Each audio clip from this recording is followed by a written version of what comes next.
tournaments have been double elimination, and the Exborg tournament was also double elimination.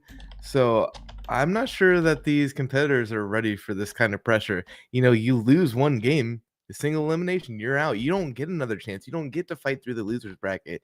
And if I can remember, no. So the first tournament, both winners bracket finalists made it to the grand finals again. So, but the Storming got into the losers bracket, I think, pretty early, and he was the winner of the second tournament. So it'll be interesting to see how that changes the outcome of the tournament. It's going to be brutal. A lot of these players are going to feel like they should have gotten another chance, or they lost to someone who's better than them, which is completely possible.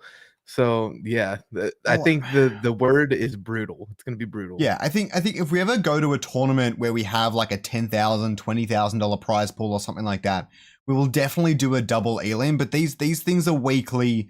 They're not that hard to get into. We will be expanding the size of them as well. Keeping it tight and short, I think, is going to be really good, especially for our sanitary, our commentary. The amount of streams we can get on here and the quality of the streams that we can get on. It's just overall going to be a much better experience for everyone involved, except for I lost out early. I probably should have won that. That is going to be rough, but I mean, it's a weekly tournament. Like, sometimes it's not a big deal. It's like you learn, you live, you move on. I think what makes it the most interesting, though, is that for the past two tournaments, this one included, we've gotten a patch less than 24 hours before.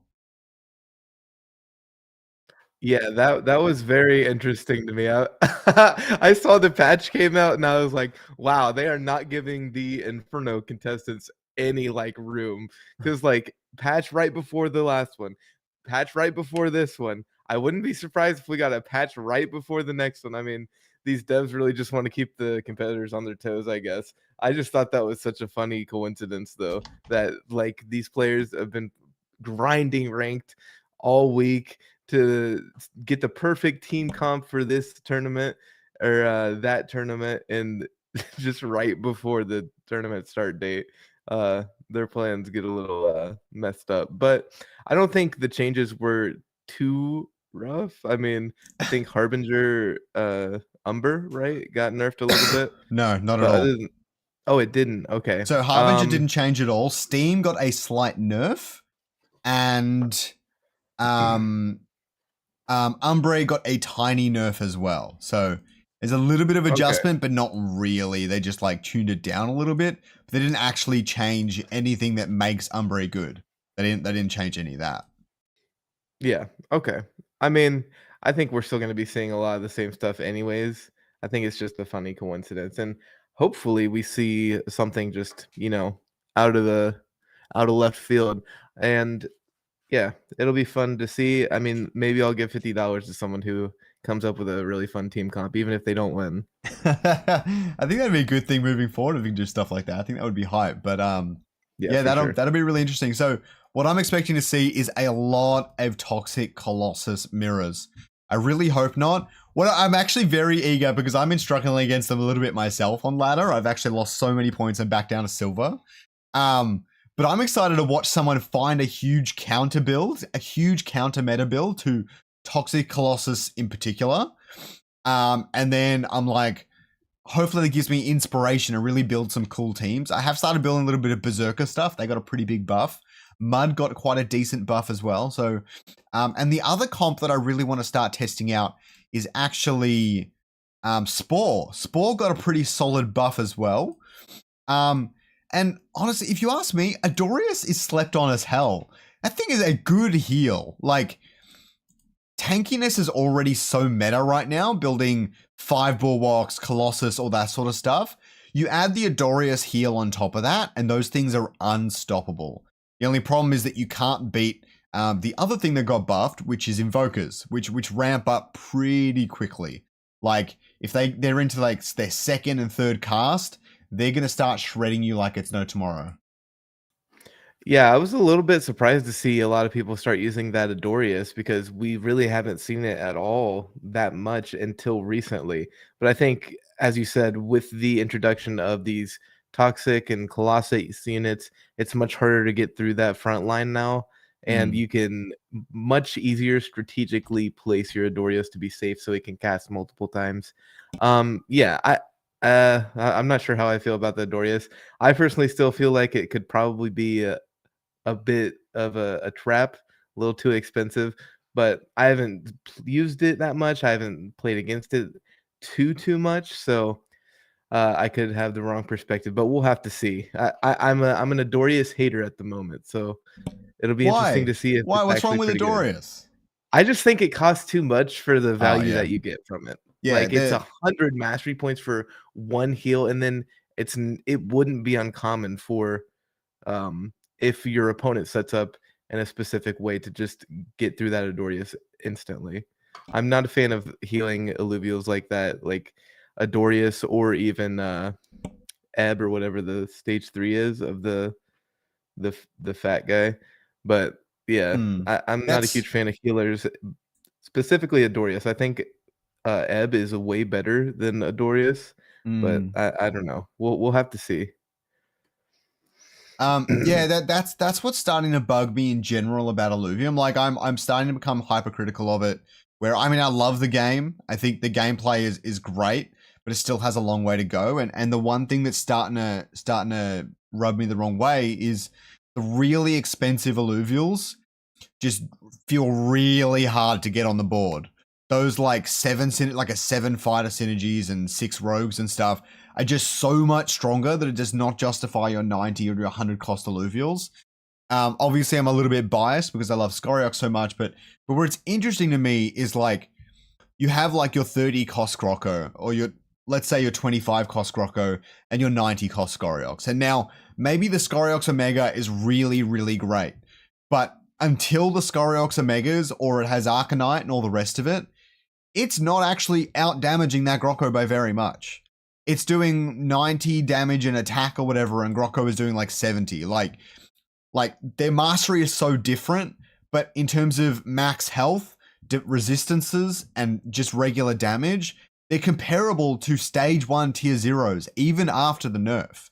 Like, I know they're not the same thing, but it just feels like these big Alluvials are super underwhelming in like their max health is too little or their raw damage output is just so small, and they're purely reliant on the Omega, and shutting down those Omegas is it's not too difficult. Like, you can play around it decently, especially on your Invokers, but it just feels weird to me that they're so expensive and you're not really getting that much out of it. Not turn 1, 2, and 3 at least. You need to get all their synergies up and all the rest of it. It's interesting. Yeah, I don't think they're completely worthless. I think they're very, very weak. But I would be scared to overbuff them and then release them into the public where it's just like I could see a world where it's like if you're not playing a 100 cost unit, you're trolling if with slight buffs. So I think we got to approach that very carefully. But yeah, right now I think it's a bit of a shame how weak some of the stage 3 or higher cost alluvials are. I think that's easier to fix than we might be thinking it is. I could completely be wrong, but the way the game is set up is you don't want to play into you don't want the game to be set up where you're using all 100 mastery point units, all stage 3 units. You generally want a couple sprinkled in there, mostly the weaker ones, just the way the game plays out. But yeah, I would agree that it would be nice if it was just this is gonna sound like I'm being mean, but I'm not. It would just be nice if the top end of the alluvials were balanced better, which they will be eventually. Trust me, I understand. I know they will be. But it right now it just feels bad that you're so limited in which top end alluvials you can use. Because if we were in the same situation where we're using all like tier or stage 1, tier 0 alluvials, and then you had your hyper carry, if all of those like high mastery point alluvials were actually able to be used, maybe not perfect in the meta, but they were still able to be used and still able to be used well so that you can win in many different situations. I think that would make the game more fun and people would be more relaxed towards that idea. What do you think about that? Yeah, I think they're everyone's favorite alluvials too. I think that's very important. Like, you definitely want to make them usable. If Charizard's crap in the meta, but Charmander is good, the game, well, Charmander's maybe a bad example, or Caterpie was really good, and the game would get a little bit more boring, right? Yeah, I think it's a little different in like an auto battler, Yeah. but I see your point 100%. I just giving clarification for people watching. Yeah, it feels bad to not be able to use your Charizard, but actually I think that's one of the beauties of Illuvium is that you can use your Charmander and it not be trolling. You know what I mean? Because if you're taking Charmander into a world final, unless you have some really cheesy tech, that's just a waste of time. You're literally trolling if you bring Charmander into the world finals for Pokemon. You want the best of the best. You need that Charizard. You don't want Charmander. You don't want uh Charmeleon. You want Charizard. So I think it's cool in Illuvium that there's so much variety and you can use this or that alluvial and it still works even though it's like one of the lower ends because you get this or that buff. That's actually one of my favorite things about Illuvium, and I'm super excited about that. I think mainly a lot of this just comes down, obviously, obviously, it just comes down to balancing, right? Like I'm not saying anything like smart here, and the devs know that, and they're working on it, and I'm excited for the future. It's just right now, sometimes there are a few things that are annoying, but overall, I'm still really happy with the game. I'm still really having fun. Uh, yeah, I think just the main thing that I would like to see focused on is setting up the game where there's many different kinds of ways to win, not just Toxic Colossus or I have to use Phosphorus like the Arcanite hypercarry, which again is so much easier said than done.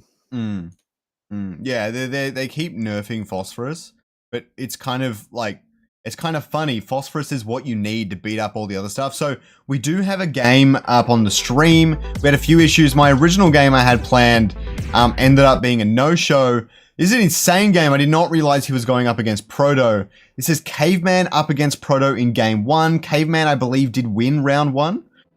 He's got a really low connection to me for some reason, so it might be a bit laggy, unfortunately, which is unusual because we haven't had issues with Caveman stream in the past. But Caveman won round 1, so we're going into game 2 here. Haven't got my other overlay set up. I might have to set that up later. I really don't know why the connection's so bad. That's really unusual. Let me see if I can try and fix that quickly.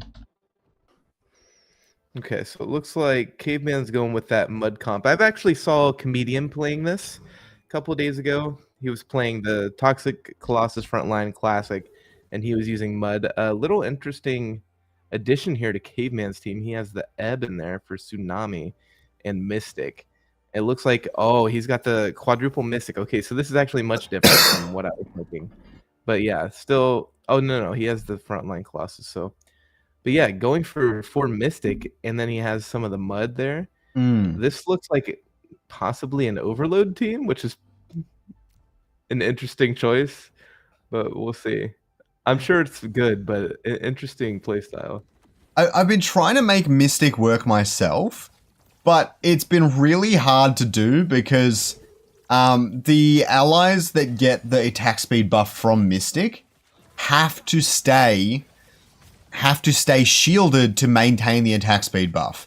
And the shield is quite small, so unless you're banking on it with a backline carry, something like a Scoriox, it really doesn't work. I have seen the Riplance opener before. It sucks. It's really bad. It doesn't work nearly as well as any sort of toxic bull.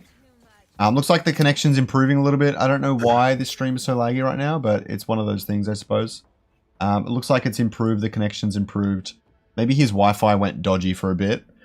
But yeah, the team I've been working on is actually a mud team as well. It's not nearly as tuned as this. It's not as good. I'm loving the Geyser on this team though. From the sorts of stuff I've played, Geyser on this team is really good. The Cling is really interesting though. Do you know much about Cling? Because I see it used in teams all the time, but it's hard for me to measure its impact, besides granting Bulwark. Yeah, Kling's actually busted, especially into teams with like invokers or any kind of like backline threat that has ranged auto attacks because of its Omega. And so one of the reasons why it's so good as well is because it has that bulwark, right? It has bulwark, and then its Omega being able to root the backline of your enemy team is actually so huge. I think it's a really, really good and fun unit. it actually has a lot of counterplay and a lot of outplay potential. So how does it actually impact invokers? Because I thought it just rooted opponents. What else does it do? I mean, that's what it does. It roots them. So, but how does that help? Can't they still attack and everything? I could be wrong. Maybe it's not a root, but no, they can attack while the crowd control is going, as far as I can remember.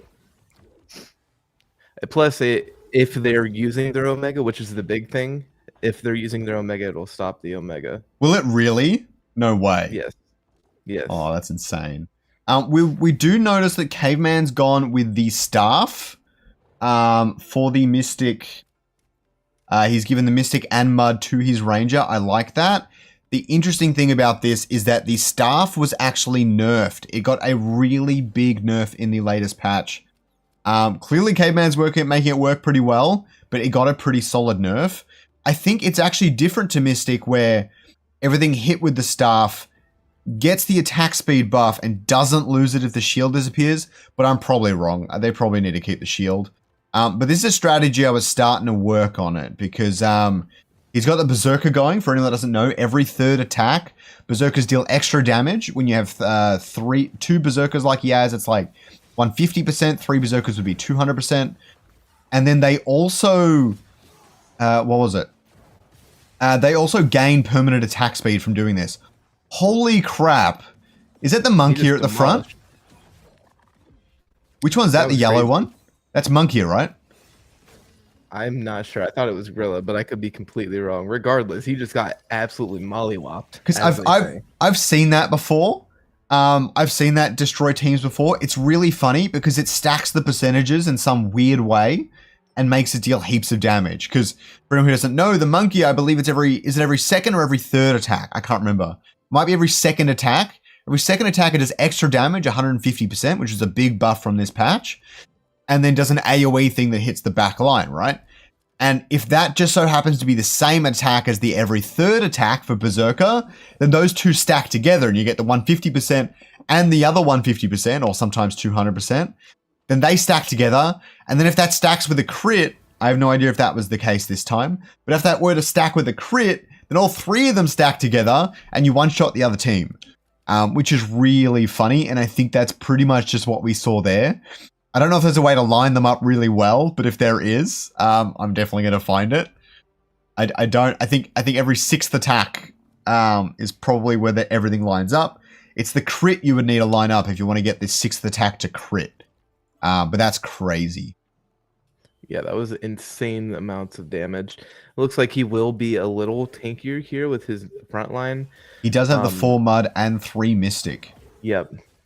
Caveman deciding to go for more offensive build, gets his and with the Mystic as well, instead of the pure tankiness that Proto has with his Toxic Colossus. Where's the Monkey? Oh, there it is. Bit of a clutch healing there. Does he have Verdant up? What is that? Oh, that's the enemy Verdant, right. Yep.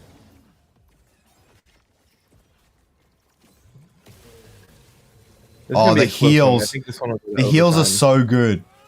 Yeah, this is such a strong team by Caveman. He's gonna. It's looking like it'll go to overtime, and then Caveman has the number advantage. So, yep. Yeah, Caveman's Wi-Fi real wonky right now. Yeah, crazy game 1, or game 2. Sorry. It actually looks fine on stream from what I'm looking at. I'm liking his I'm really liking his augments here too. He's got the Photon Ripper on the right there. So it looks fine on stream. Let me have a look on stream. Oh yeah, it doesn't look too bad. Oh, Caveman opting to sell Atlas maybe? Nope, decides against it. Now, how does Proto get back into this game, though? I don't even remember. It looks like this is a bit of a mirror matchup, eh? Yeah, it looks like they've both got Mystic, but they've got different... yeah. Caveman went way harder on the Mystic. He's got the Geyser at the back. Yeah. And the Predator is not enough to take it out. So Gorilla's a lot of fun. I actually really love Gorilla. The funny part about Gorilla is that it can work against you sometimes. So the gorilla's going to go back and start attacking Geyser and all the rest of it, but at some point it's going to dash away and Geyser's going to be left alone to heal itself back up. So you cannot take it with just gorilla. It just doesn't work. That's what I was thinking.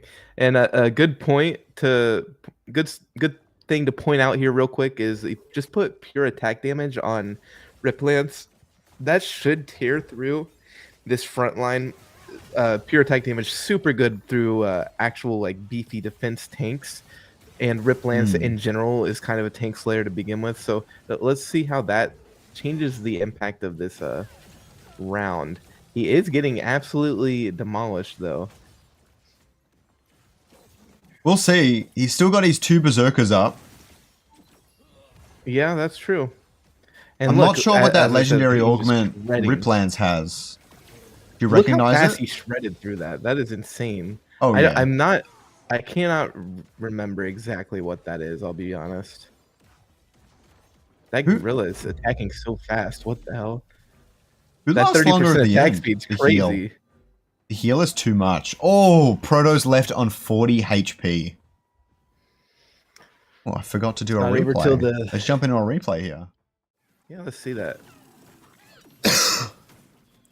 Just for anyone who doesn't know, me and Jimbo are still sick. So we're still recovering on stream for you guys right now. But next week will be a lot better. I have no idea if we're going to have a tournament next week because, you know, Christmas. But maybe a quick one. Yeah, we are the unsung heroes, honestly. Like, thank you for our service, chat. W in the chat for Jimmy and Jimberino and Scoriax, because we are just the best. You guys couldn't do anything without us. And we couldn't do anything without you. It's a team dream. Okay, decides to add less healing into Proto's team. Makes sense. I would be curious to feel how Proto would use that augment, if he would go for the anti-healing or the anti-energy, because I feel like Caveman's is, if you can stop some of those stuns, you can stop some of the, I don't even know. I think you're worried about getting that Riplance through your front line. But like, even though they're like strong, they're like more or less into a mirror matchup. Why is Caveman destroying him so hard? That's what I can't figure out. This is the problem I've been having with my own games. He's got what I could only assume is healing reduction on the cling there. I don't know how much the cling is actually doing to help. I think the problem is that he is not, you know, when we were talking about who was the better Arcanite users in the first tournament and some of the second tournament, it came down to a lot of the times just people not buffing up the right carry. Like a lot of the times people weren't putting on the damage augments to Phosphorus fast enough. And I think that's what we're seeing here with Proto. Proto was super late and still hasn't even buffed up his Riplance all the way. And Caveman prioritized getting those damage augments onto his Riplance as soon as possible. And the Riplance is so strong. The gorilla has 30% attack speed. I think that's what's making the difference. And that is game. Yeah, his Rogue Monkey was going on to the Fat Boy. So yeah, I think it's just a bit of a misplay from Proto. But yeah, great game from Caveman. Played really smart. Got a very fun matchup too. The mud's interesting. Oh, the mud is so much fun. Maybe that was it. I did notice that the Monkier from Caveman went onto the opposing Riplance, which is dangerous because the mud is going to slow you down so damn much. We also noticed that the Riplance absolutely destroyed that what is it? The big cling, Null. It destroyed Null straight off the bat.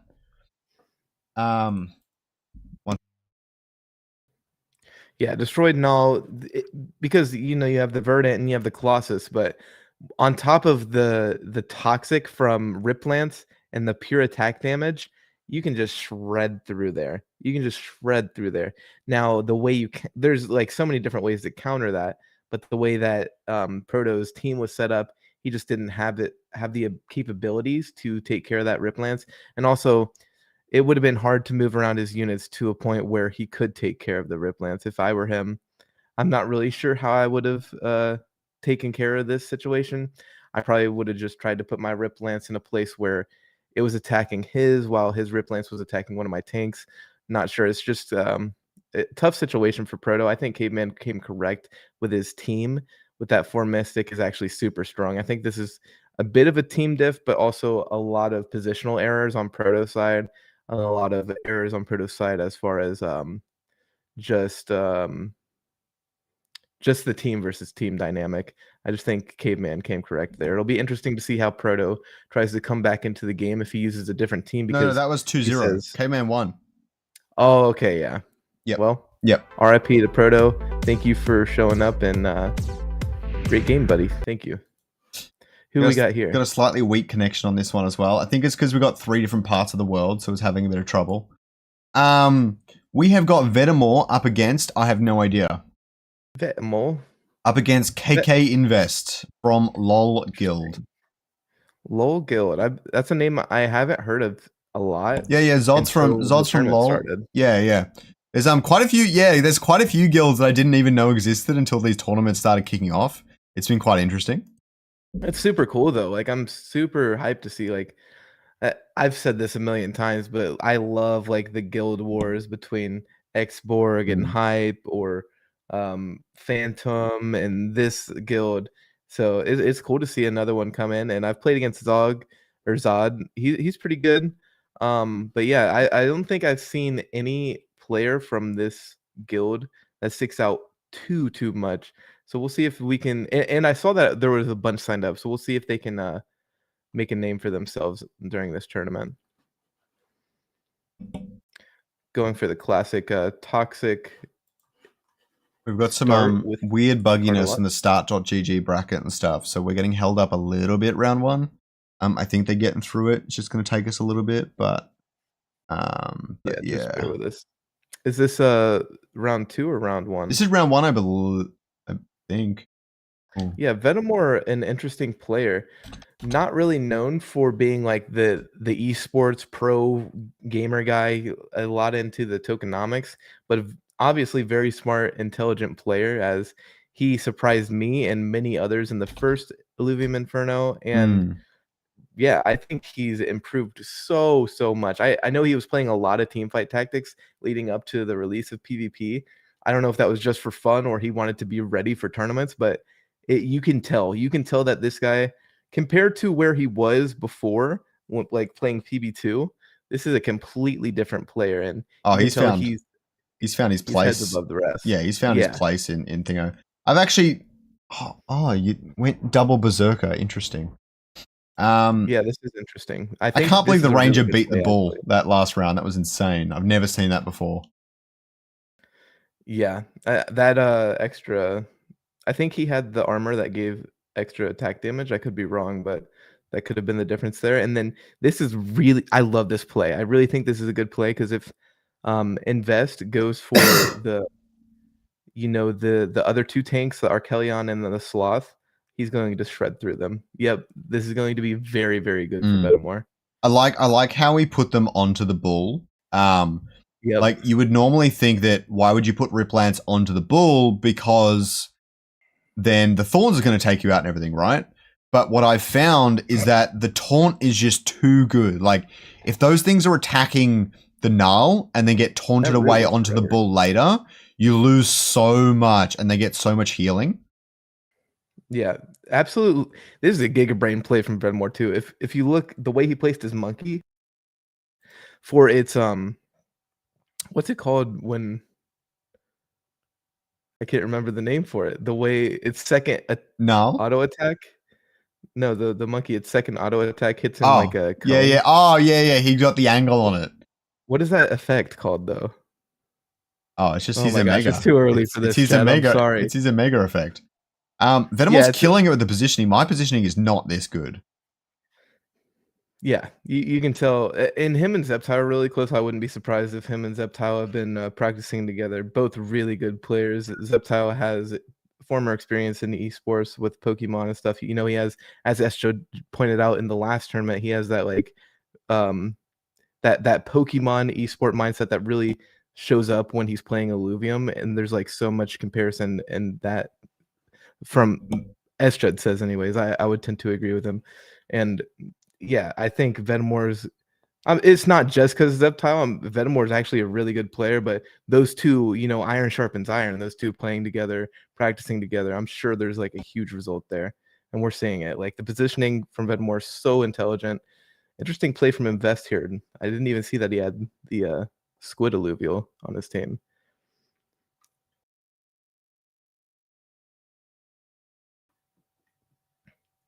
It'd be interesting to see how he integrates that in. I wonder if he has invokers.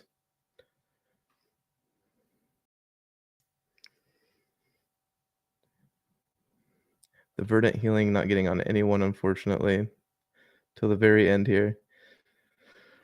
The Squid is doing a little bit more damage. What's that thing called? The middle stage of Squiz? Let me look it up for you. But yeah, that thing is doing more damage than I thought it would, but still, it doesn't look like it'll be enough. Oof. Yep. Oof. Closer than I thought it would be. Now we're going to bidding. Unfortunately, Meteoric Onslaught comes up. We don't know what he's going to choose. I don't know why is things like glitching out a lot. Or maybe that's just on my end. I think we're good. Octius, by the way. I think it's the first time I've ever heard that Alluvial's name, honestly. Octius. Though I've seen it a little bit in ranked, actually. So what does Invest go into here as he's starting to build up because this is the problem I'm having, and I still can't freaking figure out to save my life. I know S-Jud's in chat if you want to teach me how to do this. The problem I have is, like, for example, he's got Octius on the board and he's trying to go into shock, but he's just playing from behind. Anything he adds now is just too late. It's not enough damage to get on the board at any given time, you know what I mean?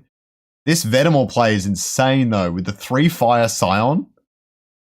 They're going to do so much damage. This guy has used this comp a lot. He knows exactly what he's doing. I'm loving this. Venmore is a really interesting player right now for me. The Scion Lynx is so much fun. Oh, yeah. It just, like, melts. Goes ahead and buffs up his That thing is going to destroy the Riptorus. You watch this Riptorus go down to the fiery. Like 3 fire. Do not sleep on 3 fire. I'm telling you that much. Yeah, so not only is that going to buff up his fire alluvials, that's going to give his Riplance even more damage here. Interesting play from Invest, though, to put the Slayers there. I wonder if he... We are on delay, I promise. Yeah. No, I'm not saying that he was cheating, but interesting play there. I don't think it would matter. I think even without those fire alluvials there, just the fire and buff alone with the buffed up Riplance with the augment, this Rip... I wish I could see the damage charts on this Riplance, because this thing is going absolutely nuts. He is too tanky.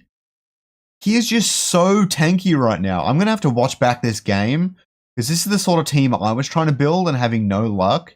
Not with the Scion. That was not in my team at all. But it looks like he's got 2 modes. He's got a Scion mode, and he's still got the Arcalion and everything in his team as well for the Aegis mode. So he's this is the sort of teams I want to start building myself, where you've got my opponent. For example, I know Arcanite's not necessarily in the meta right now, but for example, if my opponent's Arcanite use Scion, or if my opponent's Empath use full tank, use full Colossus and Aegis. Like I wonder if that's what Venmore's team is right now. It looks like it. That excites me, because that's the sort of stuff I want to make into the future.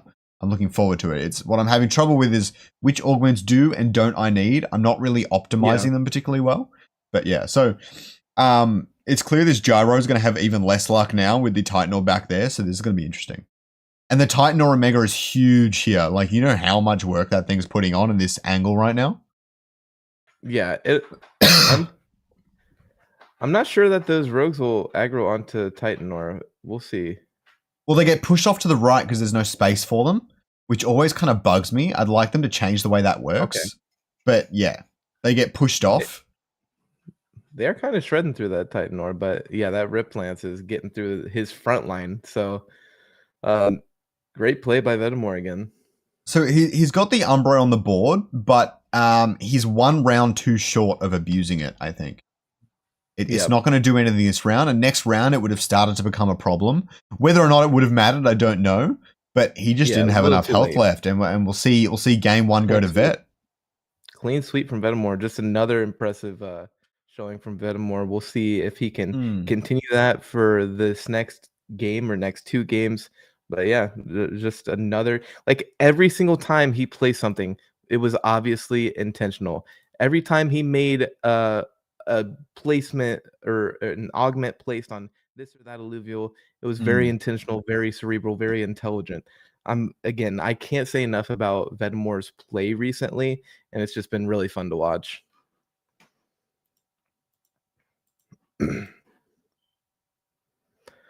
And yeah, we'll see. This is Venmore's game, in my opinion, to use the same exact deck and see how Invest responds. It's Invest games to respond. Like, he has to play a different deck. He has to either play a different deck or really switch up how he played those early rounds, because those early rounds, I think, are what killed him.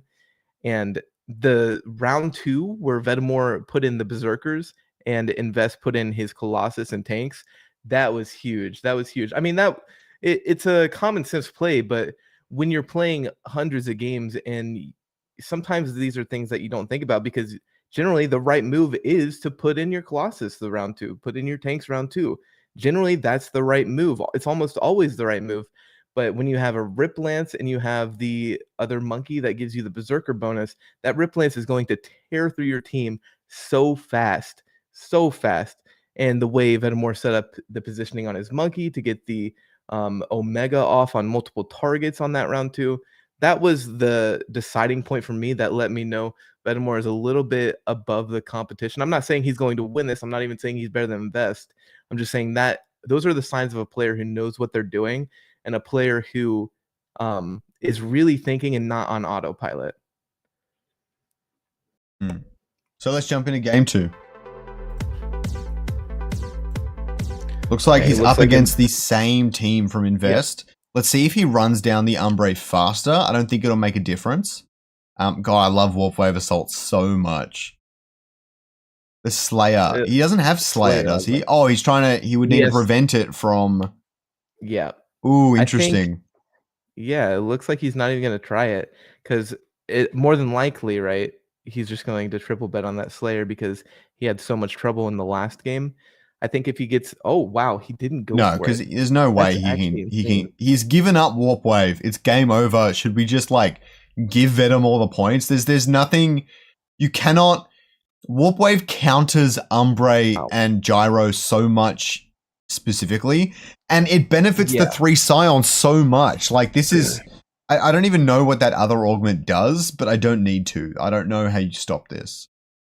Yeah, if you're not going to go for that extra Slayer augment, you have to go for sure for that Warp Wave augment. Am I right? Like, I don't know. That's a bit of an interesting play. Maybe he has something in the back of his mind that he thinks he's baiting Venmore into. We'll have to see, but I think that was a pretty big misplay. Warp Wave is a very expensive augment to use at 50 mastery points, but still, I'm not sure about that play from Invest. Yeah, this is gonna be really interesting. I'm mostly excited here to see, because Venmore doesn't need to change up his strategy. He's got something that works, and until his opponent changes something, he doesn't need to. So I'm excited to see what Invest does. It looks like they have a mirror round 1. Because it looks like he's got armor on as well. But it looks like they've double aggroed onto the Ranger where they haven't on Venmore's side. And I don't know how that's going to play out. Venmore's bull is definitely going down before Invest's bull. Yeah, looks like Invest wins this one. In the last match, the first round was a mirror match as well, and Venmore won that one. So it's a little bit... It can be a little bit random, because you don't know where your opponent's placing. So when you're placing, it's like completely random, right? And it's just going to be one of those things. But since we know that Invest takes a lot longer to ramp up, this is actually going to benefit him quite a bit going into round 4, I think, for sure. So this should be interesting. And it looks like Venmore is going to choose to play the exact same way that I was ranting and raving about his last round too. Nah, he's Looks like going the other Venmore's going to side. play. He's going the other Yeah. side because he's going to predict the Null on the left-hand side this time. Because you Well, don't he want put them the aggroing into Rift up in Null. a different place. So I'm not sure what that's about. I'm assuming he's maybe expecting an Archelion in the back behind instead of like front line. But we'll have to see. Not sure. Maybe he didn't think he played it all that well going onto the bull. But I reckon Invest is about to place the Null front left. Oh no. Yeah. Invest not changing Oh, up his strategy pretty much at all. Archelion's a lot more forward. I don't know how that will make an impact, but maybe it will. Walking around with the double Colossus interaction is really funny. Where the Null got taunted by Colossus, and then the Riplance followed it from the Colossus taunt. Very, very funny. And then another Colossus taunt's going to bring the Riplance at the back, but it's just too strong. Yeah, look at that monkey just tearing through the Carlocks, through the Sloth. So much damage. Yeah, that thing, because Berserker, Mud, and the monkey itself got a buff, that might be the most buffed thing in this entire patch, to be honest.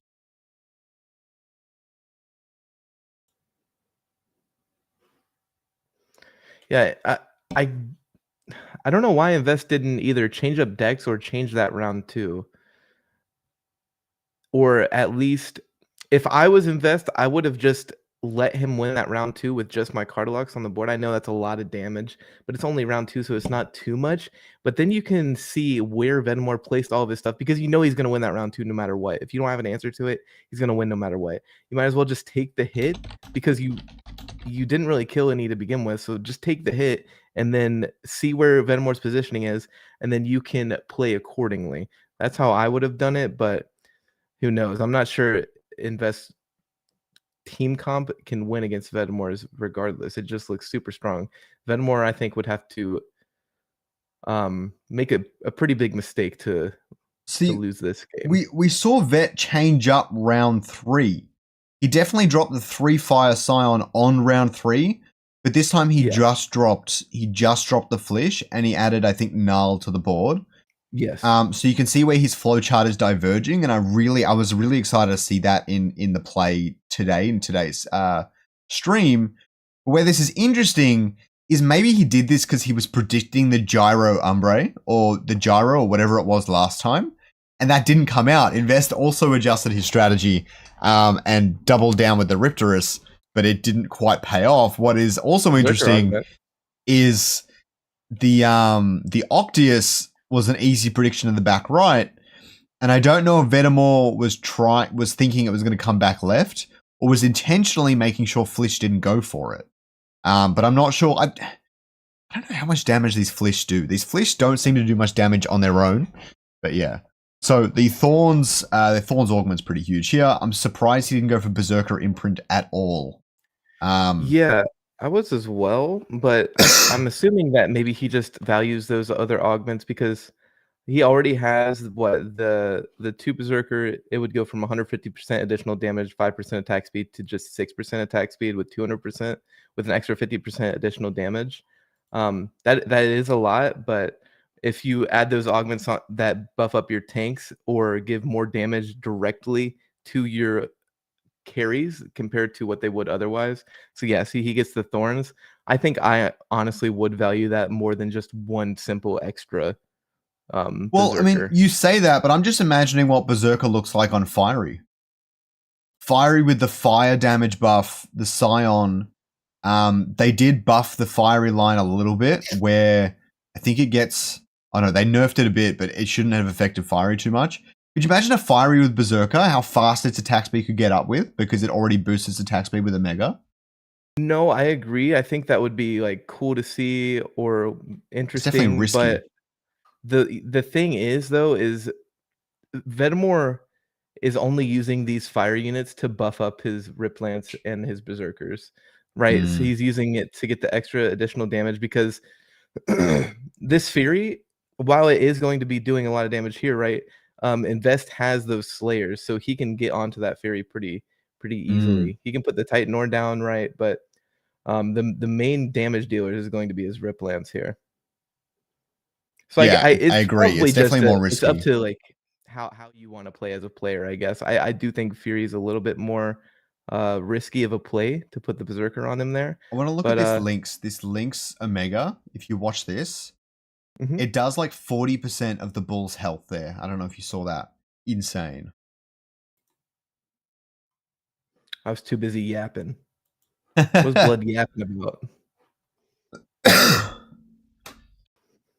Thank you guys for watching again. Be sure to like the stream. It pushes it out to more people. Share it around on social media, Twitter, Discord, Reddit, MySpace. Just make sure you get that out there. It helps us, and it helps these competitors stay motivated and ready to compete for you guys.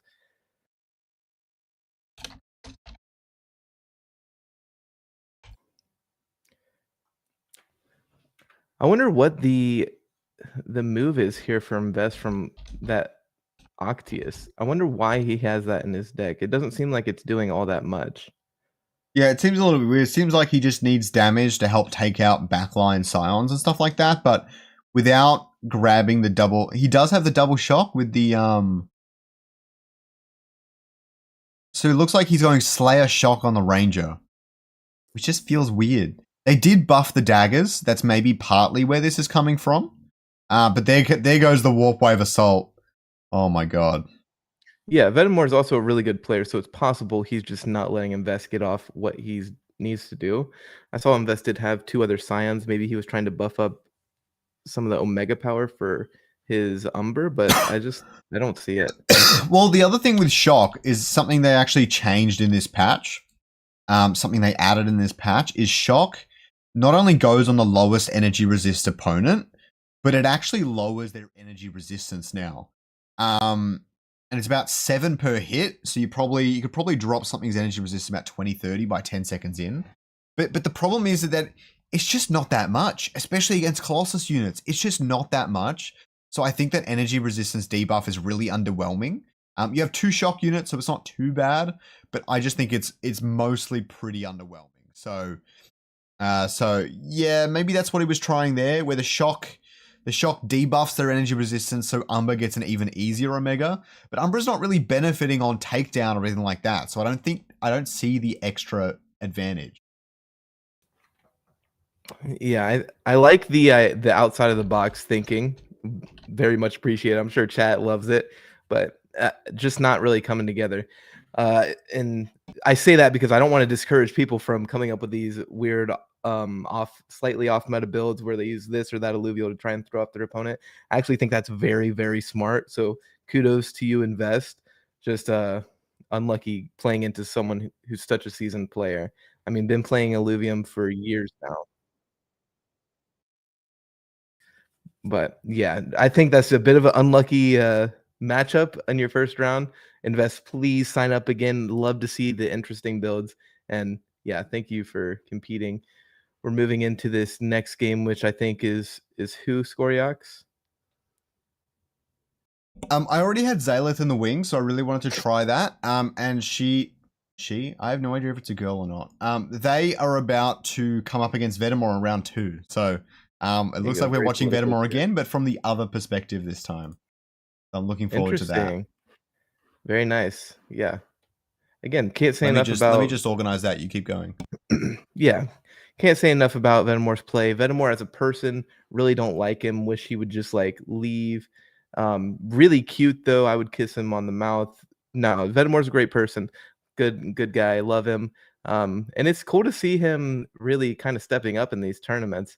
I've said how shocked I was, and that's not a slight against him. He's just I've never seen him come off as a competitive esports guy, and seeing him do well, like as one of my friends, is really cool. Love to see Venmore winning.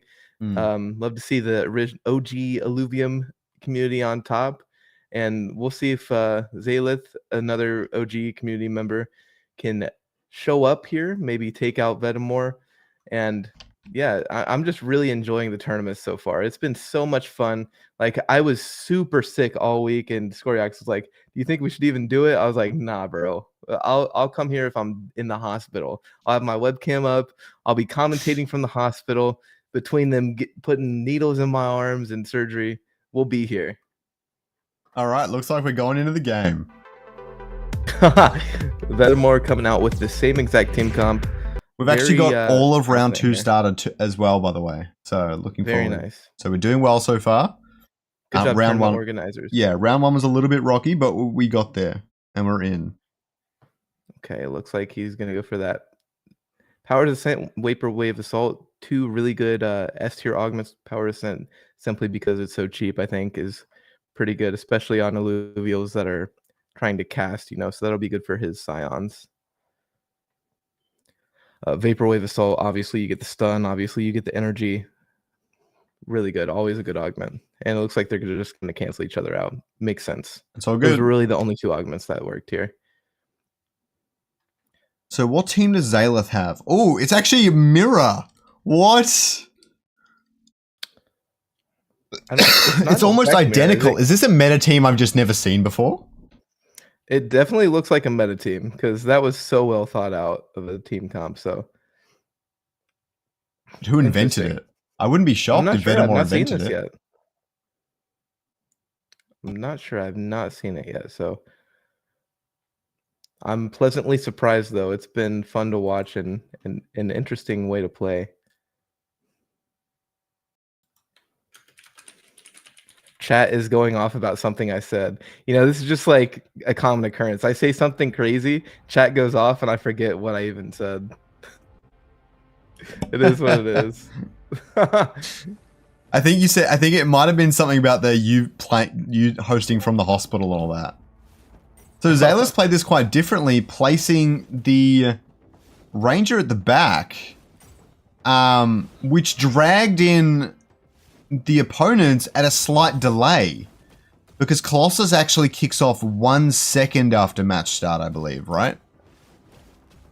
I don't know how that interaction works, but it looks like it worked out in Xaeleth's favor quite a bit. I don't know what just happened. Yeah, honestly, I need to figure out what the interaction on that first round is. Let's have a look. So I can commentate it well, but I don't really use Toxic Colossus at all, but again, been 6, yeah, so they got taunted afterwards. Interesting. Maybe it was a delay because he didn't walk up soon enough. I'm just surprised it works that way. Where maybe distance matters. So like, even though all the Colossus trigger at the exact same time, whatever's furthest away is going to be prioritized. That's the only thing I can imagine. I'll definitely ask Kyle later. Judd, if you know in the chat, I'm sure you do, so enlighten us.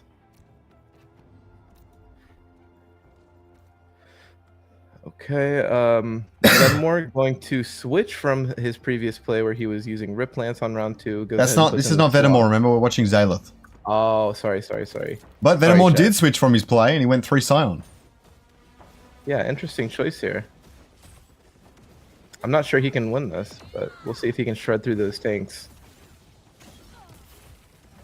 Yeah, usually burst damage into healing tanks is not the best, but it looks like he spread them out for enough and they just have enough damage to tear through the front line. So looking at the damage now, it looks like the Flish, the 3 Scions did 3rd, 4th, and 5th most damage, but I didn't see Fiery up there, so it didn't actually do that much. I think a lot of it was actually the TNT pulling a lot of that out. I believe it's called TNT for stage 2.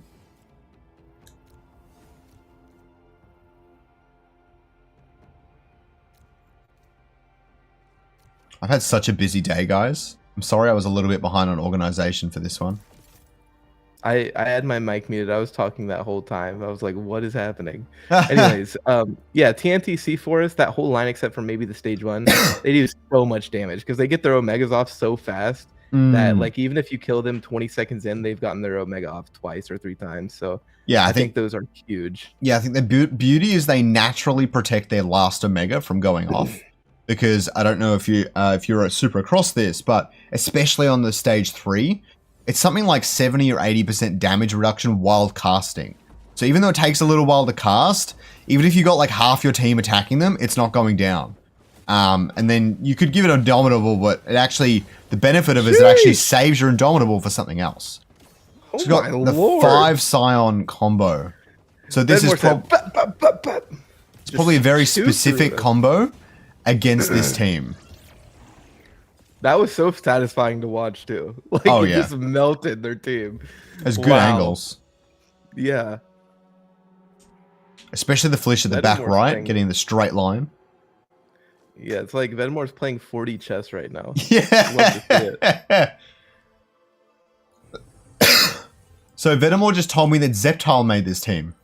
So that's not a shock as to why there's a lot of copies and why Proto. So I think Proto works with Zeptile quite a bit as well. So it was interesting to me that Proto actually had a slightly different deck. Wasn't that close at all, even though they swapped in for Zeptile before the game started, before the tournament started. Yeah. And I've seen them communicate quite a bit. So that was quite interesting to me. But it looks like Zaleth and maybe Venmore was more collaborative with Zeptile. That wouldn't shock me if they worked together on the team. But it looks like Zaleth has pulled it almost directly. Like it's very similar.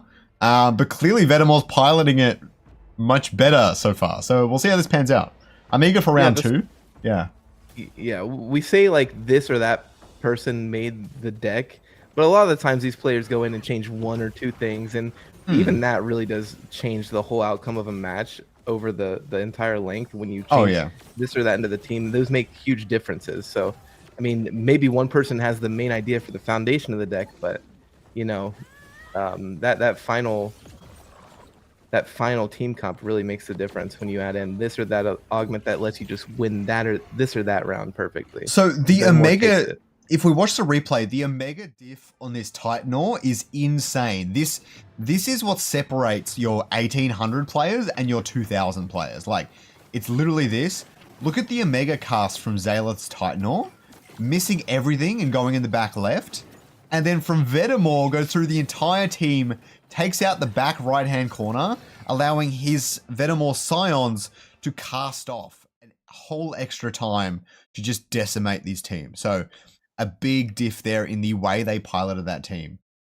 Yeah, I hate to continually like boost up Venmore. Like he's my homie, but it seems like I'm glazing him. But man, it has been a pleasure to watch him play the game today. Like he is playing so smart, so intelligently, setting everything up and positioning correctly. It has been a pleasure. It has been awesome to see that Titanor. And something people don't talk about a lot with the Titanor Omega is that stun is crazy. You line that up, you get all that stun for that long. So good. But what they don't talk about is the damage, dude. It actually does so much damage. So much damage. Especially into the back line, because if they don't have any healing back there, you get that little bit of burst damage on. That can be the difference in a match. For sure. For sure. So yeah, I'm looking forward to the next part of this. I'm asking the admins to grab me a round 3 as soon as it comes to me. It looks like we might have one coming up soon. So let's jump into this game first, and then we'll go through there. No surprise, running the same exact team. I'm not really sure what Zaleth played, unfortunately. I apologize, chat.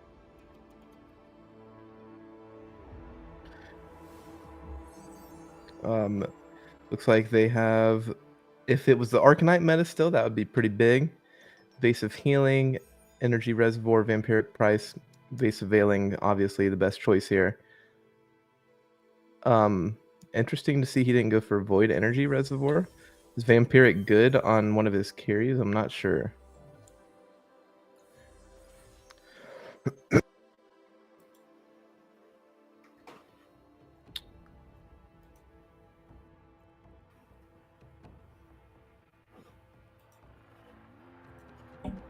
Ooh, different team this time.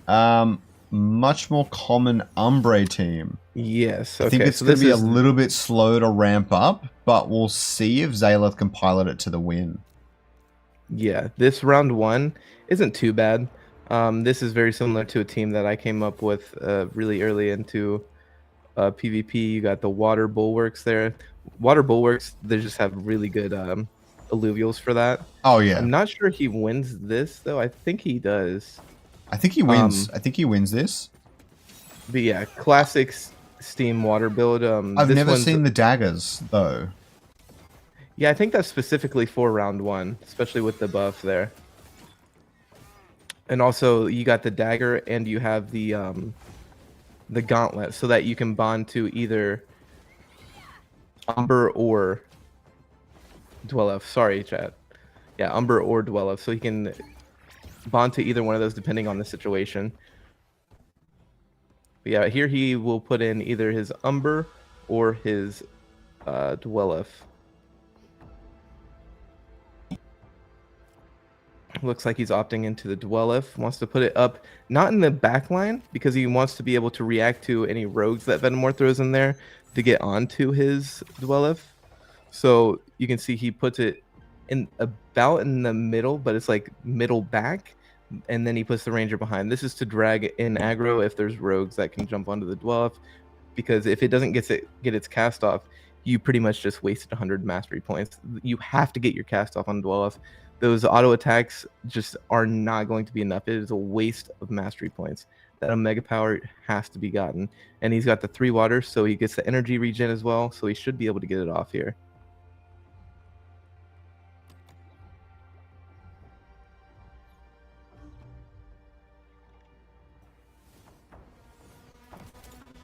Okay, Venmore in with his classic Berserker, round 2, triple toxic. I'm not sure he's going to be able to win this one because the Dwelleth is on the closest side, so the Dwelleth is going to be able to get his Omega off on the weaker Alluvials. Okay, the way they walked, he wasn't able to get any of them down, so this should be an easy win for Venmore here.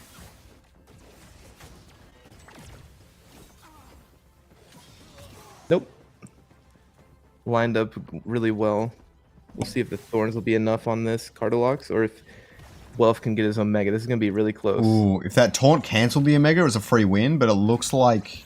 That was so close. Oh my god. Liver of health left. Thorns coming in clutch there. And the Toxic as well. But Zaleth is coming back now. I think Venmore has not done enough damage in these first 2 rounds. If this Umbre heats up, Venmore's so screwed. Yeah, I don't think he's going to put in the Umber until round 5, though. I think he needs to get in. It'll come round 4, but it won't have augments till round 5. But still, that is a lot. He's got a lot of health. He should be able to get there. It's going to be interesting.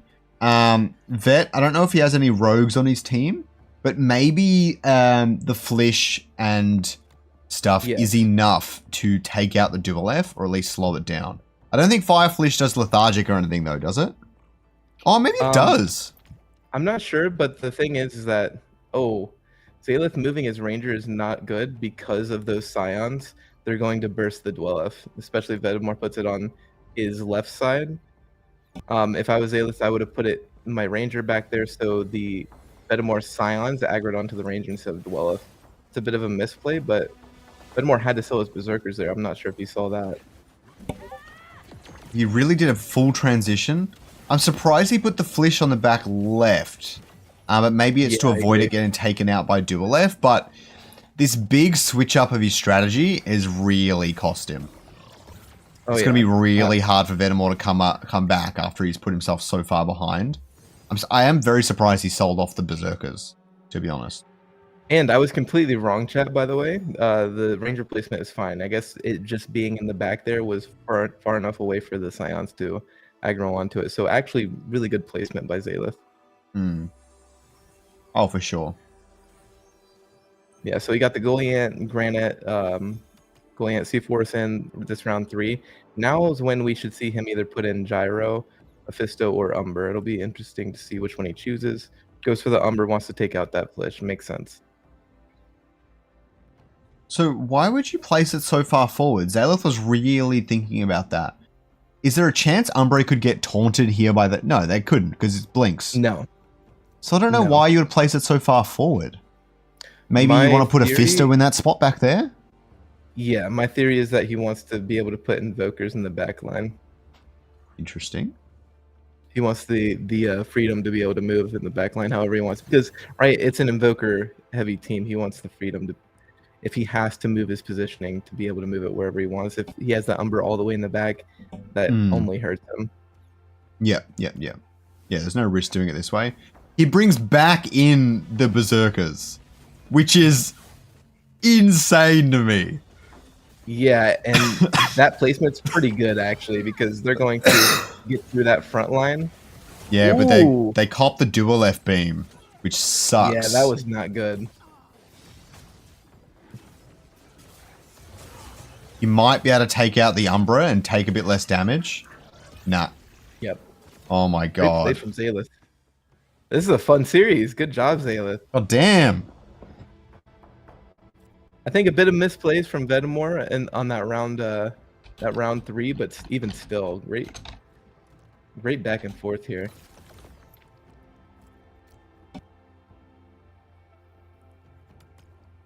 Looking to buff up his Umbra here instead of the Dwelleth. Again, a huge thank you and a huge shout out to everyone who rocked up to the stream today. Everyone helping organize it on the back end. Because of this time zone, we don't have heaps of admins helping out. I know Ricky and LaFont are doing the Lord's work, and there might be some people coming to help out later as well. But like they're killing it right now with just the two of them. I helped out even like a tiny bit. So just a big thank you for everyone who makes this stuff happen. Oh yeah, it's really cool to see people like Gang, Tallulah, Ricky, Diamondback, Silverstake, you know, the boys, G Hamster, I'm sorry if I'm missing names, S Judd, Caveman, Fubar. It's just so cool seeing all these names, AL and DL, time and time again, the community coming together. And it's not to like just support us, but because, or not even just to support Illuvium, but because they enjoy what they're seeing. Like, it's actually fun, really cool to see. The competition's been great in these tournaments. I love it. This is what Illuvium's all about. It's about the actual game. It's not just the crypto. Yeah, this Titan or Omega could be really big if it gets it off, but it is not generating much energy. Like, what is going on there? See how little energy it's generating? It looks like its attack speed is slowed as well. I don't know if you saw that. Yeah, I agree. Yeah, there's no mud on either side. Does the evasive slow? I'm not sure. No, I'm not seeing anything that reduces attack speed. Maybe it was just in my head. Definitely possible. It's hard to say. The stream's a bit laggy for us watching it on the front end here, but the Venmore is on 5 health. God damn. Yeah, very lucky. He's gonna and we've seen comebacks from that before, but I think we have gets the pure attack damage on 2. His Umbra's got Indomitable now though. Yeah. Pure attack damage to get through those tanks on the golly, man, I cannot remember these Illuvials names. We'll get there one day, boys. But on the Slayer that's not Umber, puts pure attack damage on there because while he is going into the back line, his Omega is going to throw him back into Venmore's front line. Pure attack damage, again, good on tanks. Crit would be better on squishies. Yeah, I don't know how Venmore... Imagine if Venmore wins this round. That would be, like, insane. But I don't know how he does. Just, his team is so reliant on those Scions. And the Umbra is just going to trash them. He managed to get Gnarl on the back. Like, he's really playing a win here. Let's see if it pays off. This dual F beam just hurts so much, though. Yeah, when you see people move around their whole team, that's, you know, that's the Hail Mary. We're down. We got to get these... the big Titan or Omega. Yep. Might be able to take out dual F. He wins this one for sure. Nah, that That's all it takes. So Positioning's huge in this game. It's so big. People underestimate moving their units around because it costs so much. Oh my god, look at Zayla's health. Yeah. What the hell is that? Yep, that's what happens. Sometimes went from 710 to 100 left. He almost one-shot him. I can't believe that. Yeah, this is such a good game. It all comes down to this last round, chat. Let us know who you have winning in chat right now. Venmore or Zalith? Oh, damn. What is Zalith going to do? I don't know. I think he still has this. It just depends on... This is a mind game right here. Like, this last round could be anybody's game. It's not one-sided. He's adding the healing. Whatsoever. He's adding the healing now.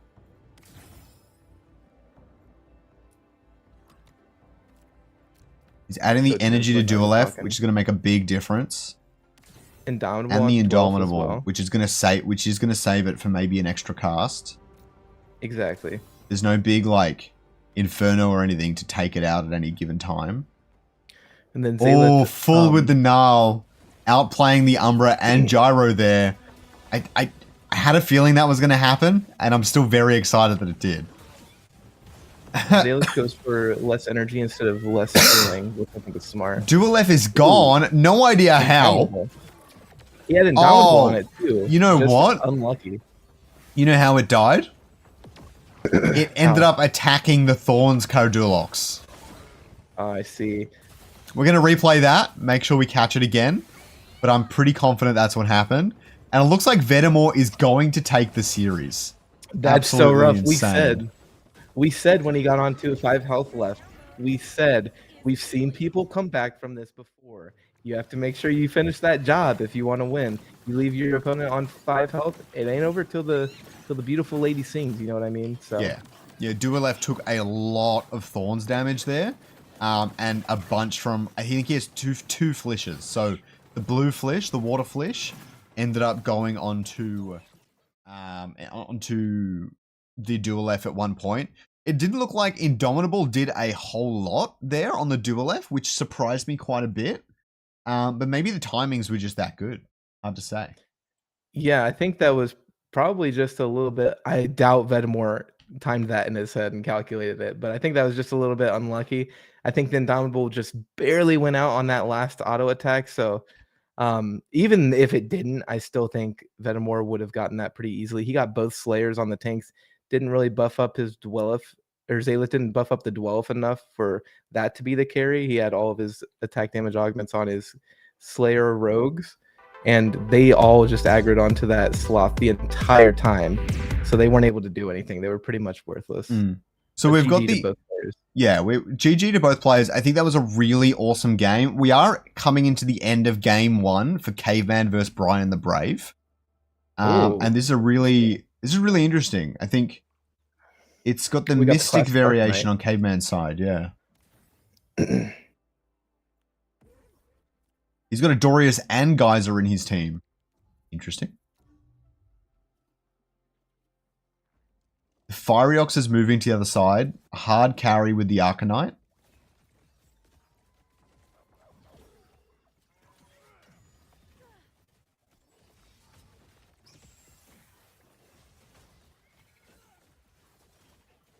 Yeah, interesting to see Brian with the classic Arcanite carry team.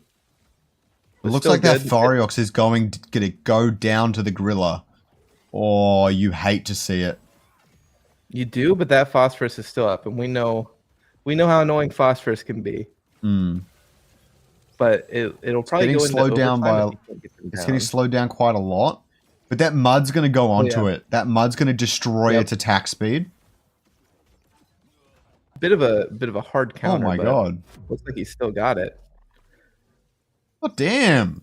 Yeah, but no longer being able to take your attack speed down to 0. So even then, it didn't look like it really dropped it much at all. Yeah, it changed to. Let's see here. It was interesting, and Phosphorus, that Omega is nothing to play with. That's really weird to me. I reckon Mud's not working quite properly. Because it took about 8 or 9 attacks from dual Mud, which should really have dropped it like 60%. It would be 40%.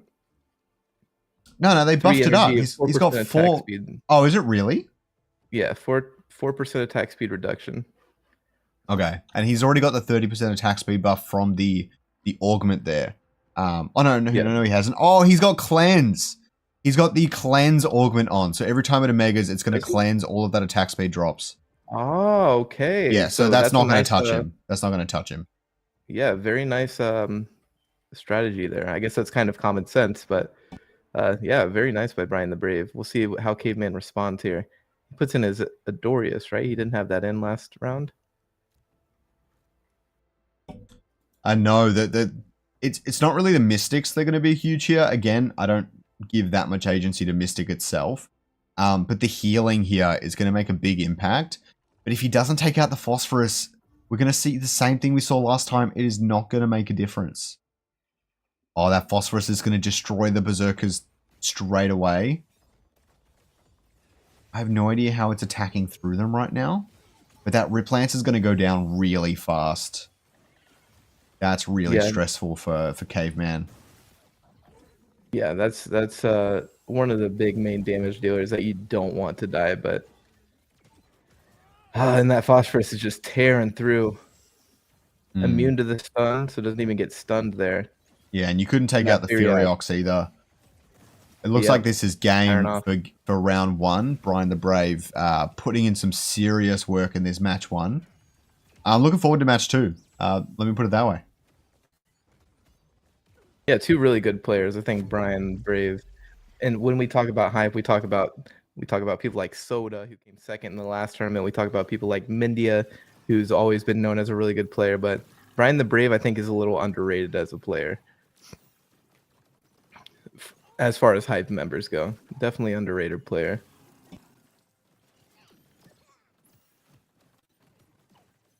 Yeah, interesting to see him pull out the Terror Bird. I don't think a lot of people are prioritizing Phosphorus enough. You know, we've been seeing a lot of these Steam Invoker builds, a lot of the things that Viper's been playing on stream, which nothing wrong with that. It's a smart idea. Viper's a great player, but that Phosphorus is still really good, still very viable. The Furiox with the 3 fire or the Scoriox with the 2 magma, either combination of that with Phosphorus is always going to be you're not going to have any problems with it. So I think people are undervaluing Phosphorus for sure. It's really funny that we haven't seen Wildfire representing a whole lot in these tournaments because they're doing a lot of the work organizing them. But we do have quite a few players that are prepping and stuff, and they're going to be in future tournaments, and I'm excited to watch them for sure. So looking forward to that. Yeah, shout out to Wildfire tournament admins again, real quick. Just unsung heroes for sure. Love you guys. Really, really appreciate you. And I don't have any personal rules for admins playing in the tournament. Like, they can play in the tournament if they like. And just have the other admins carry for a little bit until they get knocked out or they have a lot of downtime. I don't really mind. Obviously, we're going to be harsh on anyone who's like abusing their power or something like that. Like, obviously, they're not going to be DQing their opponent. And we'll have a different admin deal with that. But yeah. Does that apply to us too? We can play while commentating? That'd be interesting. That'd be really hard though, man. That's a whole new level of difficult. I wish that'd be so much fun. Like, if we had a lot of hosts, then I would consider it like a little bit. I would play and do all the high prod stuff. That'd be so much fun.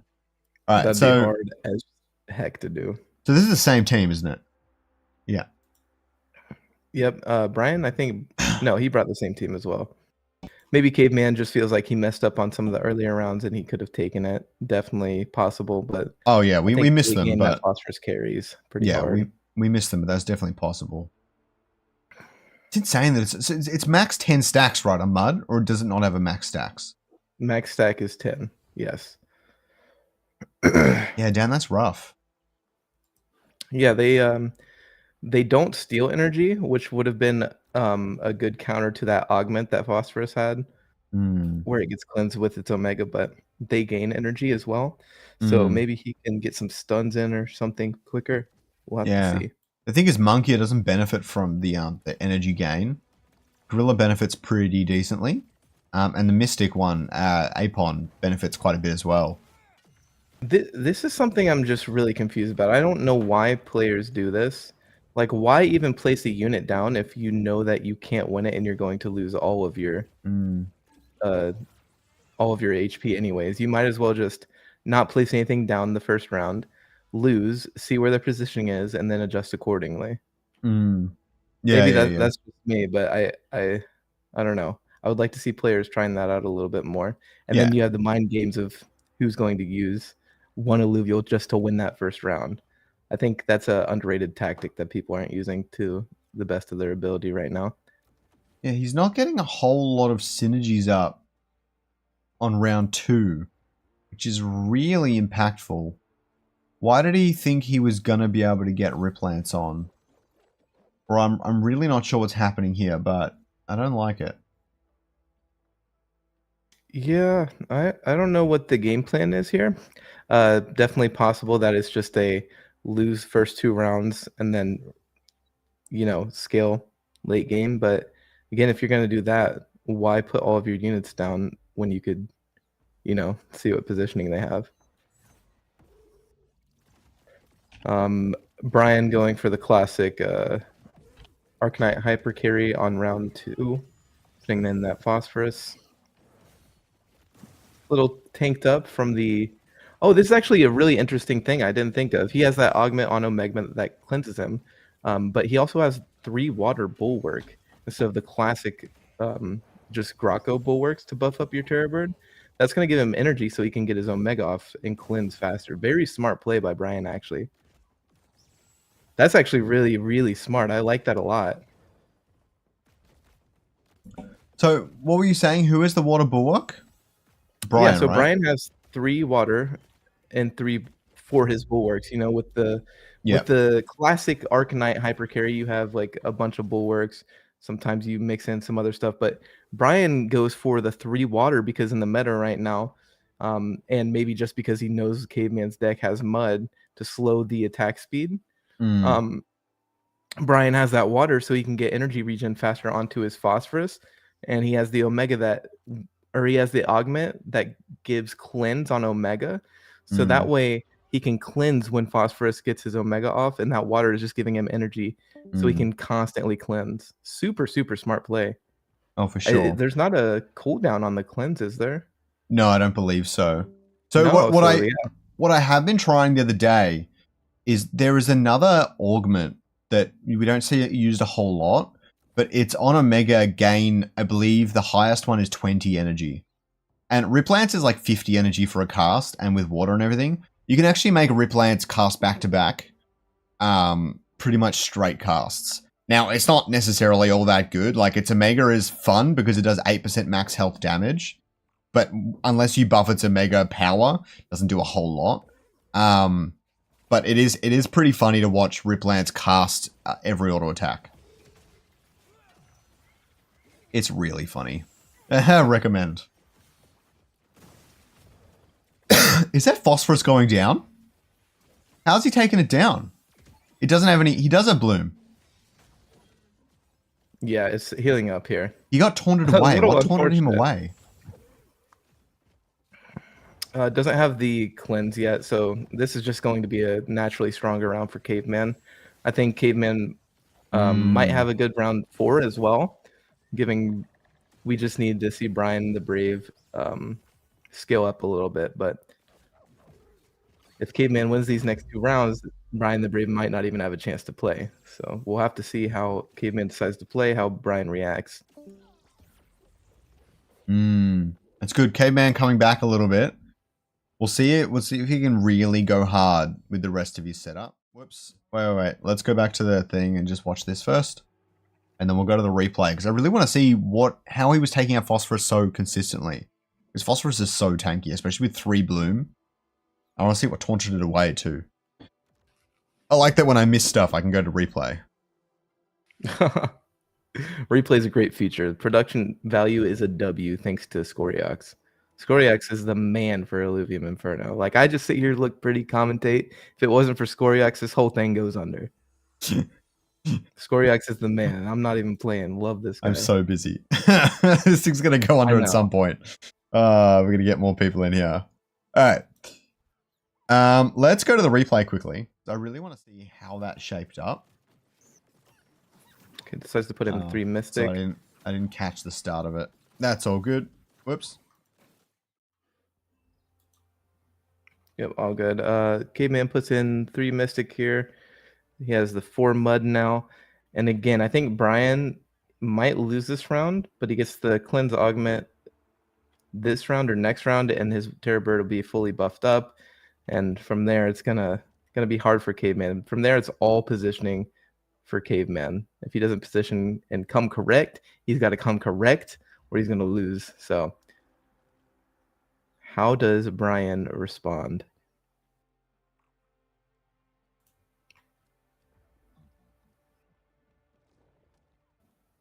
And Brian is ready. As in the Furiox on the other side, it's going to get hyper from the Cling and possibly the Water Buffalo, depending on what base affinity that has. Yep, looks like he's getting hyper slowly there. If he can get that fully up and going, he's going to be hurting. Yeah, it looks like both nature base affinities over there. On the other side of the board, looks like Tiktaalik gets the heal off. The geyser is completely taking Lolura out of the game here. Yeah, this was a very bad play by Brian, in my opinion. Oh, actually, he didn't know Tiktaalik was there, but yeah, the Tiktaalik is just getting buffed from being auto-attacked instead of like having any damage. Oh, yeah. He's just getting his Omega off even faster, so great play by Caveman. Can you even pivot that? If you drop Lolura at the back right now, does it run over to Geyser? Or does it go onto the... It goes on the front line, I think. I think Geyser's too far away. What you do now is you move Geyser to the center and you prevent Lolura from doing anything. Yeah, I would completely agree with that. 100%. And possibly if you're Brian, I'm not sure if you have the ability to take Lolura out. Let's see if he could add in, maybe if he can get to 7 Bulwark or 5 Water instead, that might be better than having the 3 Bloom, just because you don't want to be buffing up the Tiktaalik. Those are the things that you have to think about. The 3 Bloom is so good for Phosphorus, but if you're giving 3 Bloom just to give the other team constant heals from the Geyser getting his energy up, it's not worth it. And a lot of these players, and I'm not talking bad about Brian, I'm just saying in general, a lot of players will, they over prioritize these buffs instead of taking into account what's actually happening on the board. Like you have to be paying attention. It's an auto battler. You're not actually playing, but you have to watch and see what's going on so you can react to that. So let's see if Brian. So he ran out of time and didn't manage to get his last Indomitable off. I did notice him put the Indomitable on Cling, which I think is really fun, because what this does is when Furiox casts, it wastes a lot of the splash damage on that Cling, at least for a bit. Thankfully for Caveman, even though he ran out of time and he couldn't get the Indomitable onto Atlas, it looks like he didn't need it. Though I will say his Bird is fully buffed up now, so this is going to be a hard round for him to win unless he can get a lot of these frontline alluvials down and out. But it's not looking too good for him from my perspective. Yeah, his team went all the way back to Lolura, and then when Lolura jumped into the ground, they ran all the way back, which is a lot of wasted time. I'm loving that gorilla statue on the left, though. Just untouchable. Yeah, and it's not just that. It's like the fully buffed up Phosphorus is a completely different animal from Phosphorus with no augments. Like once you put augments on that thing, it's Superman. You know what I mean? So just as I said, I'm a super genius. Caveman swing back 3-4 rounds, and then 5 was Brian's to win. So yeah, Phosphorus has cleanse, but the other one it has, which is another thing that they did nerf in this latest patch, it actually grants, you choose one, energy attack damage or physical attack damage. That's a percentage of the energy to cast. Now what's funny here is that even though they up the amount of energy needed to cast on Phosphorus in the patch beforehand, it's not really taking that much longer to cast, and it has the added benefit of it's actually going to give more, I would assume, physical attack damage, because that scales with the Omega. Physical attack damage every single time it casts. It's bonkers. Like, that thing starts doing so much damage so quickly. Yeah, Phosphorus is just a fun unit in general. It's a little bit easier to play, so if you're a newer player and you're just looking to get into Illuvium, I highly suggest this. Double Arcanite hyper carry build, either with Scoriox or Furiox. Both are very strong. Put the Lolura in, Bulwarks. If you're new to Illuvium, start off by playing this build. It's very easy to pull off, and then there's a high ceiling as well. So,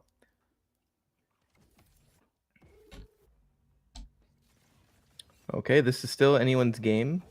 Positioning matters a lot. We've said that millions of times. Let's see if Caveman positioned correctly. I think this is favored. Brian's team is favored to win, but you know, it comes down to the player at the end of the day.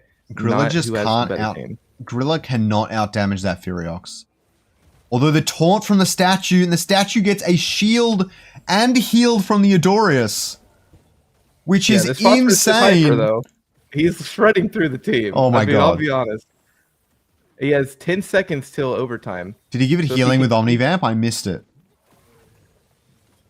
Oh my goodness. Oh my god. Tearing through the team. This Phosphorus is disgusting. Can the devs do something? Oh my god. GG, Caveman. Oh my god, that is so brutal. That is so hard to watch. Oh my god. This thing's unstoppable. You just cannot stop it. It doesn't matter how many times that Riftland's cast on it. He has the Toxic, which is supposed to stop healing, I believe, but I can't remember exactly how that works. Reptile's probably like, this is how Toxic works. He's saying our game knowledge is a little bit weak this time around, and we will be working on that for sure. But I have no idea when the Toxic is supposed to stop the healing on that thing. No, it's all good. It's all good. All right. No, who said it? I need to know. Yeah, I've been sick, so I didn't. Generally, I recap with really good players before a tournament, but I've been pretty sick, so I didn't have the chance to speak with Viper or Esched or Martini. So I apologize, chat. But yeah, we've been saying like the hyper matters so much on these carry alluvials, and that Phosphorus was just attacking so fast, had the hyper, it had the fighter bonus, so the fighter hyper bonus. That's huge in these tournaments. Like people have been undervaluing hyper for so long. Yeah, the Lulura hyper as well. Like that's just how it goes. We need to see players playing for hyper a little bit more. Again, easier said than done, but I'm working on getting Leo main on the stream, so we'll see how that goes. Leo main will be up against Archer, but let's take a look at the bracket.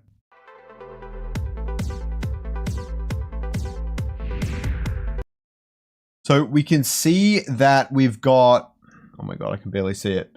We've got Hisapio and PPZL coming up next to each other. Erica and Venmore. Erica doing really well. I haven't really watched her play before, so I'm looking forward. I don't want to overly stream Venmore and reveal all of his secrets, so we're going to leave that one for now. But if Erica keeps going through, we'll get to watch that. Oh, that'll be exciting.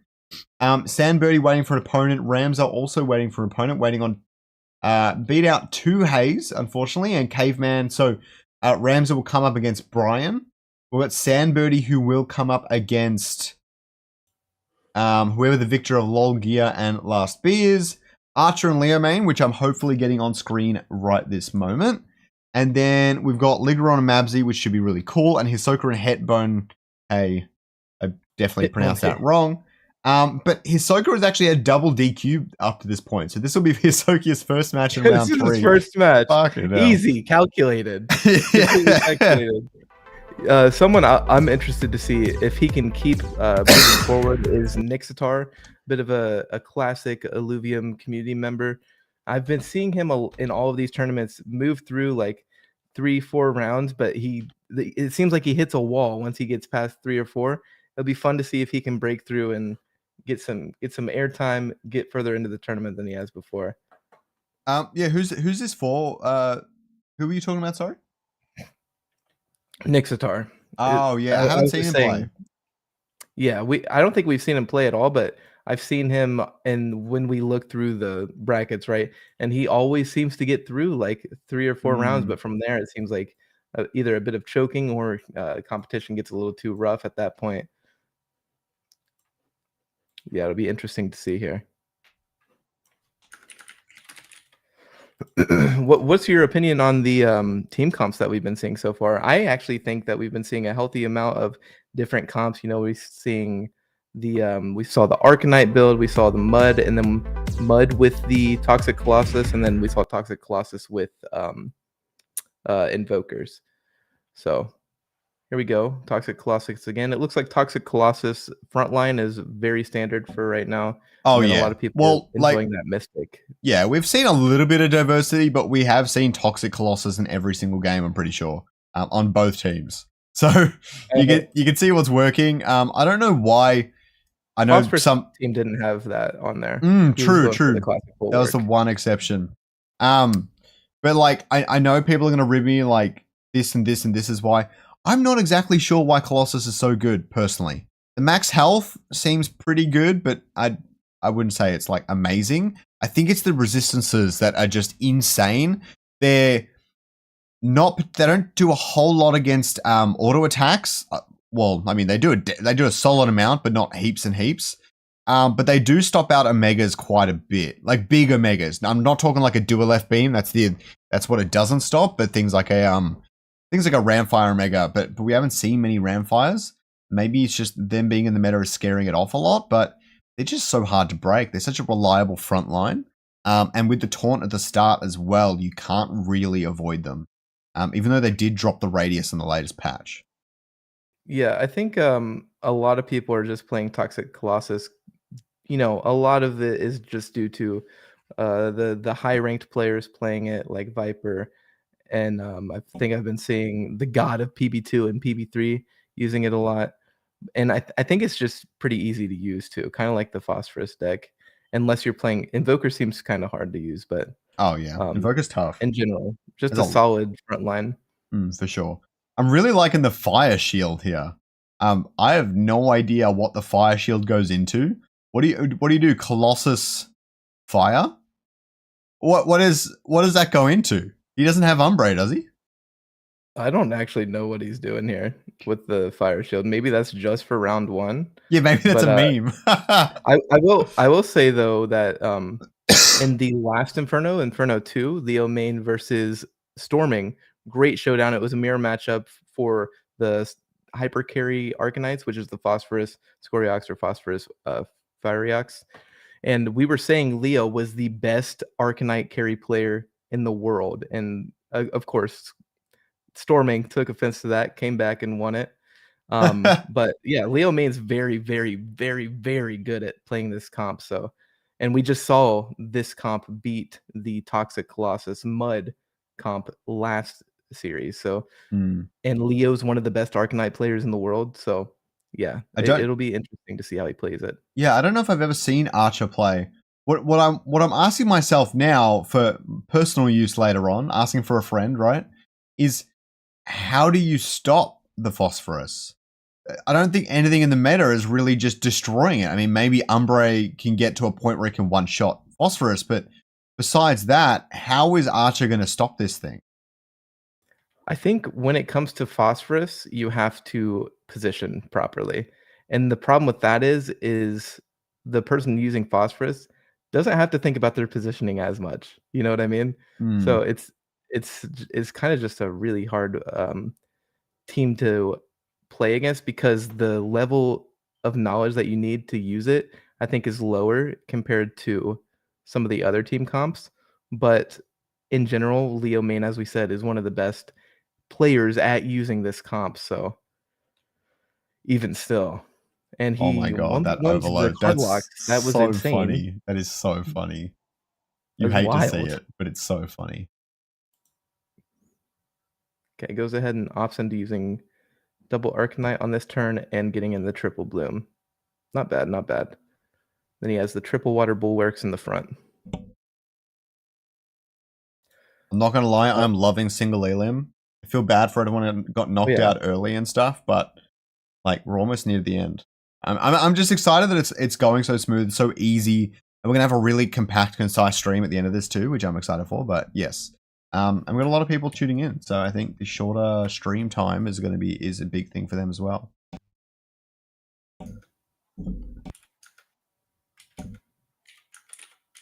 He's dropping the Furiox. Does Archer have any rogues? Because if he doesn't, I feel real bad for him right now. I don't remember. I don't think he does. Isn't this the classic Mud? Or I'm not sure. I apologize again for not knowing that, but I can't remember. Oh, the Lalura is big too. Yeah, Leo main's got this round 3 in the bag. Although he hasn't started stacking augments on Phosphorus, I definitely think that's coming around 4. Although it's going to go down, the Cardulox is going to take it away with the taunt. The Lalura isn't quite able to cut through because of all the Verdant buffs. I think that's the other part of the Colossus thing, is Colossus Verdant is such a good combo. Oh, yeah. I feel like Furiox just did very little that round. I think it's a case of, and again, I actually probably wouldn't have put in Furiox that round. I would have put in more Bulwarks. But I think that was a case of just not having enough augments on your Phosphorus and Furiox, but mostly your Phosphorus. I think Leo main still has a really good chance at winning this for sure. Oh yeah, I mean they're not out of it or anything like that. I'm just quite surprised that. Well, let me put it this way: Archer has put essentially no damage in yet. He's got no DPS on the board. So yeah, this is game 2, isn't it? Yeah. Wait, is this game 2? I'm pretty sure it's game 2. I feel like this is game 1. It could be. I have no idea. It's a little early for me. Sorry, chat. Yeah, it's like 3 a.m. for Jimbo. It's all good though. As I said, I would rather not. There's nothing I would rather be doing than like this right now. So I'm more than happy. Yeah, the pure damage on Furiox is going to be a big impact. I keep forgetting. I'm going to get blasted in chat for this. I keep forgetting. Does the pure damage count on the splash damage? It doesn't, does it?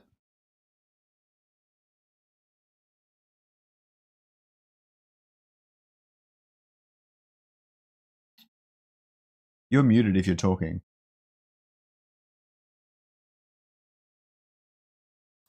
No, sorry, I was interacting with chat.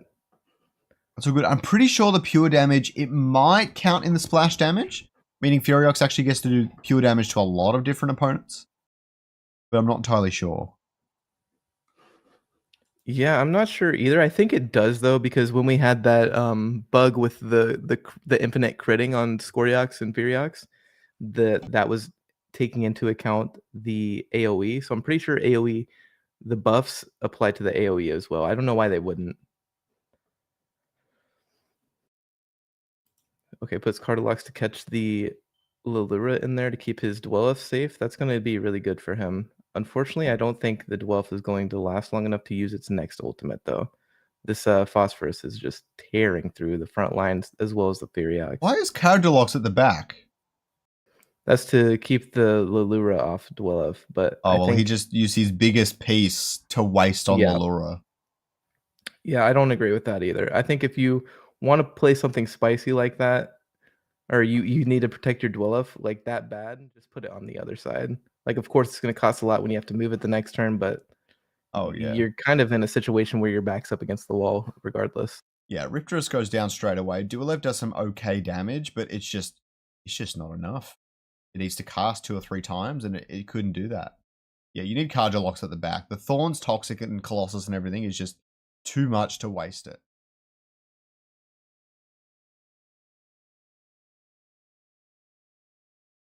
We're definitely in game 2, right?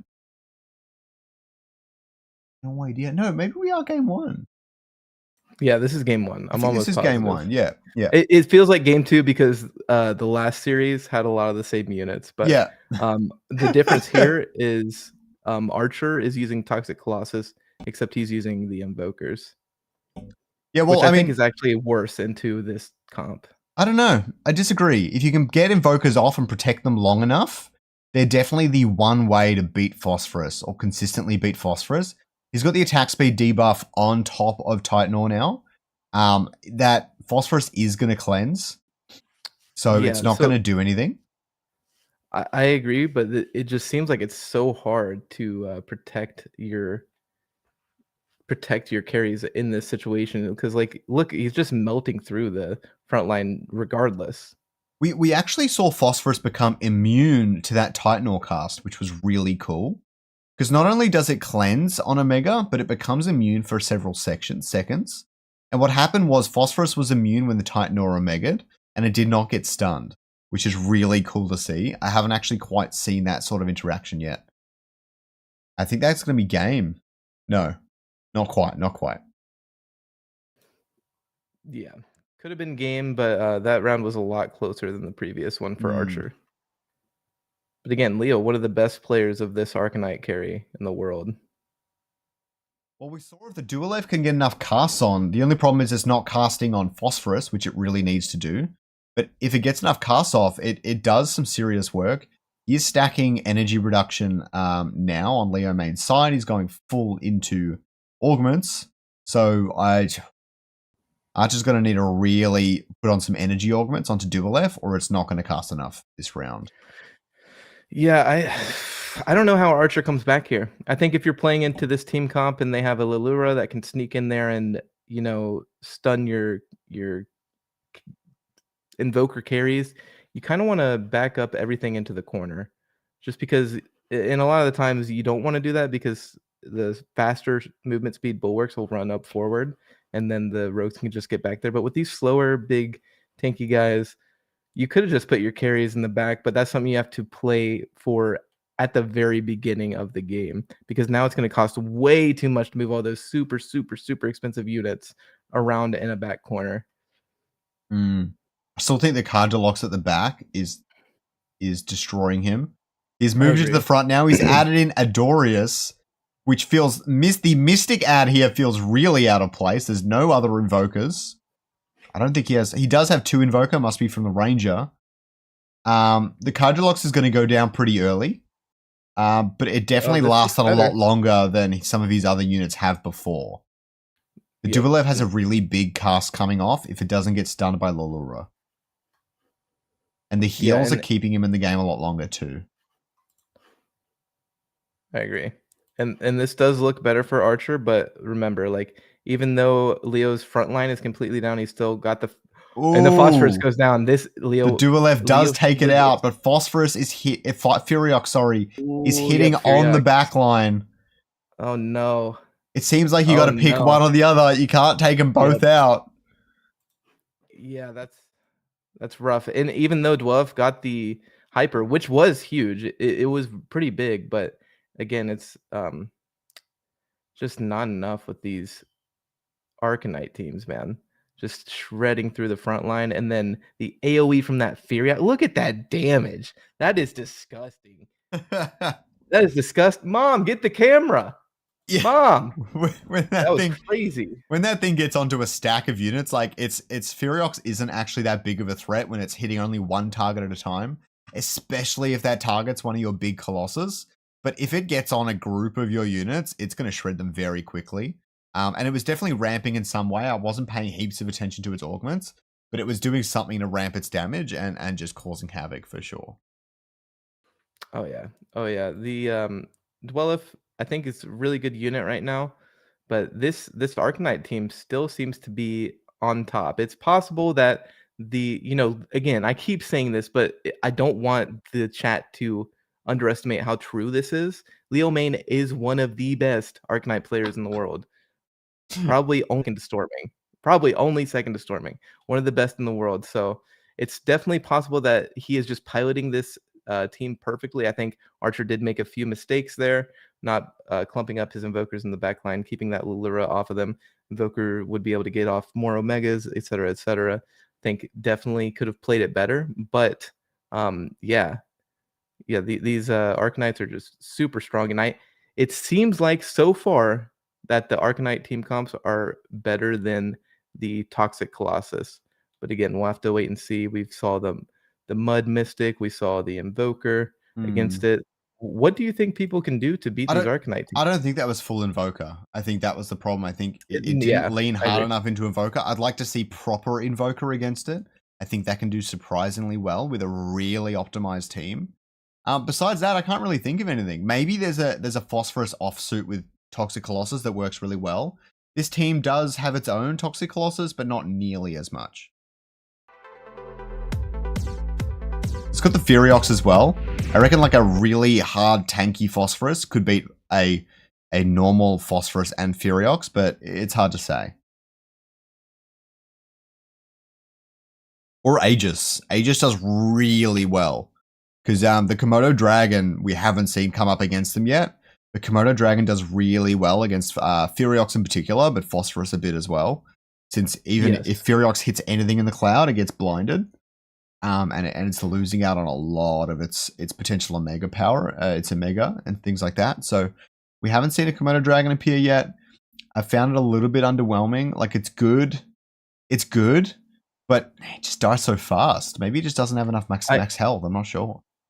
I agree, but I think it's one of those cases where specifically into this Arcanite comp, I think the Komodo dragon is really good. That blind, you can't underestimate it. The problem is you just have to make sure it actually gets its omega off so it can blind, right? Because as you said, it is tanky, but it's a lot less tanky than these other Colossus units. It's kind of like Archelion, a little bit squishy, but not completely. The main thing is getting that utility off from the blind. Zeptile saying in chat that a good Toxic Colossus comp is way better than Arcanite. I'm inclined to agree. I don't think we've seen any crazy, like of the really crazy good Colossus go into the Arcanite yet. So I'm eager to see that. I expect we will see that match up a lot later on in the tournament at some point. So I'm looking forward to that. Good night, S-Chud. Because he's a D-Chan. Yeah, we see the classic opening. Again, he lost the first round last time and lost all of his, didn't kill any of the other units, so took the exact same damage he would if he would have just placed nothing on the board and saw where Archer was placing his units. I think players are really undervaluing that tactic. Like, you're going to lose certain matchups in certain rounds. You might as well take the advantage. If you know you can't kill any of the opponent's alluvials or enough for it to matter, getting that information for their positioning for later rounds into the game is so big. We talk about how important positioning is 24/7, and it seems like no one is doing this.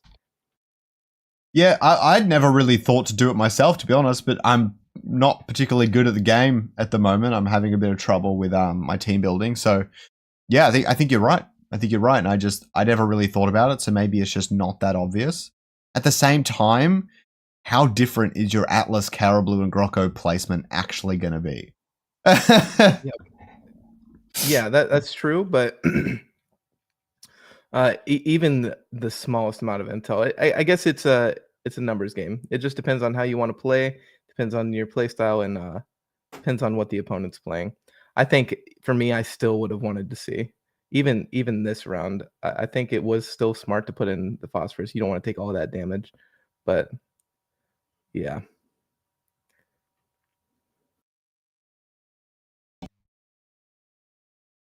It's also a little bit risky, because you never know what your opponent's going to do. They could play that same way, especially right now, where players don't exactly, because at the beginning of a game's lifespan, players don't always exactly know what they're doing every single time. So it's pretty hard to predict.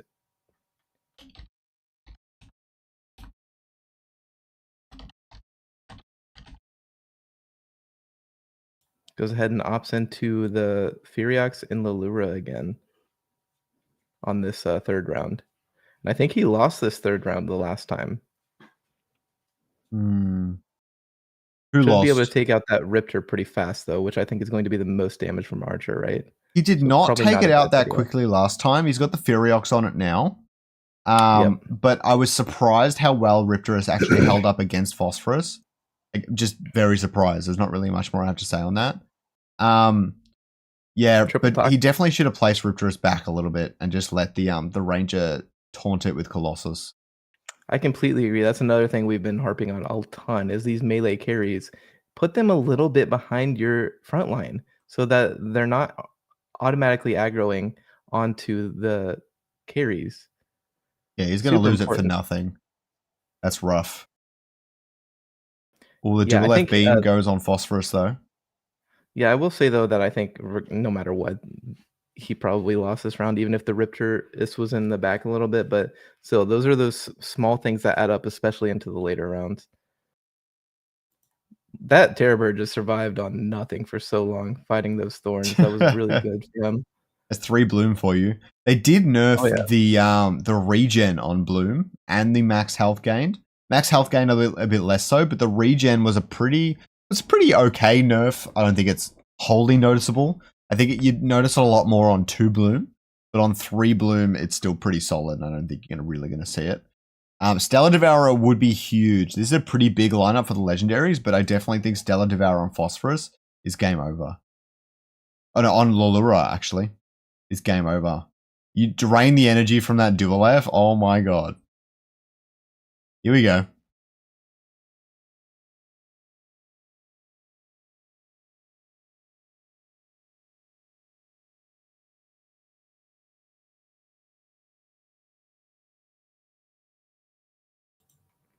Okay, let's see how he. What augment did Archer put on that Dwelleth? Isn't that the cybernetic? Yeah, he's probably dropping the enemy's energy, which is really wasted on Dualev. Can't Yeah, imagine that's that was what a I'm mistake, thinking. but he had nothing else to put it on. Maybe he was just hoping that it would really win him that round. And now he's wasted it for nothing, I think. Yeah, that's gonna hurt pretty bad, I think. Oh, yeah. This is especially if he gets some more augments. No, it looks like that he's gonna stop there. This even after this next round, it's gonna be really hard for Archer, I think. Surely Stellar Devourer goes on the board. Interesting. Ooh. So that's the augment, if I read it correctly, that grants Omega power to the entire team whenever it Omegas. Now, the Lura doesn't cast very often, but it does have a big, it's based on energy. And so it does have a big energy pool. So it's actually going to grant Omega power to Thyriox and Phosphorus on cast. I don't know how impactful that's going to be, but you never know. That Riptorus is still going down too fast. Decides to put invulnerable on Archelion. I don't know if that's worth. Oh, that's a big stun. Yeah, I think that was a waste of an augment. I think you'd rather put that invulnerable on the tank that Phosphorus was attacking at the start. That's a huge amount of damage. Huge win in that round for Leo. I'm surprised Archer didn't go down there. Well, yeah, but he's only won 2 rounds. I don't think he had the damage, especially with all those smaller units. But still, yeah, no like spammed augments on Phosphorus, so I can see that. See if you look at he put the invulnerable on that Archelion, but the Lilura isn't a damage dealer per se. Like it does good damage, but the point of the Lilura is for the crowd control. So I think that's a complete waste of 40 mastery points. Not sure what the thought process was behind there. I think that's even better on Cardiolox for sure. Even on Riptress, I think that's better. So what's this for? He puts the invulnerable on the Archelion. Oh yeah, for sure. It's such a weird setup there. It's not even just weird. It really is just a waste, I think, unless there's something I'm completely missing. But Leo's more than happy to see that play. He might have given it thorns, but I highly doubt that. I wasn't watching closely enough. That wouldn't make sense either, though. But it said invulnerable, so yep, there we go. Leo takes. Is this game 1? This is game 2, I think. Oh my gosh, dude! I'm so sorry. But yeah, see, it looks like it was thorns on the Archelion. And he also has his ranger up there in the front where the Phosphorus and Scoriox were aggroing onto that as well. Just a huge misplacement and positioning, in my opinion. But what can you do? Again, Leo, the best Arcanite player in the world. That's a narrative, or one of the best. Storming's the best, apparently. But I'm running with this narrative, and I'm not letting it go.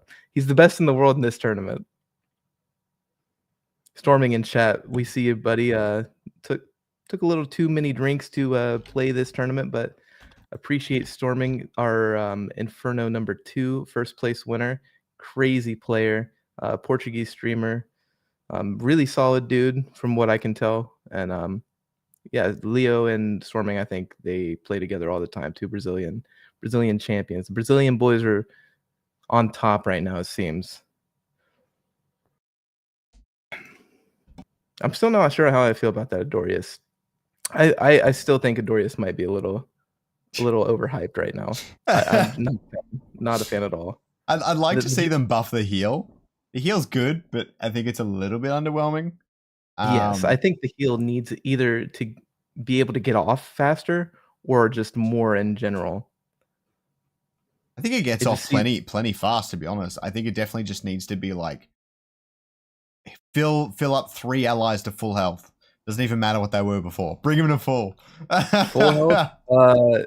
I would rather not play into a healing meta. I'd rather die, but interesting choice there, Scoriox. I mean, like, it's 100 mastery points. It should be doing something fantastical, right? Yeah, it definitely needs a buff. Hell, even maybe, get some extra attack damage on there, I think a Dorius carry with some kind of like how people use Blaze Knight, that would be interesting. Maybe a little bit of fun. But because I know Martini had some weird build that he was planning before they nerfed the Dorius' attack damage to give him just like invulnerable with all the shields and then attack damage, attack speed. But I'm not sure how you fix a Dorius. Probably just give more health healing to his Omega, but I'm not sure. I think it's a trap for some of these players personally. But I know they want to get the 4 Mystic off, but I just don't think it's worth it. You go from having 3 Mystic with the 350 shield, 25% attack speed, and only goes up to 450 shield, 33% attack speed every 8 seconds, which sounds like a lot, but I think if you add in, you can get another bonus in there. You know what I mean? I think it's just way better to add something else. I don't like Adorius as a unit right now. And hey, I could be completely wrong. I haven't played a ton, been sick. I really haven't played at all this week, but I played a few games against Adorius. We've watched a few here. It is super underwhelming to me. Chat, let me know if I'm stupid. Let me know if I'm wrong, but down with Adorius. Adorius. The only thing that bugs me about Mystic is that they only get the attack speed buff while the shield holds up. And now, like, I don't mind that as a mechanic, but the shield is so small, you might as well not give them the attack speed buff or the shield at all. I mean, the shield, even a small shield does something, but you might as well not give them the attack speed buff. It's nearly impossible to get it running. Maybe I'm just really bad at the game. I think that's possible too. But it's not easy to keep that shield on them and get the attack speed going. Now, I don't know if the mechanic works this way, but if it stacks with the shields, that would be super cool. For example, if you gave the shield to an Axodon who's already cast its own shield, and then you have to take out both shields to get rid of the attack speed, that would be a really cool interaction. But there aren't many Illuvials that do that. But then again, you do have some augments, things like on Omega get 300% energy as shield and stuff like that. I think there's some fun interactions there, but the Mystic attack speed buff isn't huge, so it's not great. You're like 3 fighters are just better and cheaper, right? All right, we're going into the game. This is the first quarterfinals being played right now. First quarterfinals. Who is this again? Sorry. We're watching Brian the Brave. Brian the Brave. Up against a Mud Mystic Berserker thing. I don't think I'm aware of this player. I know Brian the Brave, but the person he's playing against. Yeah, Sand Birdie. I've never seen them before either. Well, they made it to quarterfinals, so let's see what they have. And again, thank you for the competitors that are hearing this. Thank you guys for signing up. We really appreciate it. We love to see all the interesting builds. We love to see new players. We love to see new faces.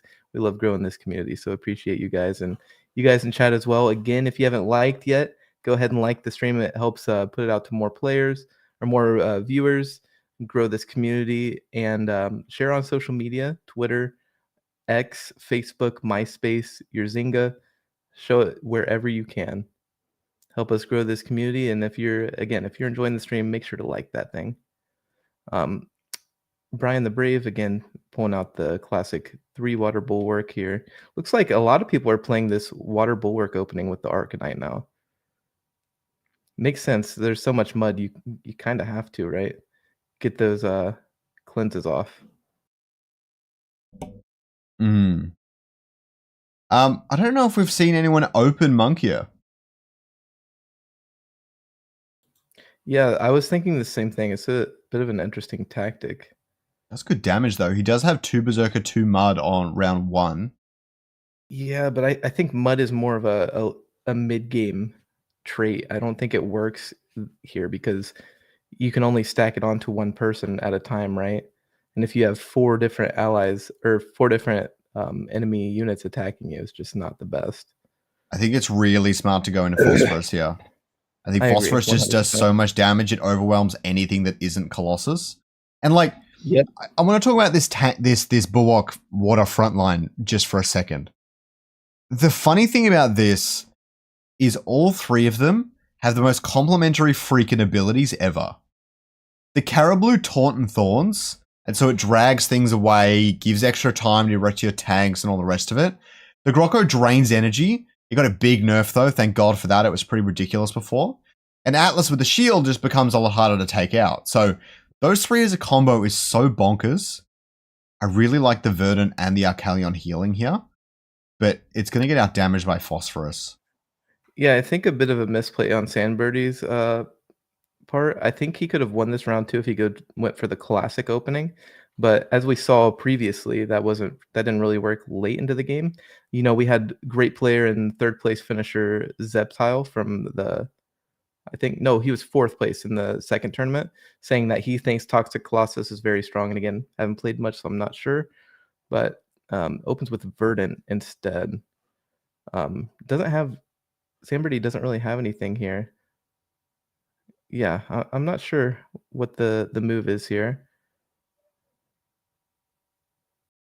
Maybe he just thinks he can get hyper off? Soda says that he loves Adorius. It's one of his son's favorite Illuvials. It's actually one of my favorite Illuvials too, just like visually. I love it. Go ahead, sorry. I was just going to say the card Dulox is going to make a big impact here. I feel like I keep cutting you off. I'm sorry. I'm just super hyped. You know what I mean? No, that's all good. I'm hyped too. Don't you worry. The Lulura is going to be wasted against Arcalion. Although it drags it back slightly, which could make its Arcalion's Omega a little bit worse, which is interesting. That Cardelox stayed alive for so long. I think that's really going to help Sandbirdie. But he's going to kill a few more units, take a lot less damage this turn, but should still lose here. Oh, for sure. Man, that Omega from Phosphorus is just so strong, man. It's got the angle now too. Look how slow it's attacking. The Mud really got onto it, but it's not enough. Yeah, not enough. Like, Mud definitely doesn't need a buff or anything, but like, I don't know. What do you do to change that? I think the problem with Mud is, like, I mean, the Alluvials are okay, but they're actually just kind of underwhelming. They don't do a whole lot of damage. They don't do a whole lot of anything else. The Mystic one's great for giving Mystic, but it doesn't do a whole lot besides that. They're just overwhelming Alluvials in general, so it doesn't matter how good Mud is. The Alluvials themselves aren't able to hold their own. Yeah, he meant to say underwhelming Alluvials there, just so no one gets confused, which I would agree. They're 3 tier 1 Alluvials. Like, sure, you can get 4 Mud pretty quick, but I mean, I just said last game, like with the Dorius, sometimes like getting that affinity boost is just not good because the unit that you're using to get that boost is just not worth it. Now, sometimes using a worthless unit to get the affinity boost is good, especially if you're trying to hype up like one of your carries or something. But in the case of Mud, I just think none of them are good enough to really stand on their own, which makes the Mud trait kind of useless. So it's hard to balance too, because if you add in another Mud unit, then it's good, it's going to be overpowered because you had to buff Mud to make these bad units good. So I'm not sure how you fix that, but yeah, I would agree. Mud's a little underwhelming, even though I really like the idea of it. We are going to see him grab Omnivamp on the Phosphorus and give it the cleanse. Riplance is going to come out though, so he's finally got the 3 Berserker, which took a lot longer than it should have, honestly. But unfortunately, he's let Furiox aggro onto it and soon Phosphorus. So he's actually going to lose his big Berserker very early on. Although it's doing some good damage to Phosphorus. And it's got Hyper now. Yeah, but it looks like... One more cast? Oh, I think he wins here, though. I do think Sand wins. Yeah, the attack speed drops on Furiox are going to really hurt, in particular, because I don't think you just have enough mastery to give cleanse to both Furiox and Phosphorus. You got to kind of pick one. Phosphorus being the obvious choice, obviously. But he just overwhelmed him with enough damage. He just overwhelmed him with enough damage. Can we see a replay on that? Yeah, thank you, sir. There we go. I just wanted to take a look and see really what happened here with this Phosphorus. It does look like the Riplance got hyper. It did die pretty early, but it got hyper enough to do enough damage to out-damage that Bloom, out-damage the augments that were on Phosphorus. Great play by Sandbirdie. Yeah, I'm surprised Riplance lived for so long. Ferox must not have been aggroing on it, but I don't know how Ferox couldn't take it out. Maybe it was healing. Toxic does give you some healing prowess, but I didn't think it would be this much. His Omega also heals him a little bit. It's not like enough to matter in most cases, but sometimes it's enough to just get by. Goes for double pure attack damage on Furiox. I've always wanted to try that. I have not tried that yet. Yeah, I've been seeing a lot of people use it. I'm not sure why you would do that over attack speed. Maybe because he's playing into the Colossus, he just wants the extra pure attack damage instead of getting the attack speed. That probably is more DPS, but generally you don't want to put double pure attack damage. But here, I don't know. It might be okay. I don't think you need the attack speed. The Furiox is getting all of its attack speed from Arcanite. And there's one other way. Sometimes Mystic. There's no Mystic here. Yeah, definitely think double pure is good though, for sure. I think it's good, but I would be personally just the way I play. I would definitely prioritize attack speed, but playing into Colossus, playing into things like Bulwark, double pure attack damage, I could see why you would play that for sure. Oh, that Adorius heal is big. Not enough, but it's gonna slow you down slightly. That unit sucks, chat. Don't listen to him. It's gonna slow you down just by 3 seconds.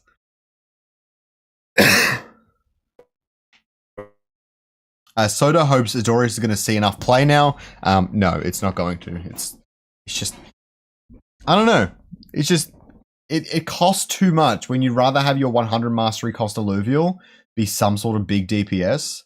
Adorius is really helpful if your opponent has no DPS. You will auto win, but if they have DPS, it won't matter. It just can't heal out fast enough.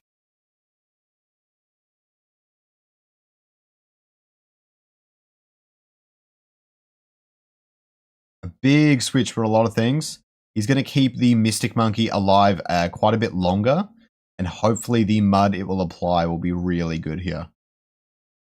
The Cardiolox is going to taunt. I'm liking it. It's getting a lot of heals up from Adorius. Riplance is going to go down quite early here, though. It looks like the Mystic Monkey is just barely out of the way to stun the Phosphorus, which is unlucky. Oh, it's immune. I see. Yeah, look, I think he's got this one. That Phosphorus hyper, we might have a problem, chat. Zeptile says you can beat this, but we might have a problem. I'd like to see someone beat it. I have no idea how you do, but I would like to see it. Yeah, I agree. I don't know how you beat it. I'm glad Zeptile does. Tell us, please. I think it's a positioning thing, and a lot of people just aren't locking it down. They're letting their carries get attacked too easy.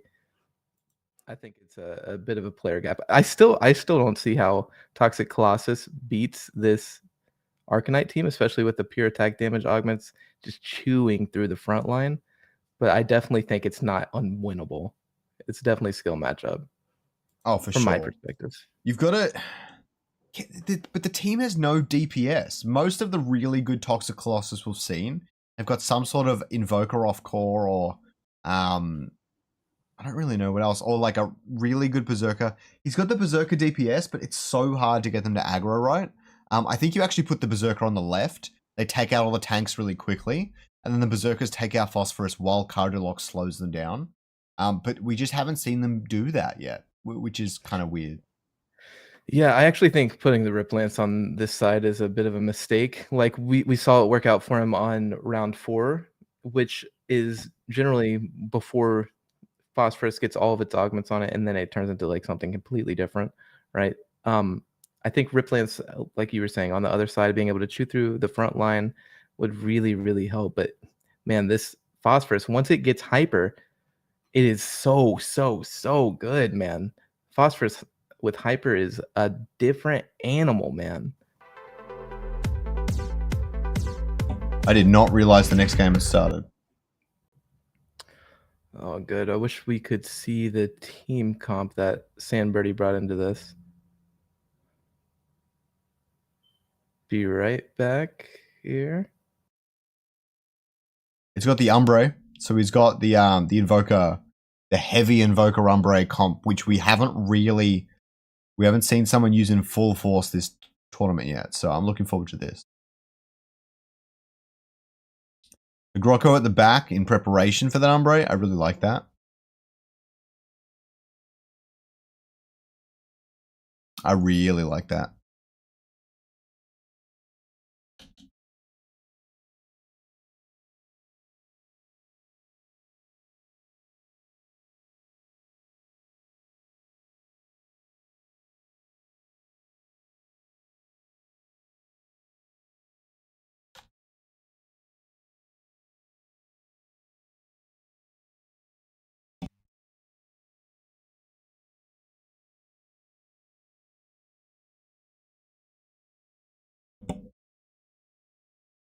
Opening dual F is super weird.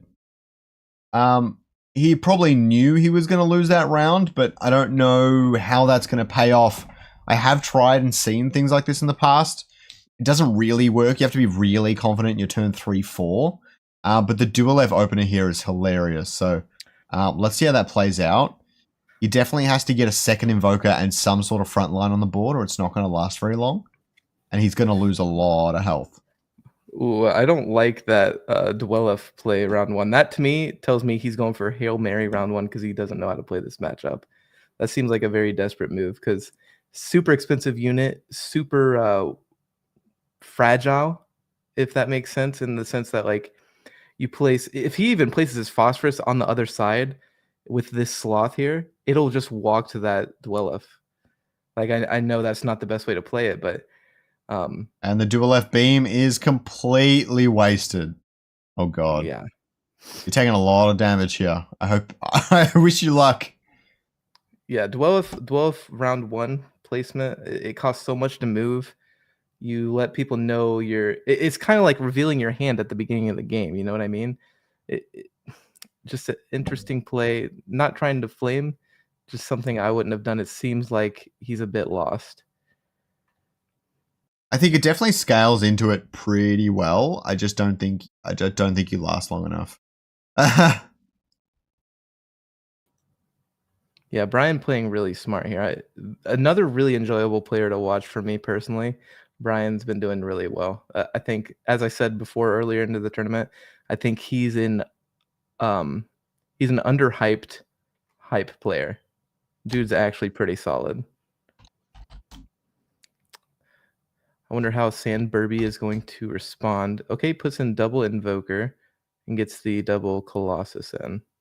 I think Phosphorus on the back right is actually quite fun here. Because what it does is it holds the team on the back right just that bit longer, that hopefully Dual F can cast while everyone's running all the way over to the left. This next Dual F cast is not bad. It does only do the Furiox, because the timing here isn't great. Although it's going to remove 2 pieces and save a little bit of health. Not bad.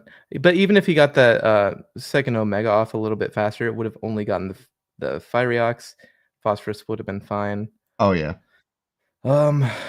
Yeah, I think, again, it's just like putting the Dwellef down round 1 is such a bad idea for so many reasons, because now, as we've seen, he can just place his units around that fact. And you said the C-Force in the back right. I do actually agree with you. I would have liked to see it have been placed over a little bit more, though, so it's not getting hit from the AoE Furiox or the Omega from Phosphorus.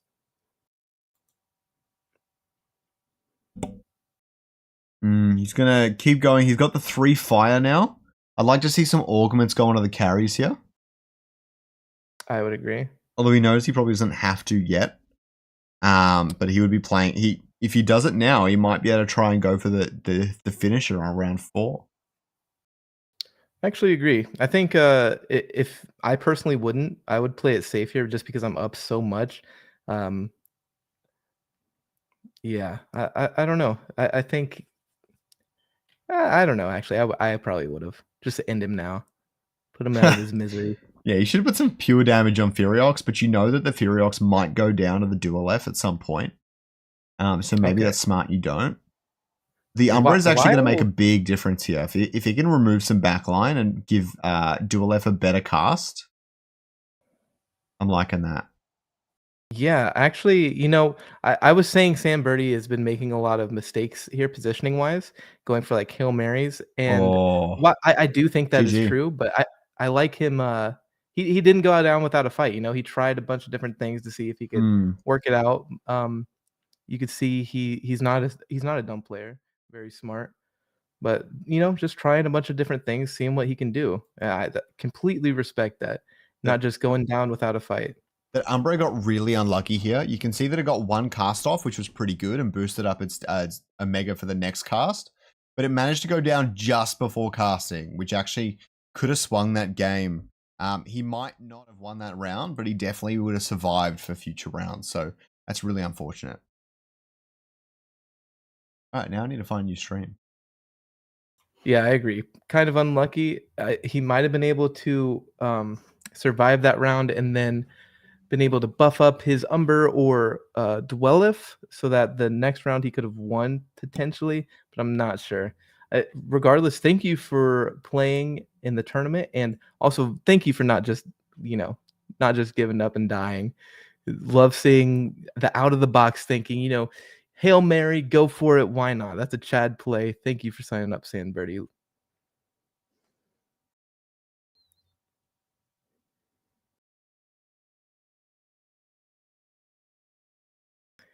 Taylor in chat says Aegis buffed double Thorn Cardelox Colossus team kills Phosphorus. Well, rather the bird ends itself. True. That'd be wild. That would be I definitely do. Too. I've given that some thought, and I definitely want to try that. The problem is that a lot of teams are running things like Dual F and stuff, and they just shred through that. Yeah, but you could just have that in there as a pivot depending on what the other person's playing. That's just one more spot, right? Because you just need the Komodo.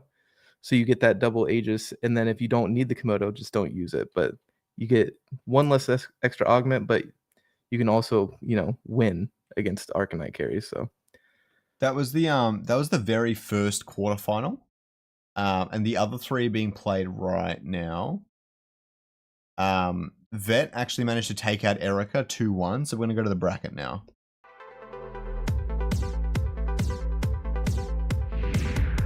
Here is the bracket we all know and love. As we can see, Vet playing up against PPZL. Brian just beat out Sandbirdie. He's in the semi-finals and guaranteeing some prize money, I suppose. I think everyone here is. I can't remember. Leo Main taking on Sneg. And Lagaron just started their game with Hetbone, so hopefully they can catch up to everyone else. But it looks like the next game we're going to be looking at is probably the winner of Brian versus the winner of Vet PPZL. Yep. Is Brian European?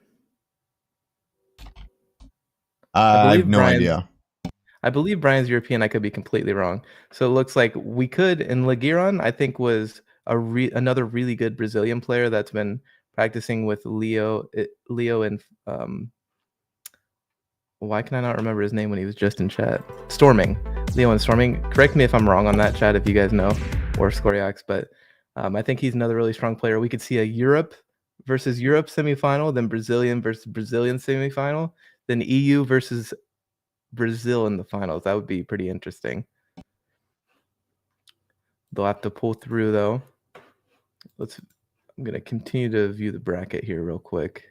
Personally, I would love to see Venmore and Brian the Brave. That would be fun. Leo Main and Lagiron. I think we saw last time. I can't remember. Hetbone He is a Russian player. Really, really solid. Kind of definitely better than Nixitar, but kind of the same story from what I've seen. Like gets far into the tournament, but then seems like he falls off a little early. I think he's been underperforming personally.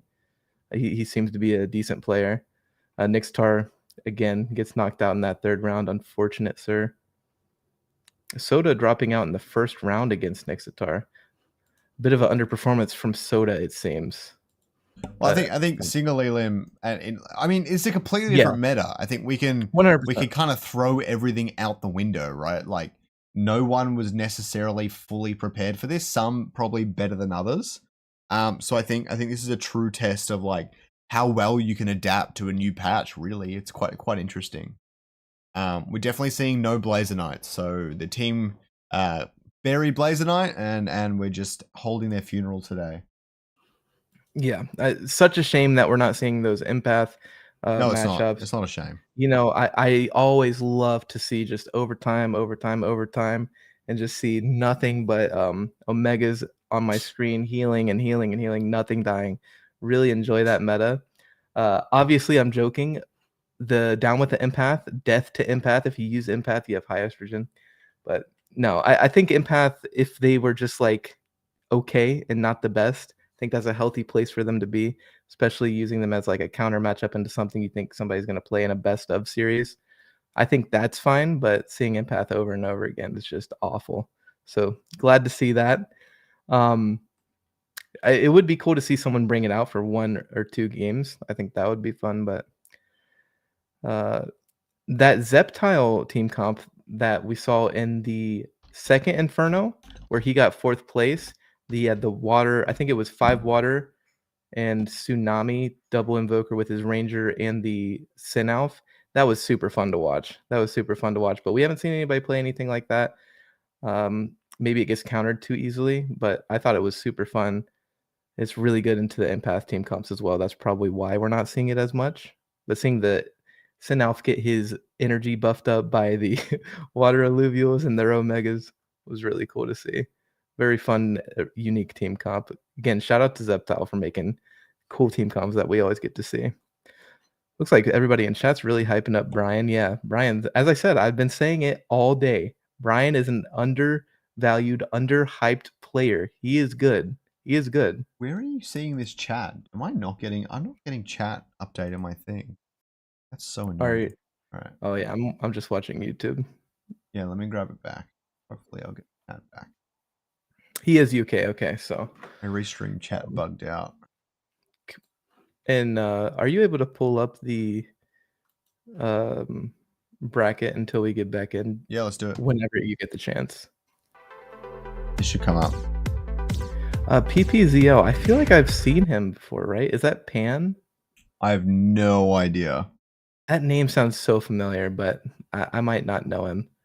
Beat Hisapio, one of the really good Japanese players. Again, this single elim, brutal. We said at the beginning of the tournament, brutal. Sorry, buddy. Be seeing you later. But again, I love Hisapio. Such a nice, kind guy and really good at the game. I think that's another player that's been underperforming a bit in the tournaments.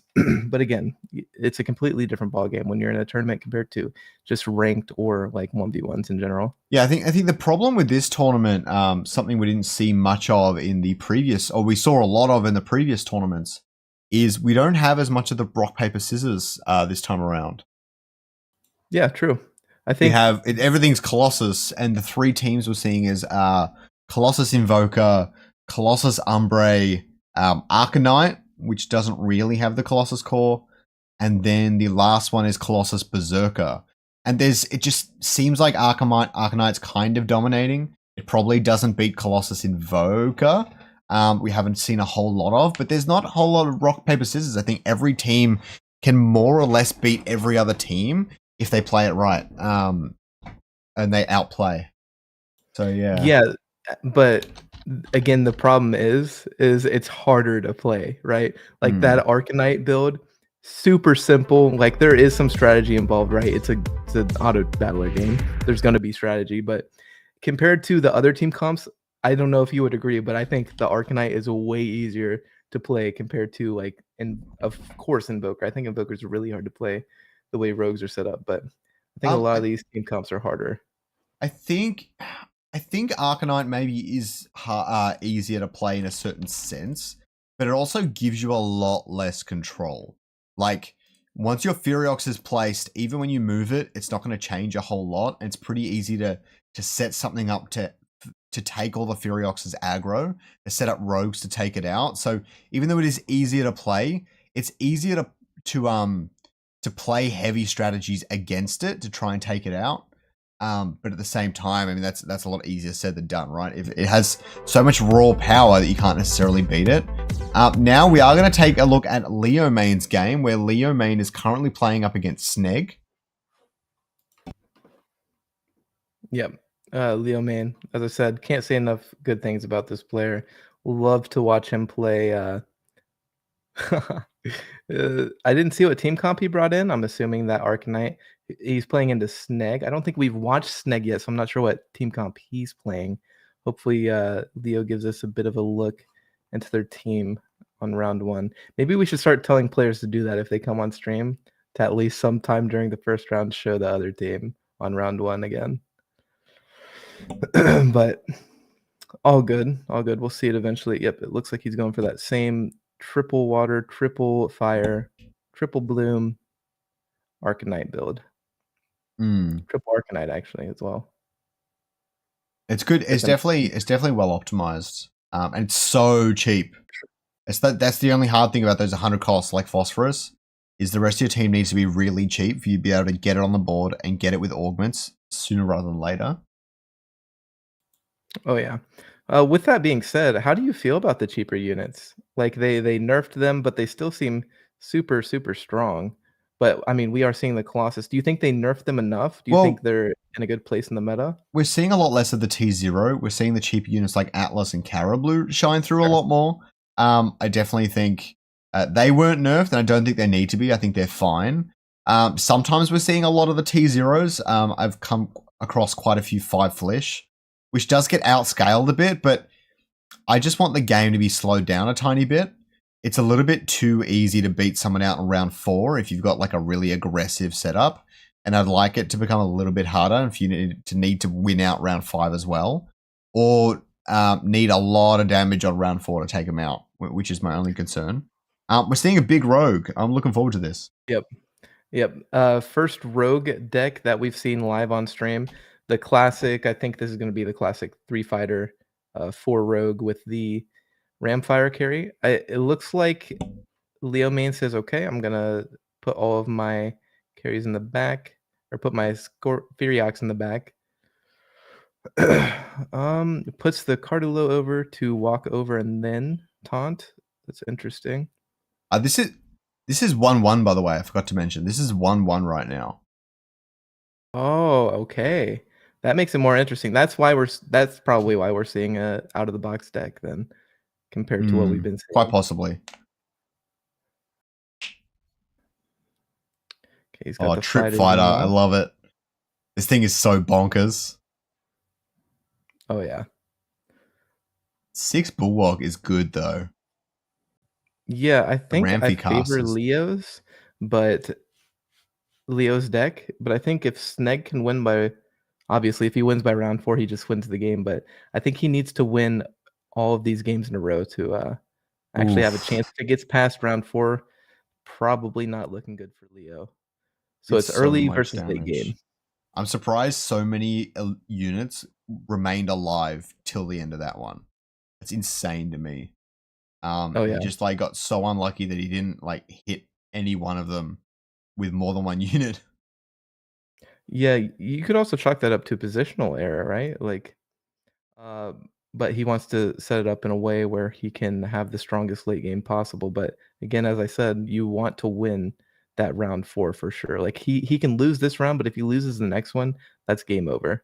The Ramfire's got to come out for sure. Like that Phosphorus, one Omega is going to take out the entire team of Sneg.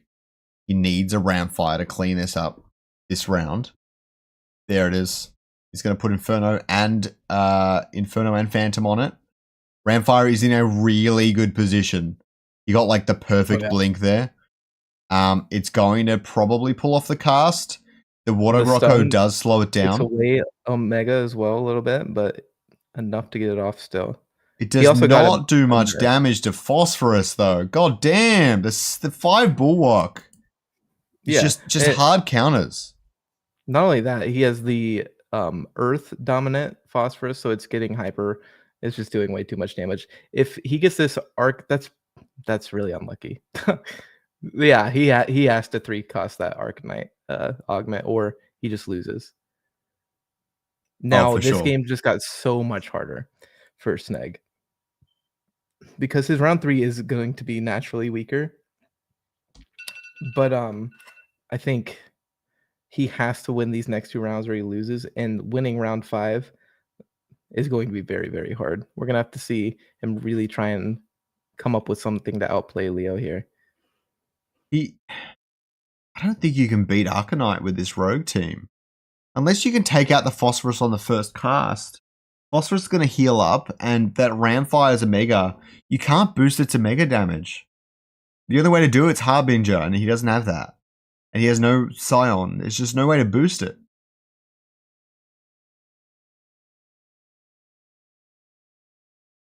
Coming in what I would assume is a Rogue Lynx. Interesting. Oh, he is going to get the cast right before death. Does a lot of damage, but that Phosphorus. He does still have the Ranger. Oh my god, I can't believe the Furiox was alive on 1 health. Oh, this is not looking good for Snag. I think it might be over. I'll be real. Because I think he even had the upgraded gauntlet on his Ranger there. If he would have been able to get his Omega off on the Phosphorus, I don't think he had a chance, but he might have. I think that's GG. He's really gonna have to outplay it here, or pull something out that we're not expecting. I think what is interesting here is that they're all managing to cast pretty consistently. He just needs to get the damage up. I don't think Leomane can necessarily stop that. What I did just notice is that there's 2 things in front of Phosphorus. If you stick enough things, if he moves the fighters across, he might actually be able to box Phosphorus in and just make him become his own worst enemy. But they'll move too quick. They'll move too quick. And Phosphorus has really long legs, so we can actually attack through that. Yeah, I was about to say, I just remembered that. Yeah, he can attack from behind, so even then. Well, if you give an Indomitable to whatever it is blocking them in, you could actually cause some serious pain. Leomane going for the removal of Resolve to the enemy team instead of taking away, or instead of adding damage to his Phosphorus. It looks like he's actually going for tanky Phosphorus. Makes sense. Wants to get the Bloom heal. That's the play. So for anyone who doesn't know the calc, he's given the Phosphorus 80 physical and energy resist. And in layman's terms, what that will actually do, well, what 100 physical and energy resist does is it gives you a 50% reduction to any single bit of damage, including the Ramfire Omega. Combined with this natural resistances and things like the Grit and Resolve that he's stacking as well, you're actually going to cut down that Ramfire Omega by about 60%, give or take, pretty confidently. And that's just, combine that with Bloom and max health buff and everything like that, that Ramfire is not going to be able to kill Phosphorus. The only thing that's going to kill it now is lots of little bits of damage, but we can see that his team is just not lasting long enough. And now he's giving the Omnivamp. It's just, there's no way to stop that. I completely agree. From my perspective, this game is unfortunately completely lost for Snag. How do you feel about that? I think this game is lost for Snag. I don't think he can come back. He went super early game, and losing that round 3 was huge. Yeah, there's no major way to boost a Mega Power on something like a Ramfire. You need a big gauntlet to really come in here. But the Grotto at the back left is insane. Not only does it drain the energy of the gauntlet, like, it's good. He manages to take it out here, though.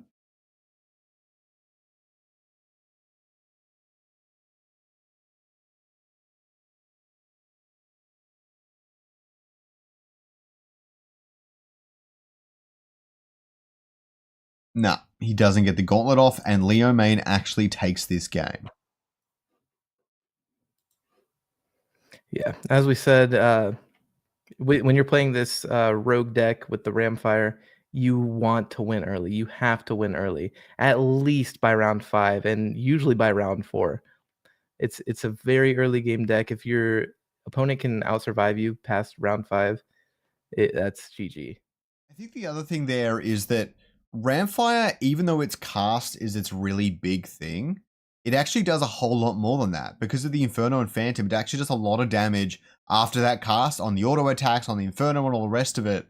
And even though he got the Ramfire in the perfect position for the cast, he then gave up the Ramfire really quickly because it was in the front line, right? So maybe he needed to set it up so the Ramfire walked into the thing and then cast, so it still catches everything important, but doesn't die straight away. but I'm not convinced that would have made that big of a difference. Yeah, I think it would have made a big difference on round 3, maybe round 4, but that's something we see from the top players that and, you know, I'm not sure who made it up, but the top 2 players that I think made it that specific team comp, S-Judd and, Smartass, both of those players, when you see them play this team comp, and we saw it and mentioned it in the previous tournaments, they always put the Ramfire out just a little bit, especially if there's something out there over there to stun it.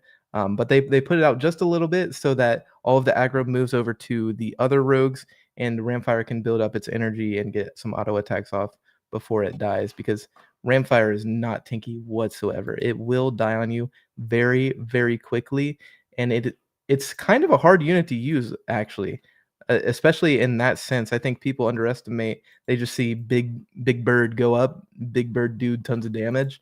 It's not that simple. The positioning is huge on that one. You have to place it perfectly, and there's also even mind games that go into it because, as I said, you have to position it perfectly. If your opponent moves something over just to take it out, if it doesn't get that Omega off, and honestly, if it doesn't get 2 Omegas off, in some cases, it's a worthless unit. Like and especially if it doesn't get 1 off, then you messed up.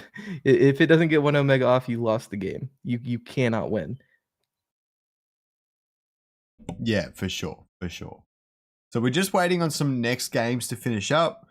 We'll hopefully grab the winner of Venmore and PvZL up against Brian the Brave, and then we'll let Lagaron, Headbone, and Leo Main play off as well at the very same time, and then we'll go into the grand finals after. So we've got 2 games left essentially. I have no idea if we're going to stream the third, fourth playoff. I don't think we will. I think we'll just let them play while we watch the grand final. Yeah. So wait, so which one did we see? Leo Main is in semis now, right? So we got Leo, Brian the Brave, and then the winner of Venmore and PP, and the winner of Legiron and Hepbonhe. I need to ask him how to pronounce that name. Be a professional commentator. You know what I mean? So, do we know how far? Huh? The most professional commentator. The most I already am professional and one of the best, but we're working on becoming the most professional. I never say anything out of pocket. I never say anything inappropriate on stream. Like the most professional, right, Scoriox? The most professional. Venmore just took out PPZL. Let's go. GG, Venmore, and thank you, PP, for signing up for the tournament. Unlucky, but you beat Hisapio, so you must be pretty damn good.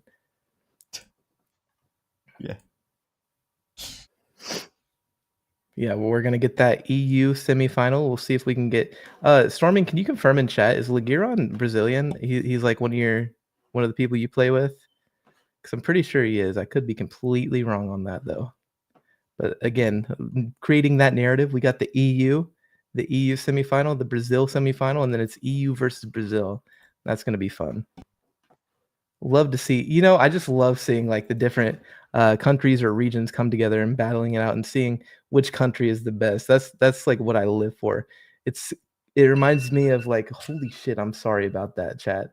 Time to wake up. Wakey, wakey, eggs and bakey. But yeah, I love seeing it's kind of like esport or the esport orgs versus esport orgs. Like that same kind of feel, like this country versus that country or this region versus that region. Love to see it. Yeah, it's Wait, pretty Venmore hype. is in semifinals? Yeah, bro. You coached him. You guys practiced together.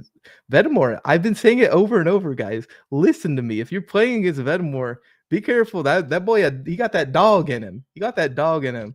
He's a good player. You coached together. 15-0 yesterday on ladder, stomping the tournament, Zeptile says. Yeah, Venmore, great player. You got 15 L on ladder, Vet.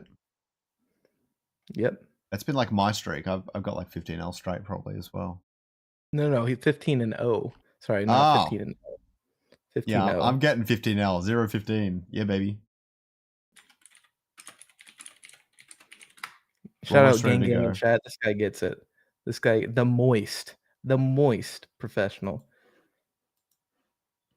Pause. Okay, so are we going to watch Venmore or Leo Main and the winner of Hepbon? No, I have no idea when their game's going to kick off, so we're taking Venmore. Not a problem. Do we want to wait, or do we want to just blast through the rest of this tournament? Because we could just make the other semifinals wait. We can watch that one as well, and then watch finals. That would be good for clipping as well. Just saying. It's only been like 2 hours. Yeah, I mean, I'm open to it. It's been 3 hours, dude. Oh, 2.5. You know. Do you want to do that? I'm hoping to get this thing under 4. I'm seeing if we can. We for sure could, or we for sure will, no matter what. I mean, yeah, I'm open to holding Leo Main, but I'm just concerned that if the Venmore Brian game goes really long, I'd love to be able to jump straight into grand final, but... Okay, not a problem. No problem at all. Okay, Brian the Brave, again with the classic Arcanite deck. I would say I even came up with this. I was smashing on the ladder before anybody else after Viper gave it to me, so I pretty much came up with it. What is Venmore playing? I can't remember. Or maybe he mixed it up. Again, a lot of these players seem to only come into the tournament with one deck, and maybe that's because they get 2-0s and they don't feel like they have to change it up, which, fair enough. But I think if you're only coming into the tournament with one or even just 2 decks, I think that's a mistake. Once you get into the later rounds and you see some mirror matchups, a lot of these players are possibly going to be better than you, or, you know, just it gets unlucky. You're going to want to switch it up.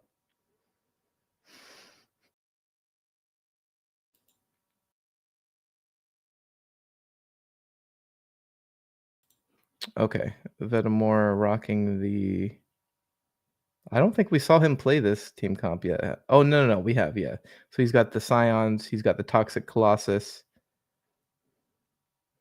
Gonna go for the Toxic Colossus start again.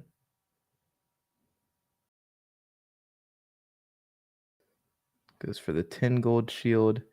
Now I'm wondering, why exactly does Vet go for the 50 mastery point shield instead of just going for 70? I'm assuming the difference isn't that great, and the 50 is just slots perfectly into one of his rounds. That's what I'm guessing. So do you actually want me to hold up the winner of Ligero and Headbone with Leo May, and we'll watch them as well? I personally would, but that's up to you. If you had like time constraints, let's do it. Okay, awesome. That's going to be really good for clipping. Appreciate you. W in chat for Scoriox.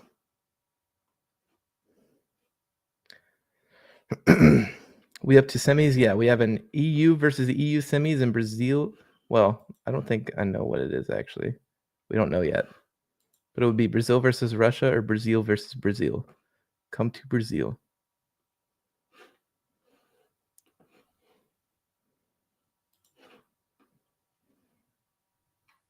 Oh, they don't know Ligeron, so I could just be completely wrong.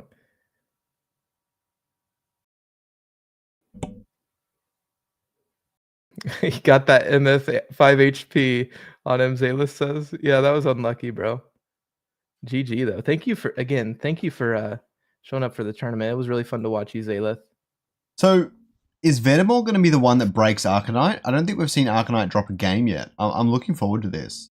I think out of all the teams, Venmore might have the one that can do it. He's got a lot of really great bursty Omegas, things like the Arcane Emberlinks. And he also has Blotto, which I don't think he always had. Did he always have? Oh, it was in a second mode that he never used. I did remember commenting on it right at the start, so he must have always had it. This should be interesting. I think he had another team comp where he didn't have all those flesh either. He had one flesh, but it was just he had two. He had two fire scions. Are you sure? He had a water flesh. I remember it doing some work against one of the opponents. Yeah, it's just the 2 flesh. Okay. It inflicts lethargics. I think that's a part of it. Because that's how he gets the 5 Scion. Remember he pulled off 5 Scion? Okay, yeah. He needs the second flesh to do it. I think he's going to win this round. If he can get through that Atlas, he will. Venmore plays so zoomed out. Too. What'd you say? Sorry. He plays so zoomed out. So yeah, funny. I do too. Can't see shit. My eyes aren't great. If there's any core contributors in here watching the stream, please, for the love of God, start the match like the camera angle in a different position. I fucking hate where it is, or I freaking hate where it is right now. I'll be honest. Can't stand it. I'm always backing it up, and it's like the camera is just, I don't know. Venmore with the early lead, but we've seen that the Arcanite scale into it really hard on round 3-4. Arcanite keeps getting nerfed though. Eventually it won't exist anymore, but for now it's still there.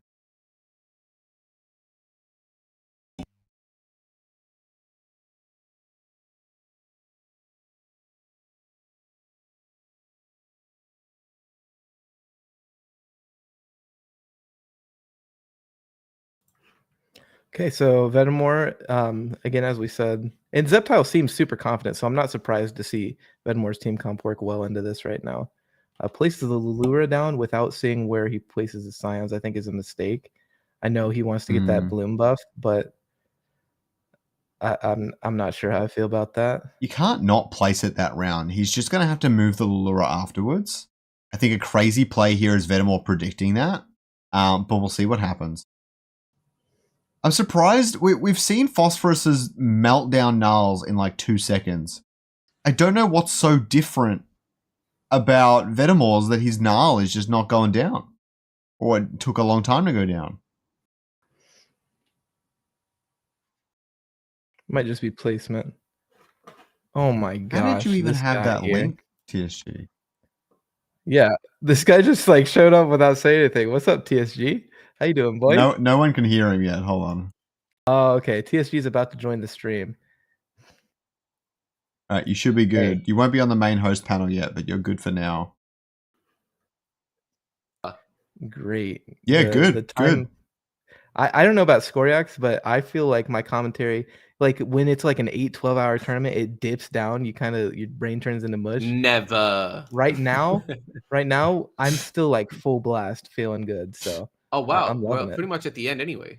Yeah, we have this semifinal, which is EU versus EU, and then the next one is either Brazil versus Brazil or Brazil versus Russia. Leo's still playing. Hefbone doing all right. Have we seen any of the common names? Stormings, damn, what happened to Stormings, man? He got knocked out early. I think he didn't have enough time to adjust to the patch, I think he said. It's just like crazy. The whole meta shifted overnight, and so we're really feeling its effects. All the players that are doing well so far are really accustomed to the meta. Venmore's got the most unique team so far. We saw one of his opponents had a mirror matchup, but Venmore was clearly a lot closer to the team when it was built and knows how to play it a lot better. Venmore's been playing really well. Yeah, nice. I can see that. And so what's the new meta currently? Sorry, we're not even talking about the game right now. I apologize. But what is the new meta? Toxic Colossus, pretty much. And then variants on that. The only one that isn't Toxic Colossus is this Arcanite team that we're seeing right now. But besides that, it's Toxic Colossus with either Umbre, Invokers, or this weird Scion thing that Venmore has, which is really sweet. Oh, wow. Yeah, Toxic Colossus with the Scions. That's really cool, actually. So it's just like a blast cannon. Wherever they go, it just... Well, the Scions aren't really the big part of the team. It's actually, what's the other thing he drops usually? I forget. Jimbo. There's one last piece to this component. Doesn't he have a Dwellif? I'm not sure. No, he has Furiox and then... He doesn't have Furiox. It's just Fiery. There's no way this is I meant to say Fiery, Yeah, no way. So I'm a little scared Brian's about to scale on him from this point on.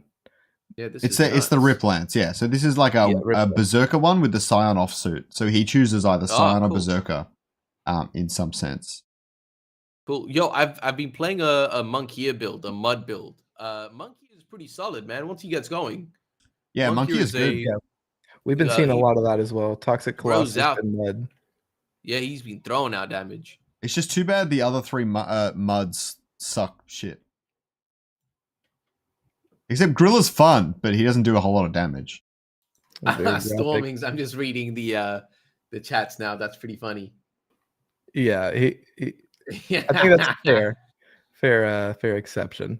Storming's solid player. That's hilarious. I mean, it's good to know he's still enjoying life and committing to the tournament stuff. Yeah, dude, we love Storming. Is one of our favorites here at the Inferno. Yeah. Dude, I've left him on red for a long time, man. Storming, I see the message. I will get back to you. I promise. I just needed a couple of days off. Yeah, I've been there. I'll get in touch tomorrow. I'll reply to the messages tomorrow. I've left Skyrox on red as well, so don't worry. Oh, so he's actually got double Aegis on top of the Cardulox, which I've been wanting to see for quite some time. He's also got what I can assume is the attack speed debuff on Cardulox. But yeah, this is really fun. That Cardulox is not going to go down easy. He hasn't buffed up the resistances on the Aegis units yet.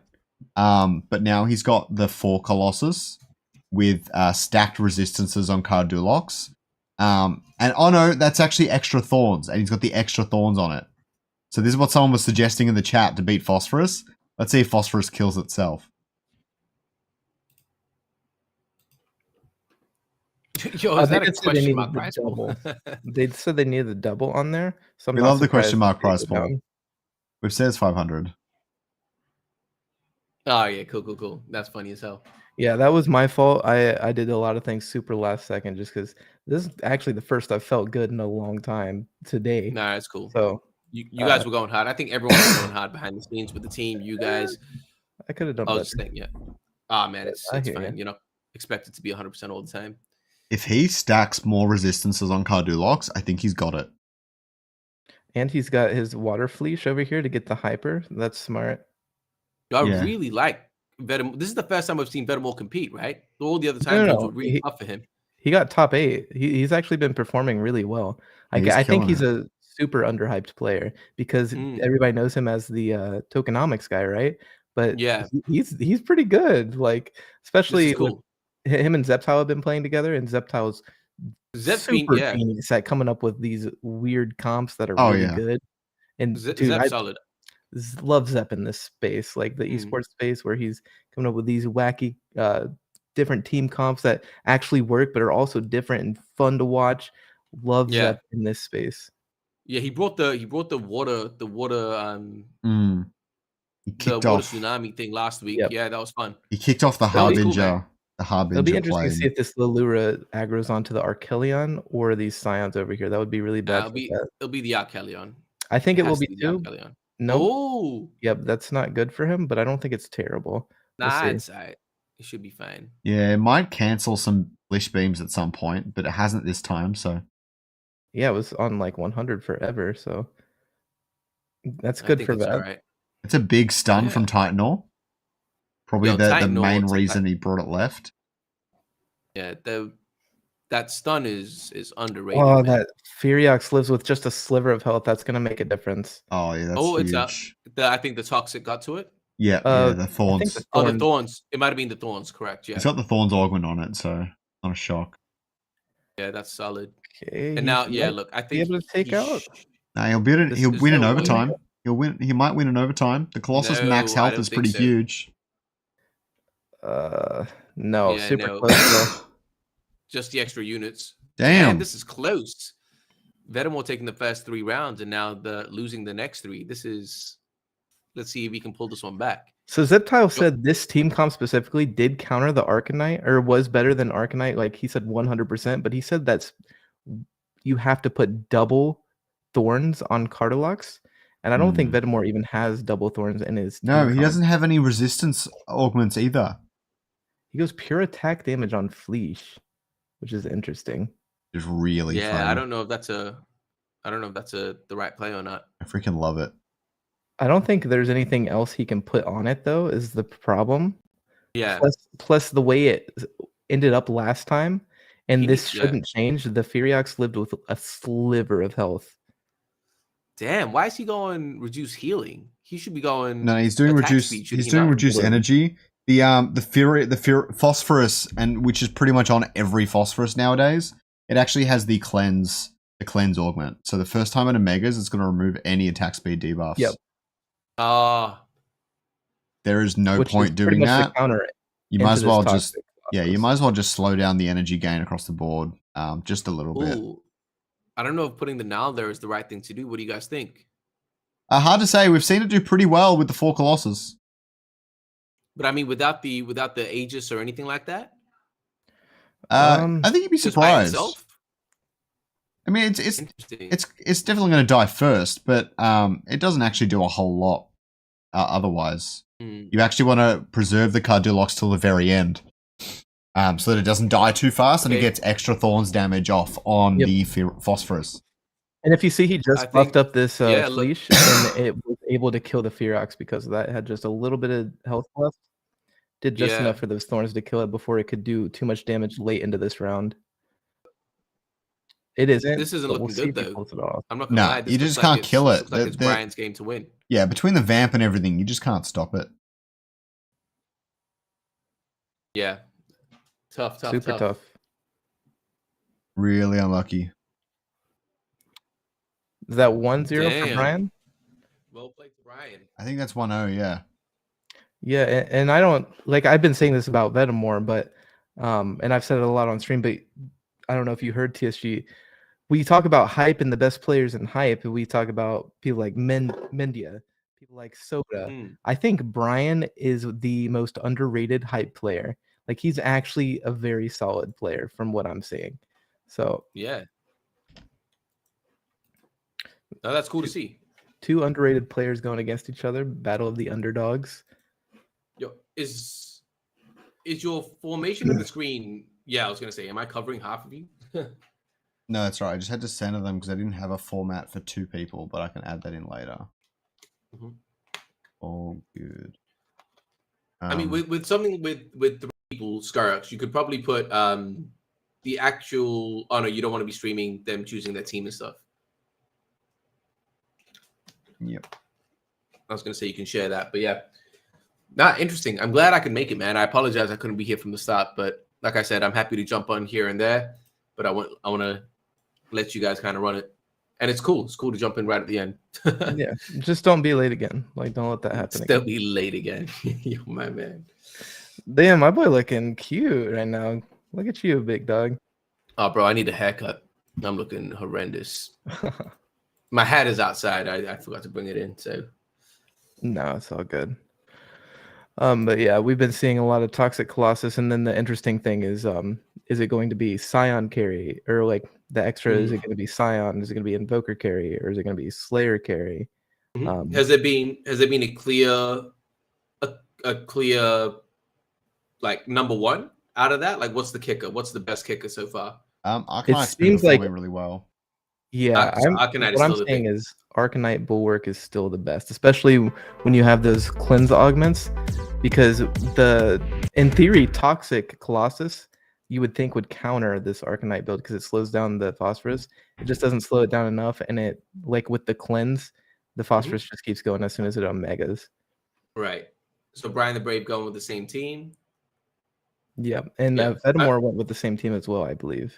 Yeah, I'm very, very excited to see some stuff with the augment changes. I think once the team implements the major augment changes that are being worked on, I think we're going to see a huge, huge shift in the meta moving forward as a whole. And I think that's going to be really, really cool to see. You said that changes? Yeah.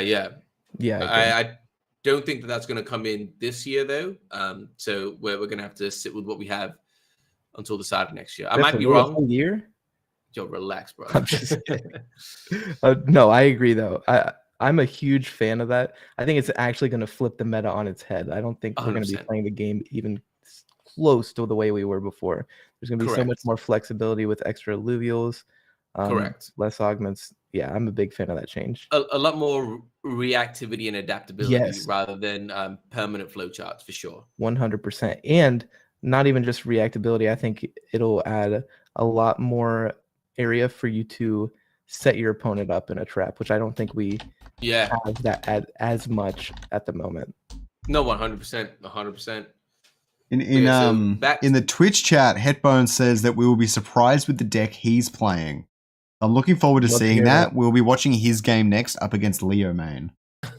Yeah, as I said, the person with the most interesting deck that's also good. Even if you don't place, I'm gonna give you $50. So. That's cool. I like that incentive. I really like that incentive. Yeah, I'm gonna continue that into the future as well. Obviously, you have to play on stream. I have to be able to see it, but yeah, I think they need to win at least one, right? Like someone could just play some hilarious team and just lose all matches. I think they need to win at least one match with it. Not even a set, just win one match. Yeah, I mean, so it's viable. You know what I mean? Sure. But so far, that goes to Venmore. That's cool to see. I'm appreciating the comments in chat about the hair, but don't ever say that. My wife is trying to have me keep the long hair. I'm trying to shave it off. So I appreciate the comments, but yeah, I thought about growing out my long hair again, getting like but you can't, right? There's a difference. There's like a genetic difference. Yeah, I can't because I don't really want to deal with it. Okay, let's get back to the game. What is Venmore gonna do to stop this Phosphorus? I don't think he can this round. As far as I'm aware, there's no way you can set up these units that he has right now with this ranger and win into Brian. I think he can place his Phosphorus anywhere and win. I think the double thorns are going to be a big thing here, right? He doesn't have it. He doesn't have the he doesn't have double thorns. He doesn't have the double thorns. Oh no. Yeah, he didn't set himself up as well as he could have. So Phosphorus is just having free reign right now. Because of the less rock, paper, scissors, we're seeing a lot less deck switch ups between games this time around. I don't know if that's necessarily a good or a bad thing, but I don't mind it. It definitely means people are trying to build more consistent teams rather than a team that wins a certain matchup. I think we're going to get to a point. I think we're going to get to a point where players are switching between maybe one or two teams that they're very comfortable with, rather than a full rotation. Similar to like fighting games and things where you have your main and then your secondary. I think we're going to see a very similar thing. It takes so long to take down that Phosphorus. Like a 4v1 and Phosphorus still isn't dropping. Well, the health regen from Bloom is so overtuned. I think he needs to go for the Berserker, yeah? Or even with the Scions, he didn't play. He went for the Granite. I think the Arcane Emberlinks would be a lot more impactful with that burst damage rather than the TNT. So he's got two options, I think. One is to go full out Berserker on the Phosphorus straight up, or try and switch up, try and redo the Scion, but with the Emberlinks with the burst damage. I think that's going to be the option. Oh, for sure. I think Emberlinks does a lot of work here. You know what I'm wondering? At max stacks, Toxic is supposed to prevent healing. I'm not convinced that that's happening. I think there's a bug. I've just noticed that across the board, where the Toxic doesn't seem to be stopping healing at all. We need something that stops healing, if not that, to be added to the game, to just help deal with these sorts of matchups. Yeah, look, Brian predicted it already. He kind of knew that, and it worked in his favor. He needed the extra bloom. He knew that. Wow, look at that. He positioned the ranger to take that first hit as well. Like that placement of that flish was honestly a complete waste. Like that added no value for him at all this round. It's so hard to eliminate any of the bloom alluvials. They're just unkillable. Like that Lolura is not going to go down. Overtime does work its magic, man. Look, that's a big Archelion heal. The Verdant's good here too. Yeah, they're all in that Verdant heal, which is good. But yeah, look, they're just getting through it. And overtime's working in Brian's favor here. Yeah, I think they've got the regen. Yeah, damn. I genuinely think Berserker is the play, but I'm not sure if he's on that tip. It's not enough damage. You'd be surprised. You need to really kit them out with augments. And I'm not sure he's going to have that chance. But yeah, maybe. And this is, I just want to point out, this is actually working worse off for Venmore than it did last match. last match, Venmore took the first 3 rounds. This one, he's only taken 2. So he's already off to a worse start than he was last round, which is unfortunate to see if you're a Venmore supporter. Venmore stan. Yeah, that's the one. A Veti. If you're a Veti, this is a Veti. Oh my god. This is not what you want to see. I don't know if that range is going to be doing what it needs to do, if I'm being completely honest. Yeah, it's going to keep his Flish alive, but it's still going to get stunned. Okay, he is going for a fire thing, which is cool to see. But yeah, I don't know if it's... I don't know if the Scion play is the right play or the Berserker play is. Yeah, it's hard to say. I would have gone with the Berserker. I don't know. But like, what do you guys think? I think I would have went for the Berserker as well. Yeah. I think I would have put Rip Lance on the other side. Oh, it's so hard. It's so hard. He's gone the attack speed as well. Yeah, see, I think I would have put the I would have put the Rip Lance next to the Nile just to start chopping away at the Phosphorus. I actually think I would have put it on the other side because of the bloom. I would have taken out the other bulwarks so I can move slowly down to the Phosphorus. But even then, I don't know if that's the right move. Oof. Oh, that was a good way to take the Ranger down. A combination of the Flish and the Nile ulti. I mean, this isn't looking too bad, actually. He's still got his Archelion. He's still got his Caradulux. Yeah, this round's looking better for him, but his Furiox is hyper now, so it's just going to be a Gatling gun. Yeah. Not hyper, is it? The Furiox. Brian's Furiox. I can't tell. Yeah, this is not looking good at all. He's bringing the baby. It just heals too much. I think the cleanse on Omega augment that's going to come in this next round as well is going to be a little rough. That might need to be made.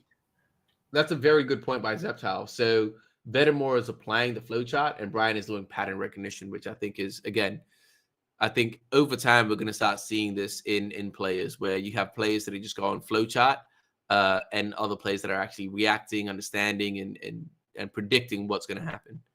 And I think that's really when you start to see players shine and showcase their knowledge of the game. I think he just gave a recovery augment to Caradulux. I didn't even know. I've never used that before, so this will be really, really interesting. And given the damage on Fiery is good here. It's just too bad he can't keep the Flish alive. Yeah, I would love to see the damage dealt. I would want to see how effective the Emberlynx is. I think a reposition there might be necessary because it did die pretty quickly.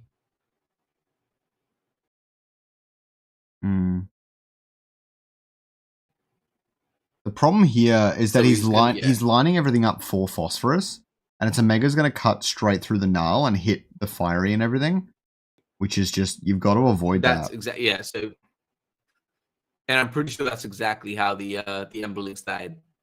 So yeah, you can see, look at the damage that it's taking.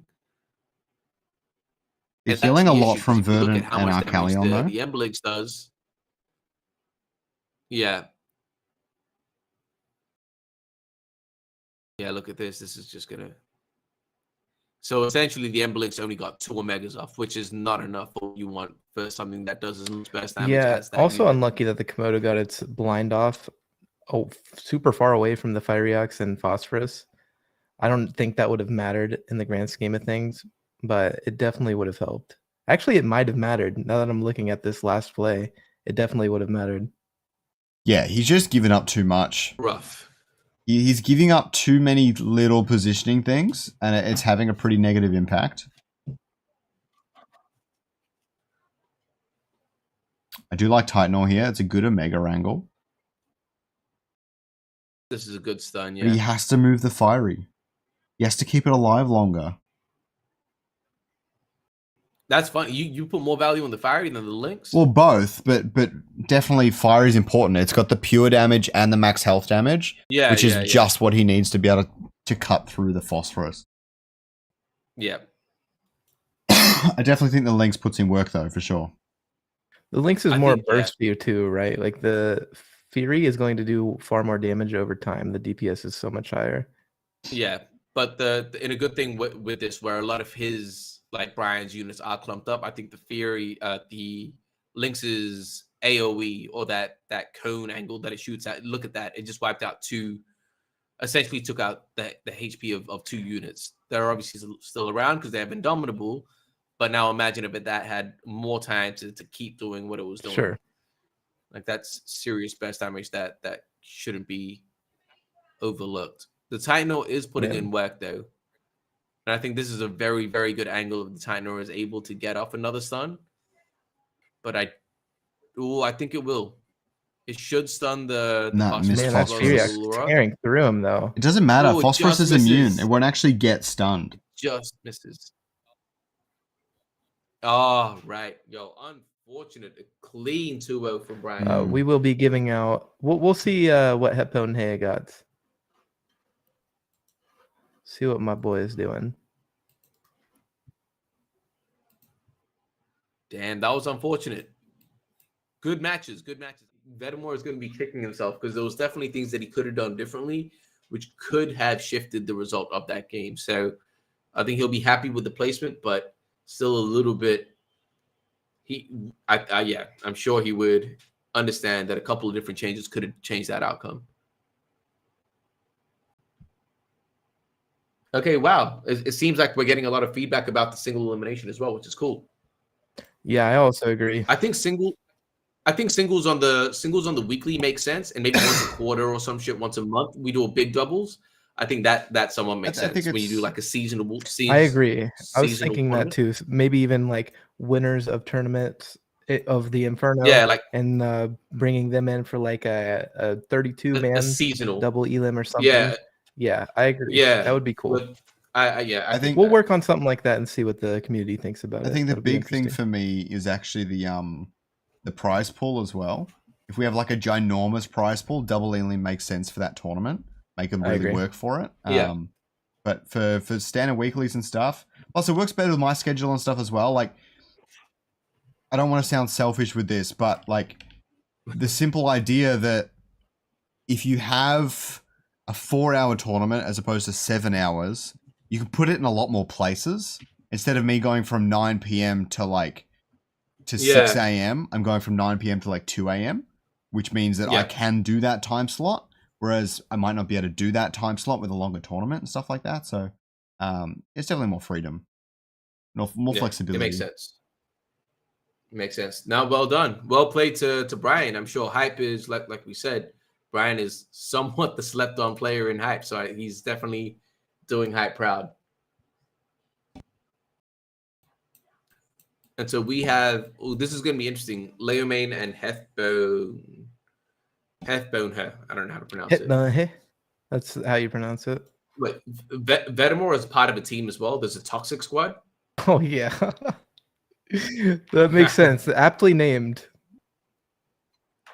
That's hilarious. I didn't even notice that. There's a toxic squad. But yeah, Venmore dropping there. Very good player. Love to see it. Thank you again, Venmore, for signing up. It was an absolute pleasure to watch you play. Same with Brian. Absolute pleasure to watch you play. I mean, he's still got one more match. Venmore's got the one more match to decide for third place. Oh yeah. No. Oh, I thought he lost 2-0. No. They've got to decide for third. So we'll watch Leomane and Hethbone, and then the loser of this will play up against Vet. Okay. And we'll move on to grand finals when that happens, eh? Yep. Yeah. Once monthly, I would like to see it monthly, but I think just to give these guys a break and let it run smoothly, I'd be fine with a seasonal, like every 3 months, have a big one. It's going to be way more impactful as well. But if these guys want to do it monthly, I'll let them do that. Well, I like the idea of all the winners and stuff coming back for like a 32-man. So it's still not too long, but it's like high-paced, exhilarating, and really easy to stream. Yeah, I agree. Yeah. I mean, you can go 32. You can go 32 or even 16, right? Like just keep it nice. 32 is cool. Okay, interesting. I like what I'm seeing here from Hethbone Hay. Oh my god, he's got a hard Scion with freaking Ramfire. Ramfire. With Ramfire. Oh, bro, I love it. See, Ramfire with... Have we seen this? Is this the first time? First time. He's played it all tournament, I think, but it's the first time we've seen it. Cool. So, remember I was talking about how Ramfire can't take out Phosphorus in one hit because it doesn't have enough Omega power? This is basically the only way to add that Omega power in the game. And Ramfire might actually be able to one-shot a Colossus team with this amount of Omega power. So, I'm eager to see this. What the hell? Yeah, this is like the Umber Harbinger build where you're like putting all your big eggs into one basket, but it's rough though too, right? Because as we said, Ramfire is harder to use than people might think. So if you miss, you're so screwed. Not even if you miss, like a lot of times the opponent can just place a specific alluvial. The first one that comes to mind, obviously, right, is Kaka.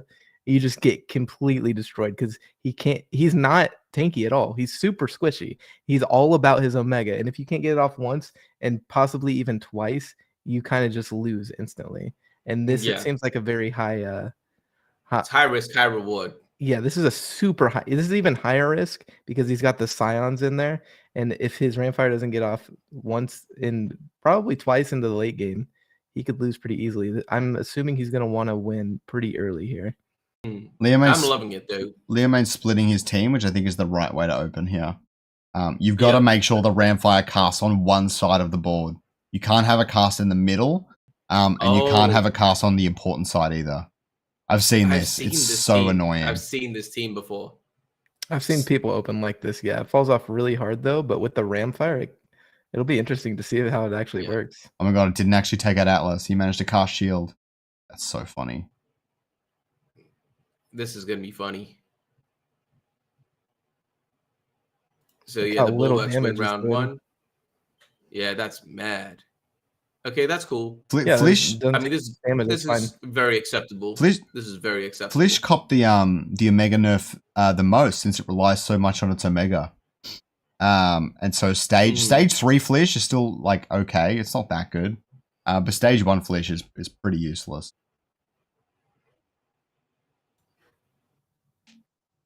Interesting. So he's ready to welcome the So he's going straight for it. I'm curious to see how he continues building this team. I know part of me, like, I'm a big fan of the Brazilian players, but I'm not gonna lie, I really want Headburn to win this one. Yeah, shout out to the Brazil boys, but coming in with those unique, cool, and fun decks, you're always gonna get a smile and a nod from me. Does Headburn even have a front line in his team? I don't remember seeing one. No. What is a front line? He says. Yeah, why do you need a front line when you can do damage? He goes to 7 Scion. What is the front? What is the front? He says. 3 Fire, 7 Scion. Look at this, man. Look at that. I wonder if he bonds his Rangers. He didn't bond it. He gave it the Gauntlet. I know, but I wonder if he bonds it to Ramfire or if he just takes the Scion. No, he can drop one more Scion. Oh, yeah, I forgot. He's at 6, so he can. Holy shit. Who's the last one, though? But it also might be better to not do it because you get so much damage on the Ranger from that. Is it even worth the Inferno? Yeah, Inferno Phantom's too good. This, right? Who wins it? Then he also has the Bloom ship. Yeah, I was about to say, Leo is one of the best Arcanite hypercarry players in the world. I remember that from the second tournament. He did lose to Storming in the mirror matchup, but he beat him 4-2, and then like the second one he lost 1-2. Yeah. But yeah, he's very, very good at this comp, and he got the Bloom augment. If anybody can come back and a win against a crazy comp that's never been seen before, which is hard to do like this, I think it's Leo. He's in a comfortable position where he's using a comp that he's very used to. So I wouldn't doubt Leo at all. Yep. And the bulwark, what's crazy is the water bulwark in the middle is perfect as well. No matter what side the Ramfire comes in, it's going to get welcomed. It's going to potentially drain an ult. And see, this is what I'm talking about. It just gets murdered before it can even cast. Yeah. Super hard deck to play. So that shuts it down. That shuts it down real quick. Yeah, man, I said it, bro. You don't mess with Leo. This dude's insane at this deck. Yeah. Until this gets nerfed, This is a clean wipe. Leo's gonna be a strong contender. Yeah, nuts. He didn't even have the extra damage from fire or any augments on his phosphorus here either. He has to move that Ramfire, right? And it has to be a guessing game where where's Hetbone going to play Ramfire? Where's he going to put his Bulwark in the back? It's going to be interesting.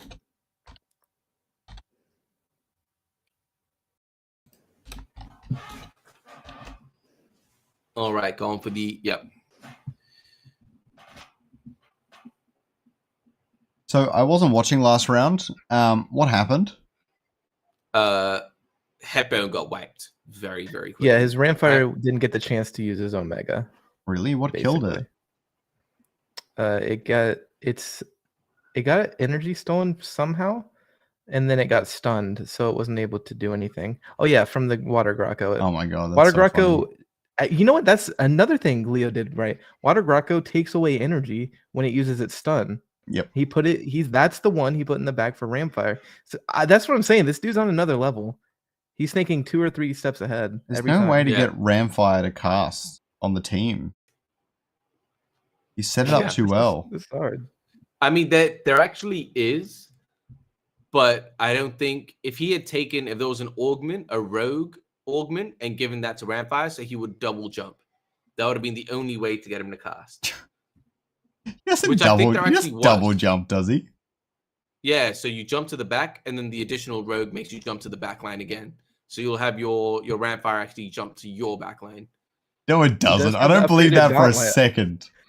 I don't know if you guys saw that, but that gauntlet did so much damage. Oh my god, he's actually going to cast. Oh, no way! Yeah, that's a crazy. Big one. Yeah, Skyrex, I'm not lying. If you give a rogue augment, it jumps twice. Oh my god, the Furiox. I got it! Oh no, he didn't! Oh, that's a shame. Oh no. It's got that augment. That's what I'm saying, bro. You can't give Bloom augment to Leo when he's playing this Arcanite build, bro. You can't. Yeah. Bloom on Scoriox Furiox is so strong in this comp. You cannot let him have that. Yo, you've just given him a 4 Bloom, 3 Arcanite. Like, damn. And not only that, his Furiox is tanky now. Yeah. It's like, bro. It's got the water, it's getting energy regen, it's got the bulwark bonus, so it's getting 5 bulwark, so it's getting that buff. Dude, and now it has Bloom. You're screwed. Yeah, I mean, I would love to see him come back from this. Yeah, I don't see how he does. And honestly, if I was him, I don't know if I would run it back, but I still think this is a good matchup for him. It's just the Hetbone. The early waves, I think. Yeah, I think Hetbone can win this one. I'm not sure, right? I've never seen this comp before, but I do think he's got a better chance than it looks right now. I think he messed up a little bit in the early rounds. I would like to see some of the lynxes come into play. Again, I think using the Flish over the lynxes is good early game, but late game you can start to scale up with the lynxes. Oh yeah, for sure. Well, he started to switch out. You start to see that happen. You see that happening now. Switch out 1. Yeah. So he needs to survive this or win this to start changing up some other stuff. That is a big ulti by Ramfire. The Indomitable on Grocco is good. It's very good. Big yeah. ramp. And look at that. Scarux is out. Oh, Firex is out. Yep. Oh my gosh, dude. That did so much damage. It was just barely on the edge of the Ramfire Omega. Dude, holy. Yep. Nice. That's a very, very good win. And he can start to scale up. He's so spread out. He's literally got every corner on the board with some sort of scion. Oh, and look at that. He's afraid. He's afraid of the Lynx. I think this Furiox still gets hit by the Omega, right? Because the Ramfire is going to blink just slightly over to the right as well because of the way the Grocco's set up. You're right. You're right. He might be barely out of it. Might be. I think the hope is that the Furiox kills whoever it is on the other side fast enough to turn on the Ramfire, potentially stop it from casting, but unlikely. I don't know if you guys pointed this out already, but a really interesting play from Hetbone here is that he put the invulnerable on like with a 1 HP, and then he put the Indomitable on the Flish in the front, right in front of the Water Grotto, so that the Ramfire's Omega can still hit the Illuvials that are aggroed onto it. That's so smart. I love that play. Oh, we are seeing wow. some high level play. He's stacking the energy. That is a very, very Here we good go. play. Yeah, that is a very good play, actually. Let's see. Yeah, Does look, this he hit brings it Furiax? all in. It does. It does. Oh my Oh my gosh. I God. love this. Love this team comp. Yo, Holy. yeah. This is disgusting. This man's This is- insane. This is He's exciting, psycho. is what it is. He's got the Ranger at the This is back as well. so Yeah, so amazing. Let me see absurd. that again. Yeah. Amazing. Yeah, let's play. run it back. Oh my gosh. Headbone Head is just Headbone demolishing. Head.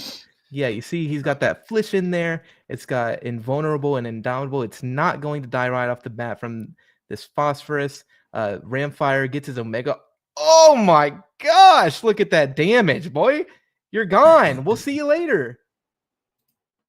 This is insane. That's Incredible it. play. I can't believe Hey, yo, Headbone's this winning. is after the T0s. This is after the T0s got nerfed as well. But it's like the tier zeros don't actually matter. Like they're not the like they could be literally doing nothing and like he would still be winning. It's just the buff on that Yeah. Ramfire and the Ranger is disgusting. They're Yeah. doing so much damage.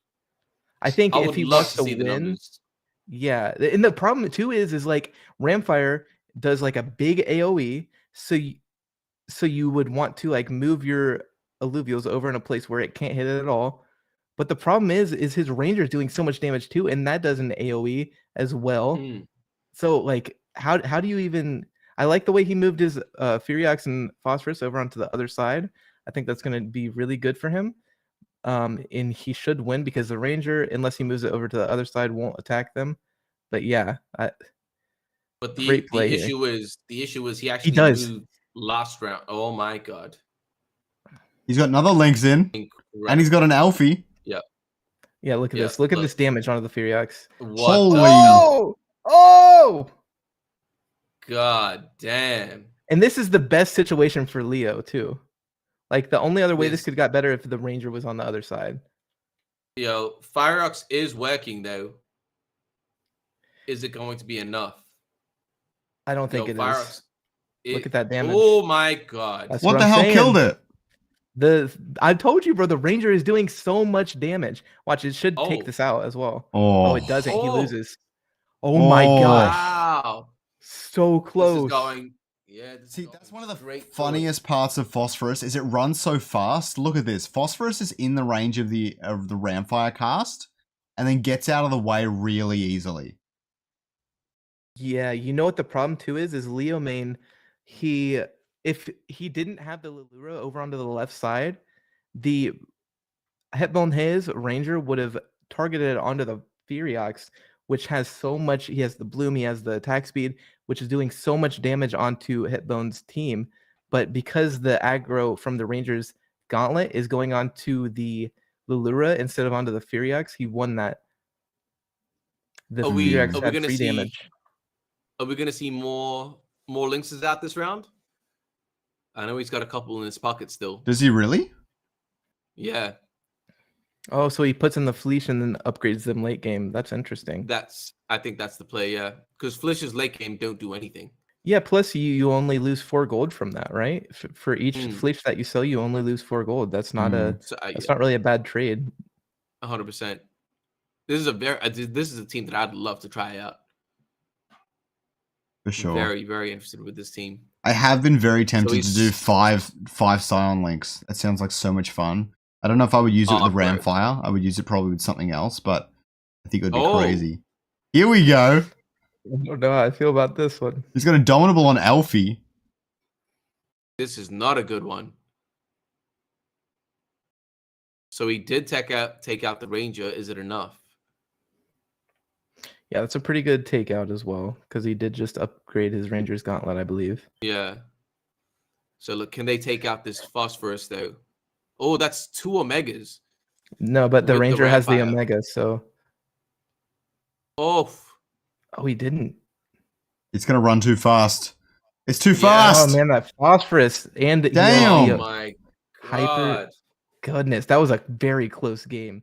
Incredible play. Entertaining game. Yeah, Leo, the best Arcanite player one of the best Arcanite players in the world. Hetbone coming in with a very interesting heavy Scion Ramfire build that we've never seen before, doing tons of damage with Ramfire's Omega. Yeah, this is a crazy series. Let's see if Hetbone thinks he needs to change it up. And I think Leo feels very comfortable running it back. Super comfortable on that Arcanite team. I think it's Hetbone's this is Hetbone's next game. It's Hetbone's game to change decks if he wants to. I think he can definitely still win, but if he's going to change, it's on Hetbone, not Leo. I think Leo wants to stick on this Arcanite build. What's the money on? Do you think Hetbone's going to be changing, or? I think he's really proud of that build, and I think he's gonna play it again, which I think he can win. It's a very coin flippy deck to begin with. Yeah, the only problem is the only problem is it's a little bit gimmicky, and Leo Main's figured it out. You really want to take him out round 1 and then have him figure it out after game 1. So it's gonna be a little bit harder for Hetbone to come back here. Leo Main's kind of figured out how to play around it, but a real good point that I'm seeing in chat as well is the only reason he lost that match, Hetbone lost that match, was because of the 4 bloom as well.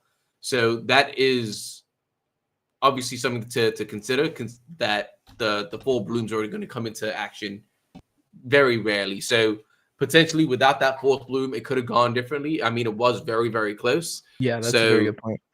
I think it is a very valid point that team could, team for team, could be the winner there, but unfortunately that access to the bloom did shift. Yeah, could have potentially shifted that result. I completely forgot about that. He's got the 4 bloom, so if me personally, I'd run it back, and that's what we're seeing. You love to see it. Super confident he's not going to let that bloom get through again if it comes up. I'll tell you that. Oof, that's a big one. Yeah, there's no. That'd be so much fun on a Lynx.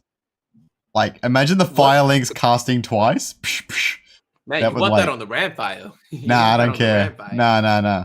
Because the Ramfire's casting on something that just became indomitable. I think you'd actually be better off on the Lynx, because I think you can take out a Phosphorus with a double cast.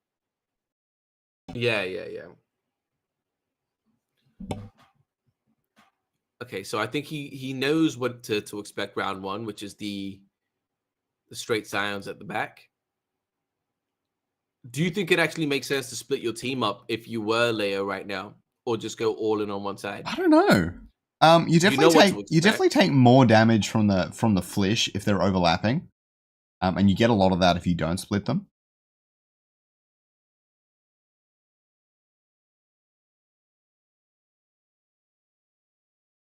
Yeah, I'm looking at some of the chat. Hetbone, the people's champ. Yeah, that's funny.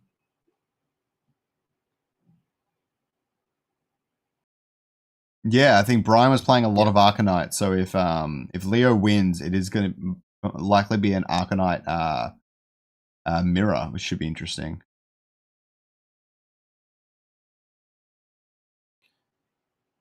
So I forget, this is round 1 goes to Leo here, doesn't it? Yeah. Yeah. And this is actually a better round 1 than he had last match as well. No, worse. I thought he had everything last time. No, last match he just had the Atlas. Now he's got the Atlas and the Cara Blue. So that's already a bit of a disadvantage for him from last match. Yeah, I don't think that's going to matter too much. It's such a little amount of damage, but we'll see. If he loses by like 50 MP, that could be pretty bad, but yeah.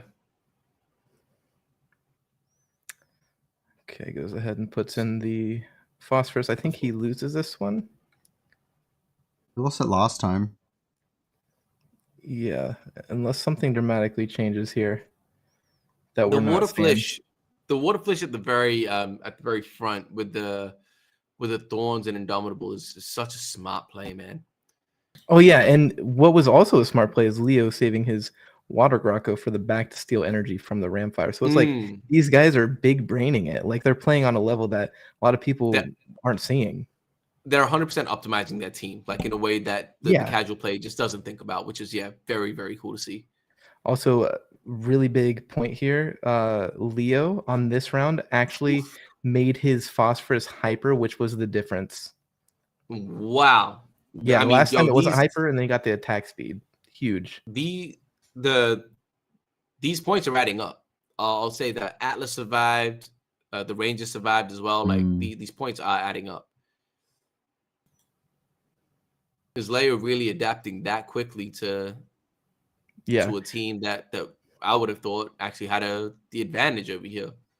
Yeah, I think the first few rounds he didn't have the Ranger in the middle there. He waited to put the Water Grotto there, and putting it there split the damage up so well that it kept his Phosphorus alive. But the big thing was really getting the hyper. Oh my god, Ramfire's gonna. Yep. Yeah, Ramfire's gonna take out the Ranger. Oof. This is the a very good might one. Walk out of it though. Nope, he goes to the Ranger. My bad. Yeah, I didn't even notice that either. That's a big one. Yeah, that's huge for Hitbone here. Inferno is so much damage. The Flish just caught onto the Phosphorus as well, which brought it just low enough to get that one hit.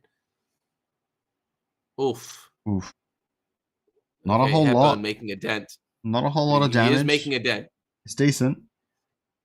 Light's chosen is the obvious pick here, so I think this is going to be a dud. Brian's in chat, and he's not convinced he's going to beat either of these players if they go through. That's not the attitude I want to see for a grand final. Yeah, Brian, you got this. Brian, come on. Yeah, Brian, you're a G, bro.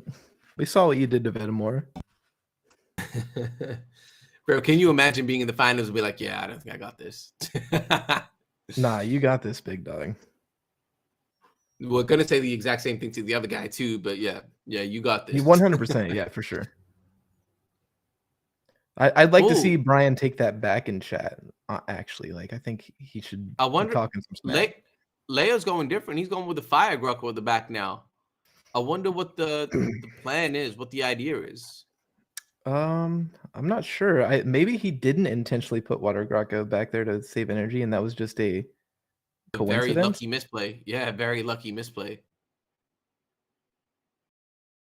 So it's looking like he's positioning a little bit differently here. He's given the he's given the resist to Phosphorus. This thing is not going to go down a Ramfire ult now. I think it's over. Yeah, I'm not a big fan of the Fire Grotto back there at all. Like, the Water Grotto is going to take away, especially in the early rounds before Ramfire has any Omega boosting augments on him. He's going to take away some of that energy, get his cast delayed, but Fire Grotto, the only thing it does is burn a little bit. Oh my god. Is he going to get it off? Huge. Yep. Yeah. Does no damage to Phosphorus, like I said. Yeah, nuts. And then Phosphorus is going to get hyper here.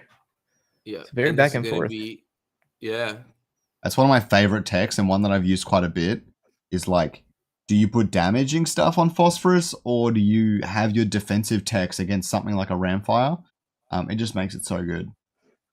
Yeah, but now he does have the Phantom on his Ranger. Or did he have it before? He already had it. He had it ever since Ramfire came on the board, yeah.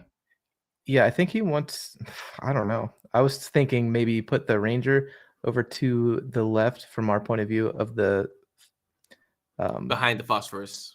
Or yeah, next to the Ramfire, so the Phosphorus aggro's on the Ranger first, but even then I don't think it's good enough. We'll see. Adds less energy so that Ramfire gets off less. Yeah, small misplay by not putting Water Grotto back there. You got to be 5-head like Jim Barino, but still good play. I don't know. Do you want to delay the Omega, or do you just want it to cast? With the Ramfire's not casting on anyone. I would want it to be delayed because the Ramfire gets at least its first Omega off before anything can get to it. And then if you stun it, you get the Phosphorus aggros on it super early, the way it's set up. Yo, are you guys seeing the Phosphorus build? He's gone a pure defensive build with the Phosphorus. Yeah. Yo, he wants the health regen after that burst damage. Yeah. And that Omega didn't really hit much. This is not looking good at all. No, I think it's fine. He's got his Ranger. It's not going to cast. If he doesn't. Yep. Let's see. No, he lost. No chance. He's going to live. He's going to live one more round, though. Oh. Yeah. Oh, my God. It was a little close. If he got that Omega off, he wins. But Yeah, it wasn't enough burst damage. I think he needs his Rampire to actually cast fast now because everyone is going to the Flish in the middle. He needs to take them out real quick. Or at least weaken them before they get to his back line. Invulnerable for 6 seconds. Oh yeah, those augments are way overtuned. 6 seconds is ridiculous. So yeah, he did. He's gone for the Indomitable for Invulnerable for 6 seconds. So Rampire is going to be wasting a lot of time there. Oh yeah, it's insane. And you can't escape it. Even Rampire back left might even aggro on Grocko. I think complete back left would go straight to Fireox, which I think might actually be the play. You'd actually lose because Fireox is Indomitable as well. And so Rampire casts and then Furiox kills it. Yeah, it turns the aggro on him. But I mean, regardless, it's gonna tricky. Yeah, it's a tough situation, right? Well, you might be able to take out Furiox with a combo of some auto attacks and the Flish and stuff, but putting on the links. Oof. Phosphorus is on the other side. This is a big links cast. Oof. That is a solid play. Is it enough though? It's a big gauntlet. No damage, regardless. It's a big gauntlet. Nice. It's gone. That's a very big hit. Oof. That's a lot of damage taken. Yeah, dude. It's like chunk. From my perspective, and I could be completely wrong, but I don't think I am. The Arcanite team seems like pretty easy, to pull off low entry, high, probably not high ceiling, but low skill floor. Low skill floor, and then it seems like Hetbone team is so hard to play. Like Rampire is already tough enough to like actually use him well. And this comp where he's everything, and you have the Scions, you have to set up your Ranger perfectly so it's attacking the right thing. Like, yeah, this is very hard to pull off, but I'm loving it. Yeah, I think that's one of my favorite things about Inferno is I really hate the dumb put Indomitable on a hyper carry thing, but Inferno actually hard counters that. As soon as Indomitable runs out, you don't actually need to auto attack that thing. Inferno will kill it, and we can see that they're not having Bloom on Furiox is causing some issues here, and it was really helping last time. So it's going to be interesting. Huge factor, 100%. This next round pretty much determines it, right? Yeah. This could be the last round, 100%. I think it's going to be a close one. If Hetbone wins, he wins big. If Leo main wins, even if he wins small, obviously only 25 left. That's going to be a tough pill to swallow for Leo, though. 100%. He's given energy reduce on the Lolura. I don't know if it's actually going to do it. And he's moved it. Wow, I love this. Hetbone is predicting every single time. Oh, Phosphorus going straight for the back line. I don't know if that's a good thing at all for Hetbone. That damage was crazy, boy. Oh, this is not looking good. Fariax should go down to Inferno soon. Or not. He's going to get that damage off. Look at the Ranger damage. Insane. Yep, nice. And he's got the Omega off. This is the perfect cast. He loses. Does he lose or does he get his cast off? He might win this. Oh! No. Just barely survived. Game. Oh, that is unfortunate. Yeah, bad. Phosphorus went straight to the back line. If he was stuck and aggroed to the Volante, I think that would have changed everything. That also the Furiox did not die to the Inferno for some reason. Yeah. Which stopped the Rampfire from casting. I think the Indomitable goes off at 10% life, right? It's not like 1 HP. So I think that extra health from where the Furiox wasn't being attacked really helped him. If that Furiox dies to the Inferno like last round, that's GG. That's game over. Like you can't come back from that. So that was good. That was a really good match. Yeah, two high-level cerebral players just duking it out. Love to see it. And we're going into a Venmore Hetbone match now, aren't we? That's going to be a fun one. Two teams, two players with really, really exciting teams. No, we're not going to stream the third place one. Plus, I think Venmore said he would just FF. I think he's tired. Oh, damn, that's a shame. He wants to go out and touch grass. Yeah, shout out to Venmore. I said, if his opponent agrees, they're welcome to just play another day. I don't really care, but yeah, I mean they can play at any time. It doesn't really matter, right? Yeah. No, that's sick. That's sick. All right, so jumping into Brian the Brave against Leo. Yo, Leo is making a name for himself, man. For someone who's just come into Illuvium during PvP launch, like he's put up some numbers for sure. Yeah, he's serious numbers. Strong player. We love to see it. Yeah, I didn't realize this. I don't want to like call him out too much, but I didn't realize this when I was collecting winners and stuff for the first tournament. I had to speak to Proto, and Proto had never used crypto before. He got someone else from the community to help him out with setting up MetaMask and how it all works and stuff like that. And we got it all sorted, but I don't know, a smile came to my face knowing that someone that was in this tournament and playing wasn't a crypto bro. You know, it was nice. Yeah, that's awesome to hear. Is Proto another one of the Brazilian guys, or? He works closely with Zeptile. I'm not sure. Oh, okay. Okay, cool. Yeah, I don't know who Proto is. Yeah, crazy. This is sick, man. Yo, great job. I genuinely think that the change to single elimination adds a lot to the I don't know about the player experience, but the viewing experience for sure. I'd imagine so with the player experience as well. We can get the feedback later. Yeah, I'm really happy with how this tournament's been going. I feel like even from like a viewing perspective, for me personally, it's been much more fun. If you see the poll, sorry, I haven't looked at Twitter at all, man. If you see the poll I put out, I asked people if it was the single elim, the time zone, or a combination of the two that made them sign up so quickly, and there was a lot of people that said they just wanted to see the results. They didn't actually vote at all. But besides that, it was pretty skewed between single elim and combination of both. The time zone didn't really factor into it that much, so according to that poll, right? But yeah, so yeah, very exciting.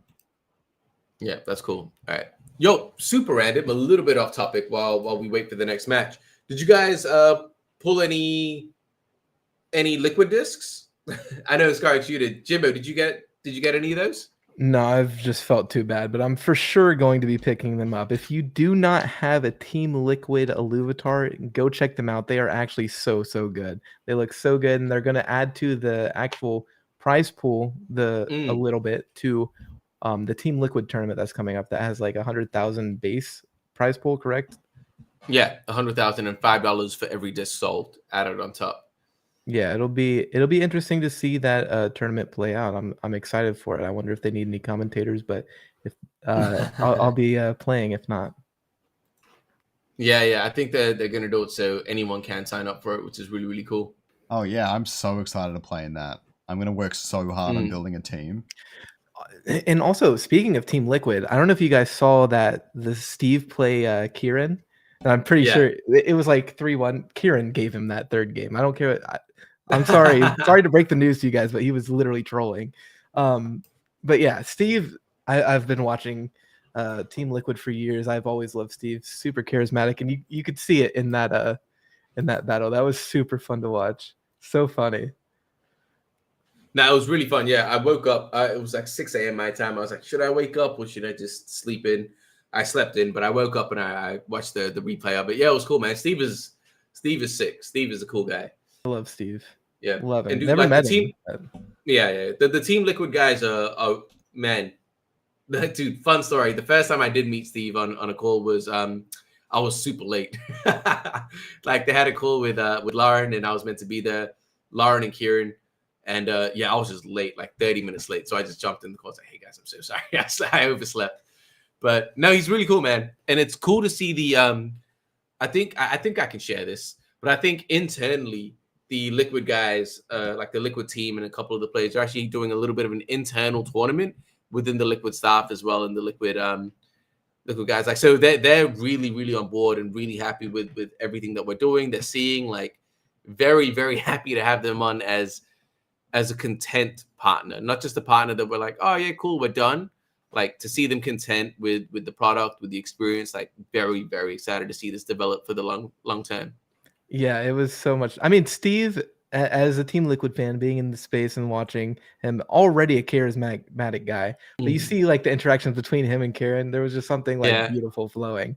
It was amazing, and when you could see Steve play, you could see he's actually having fun. And you can see that with some of the Team Liquid streamers.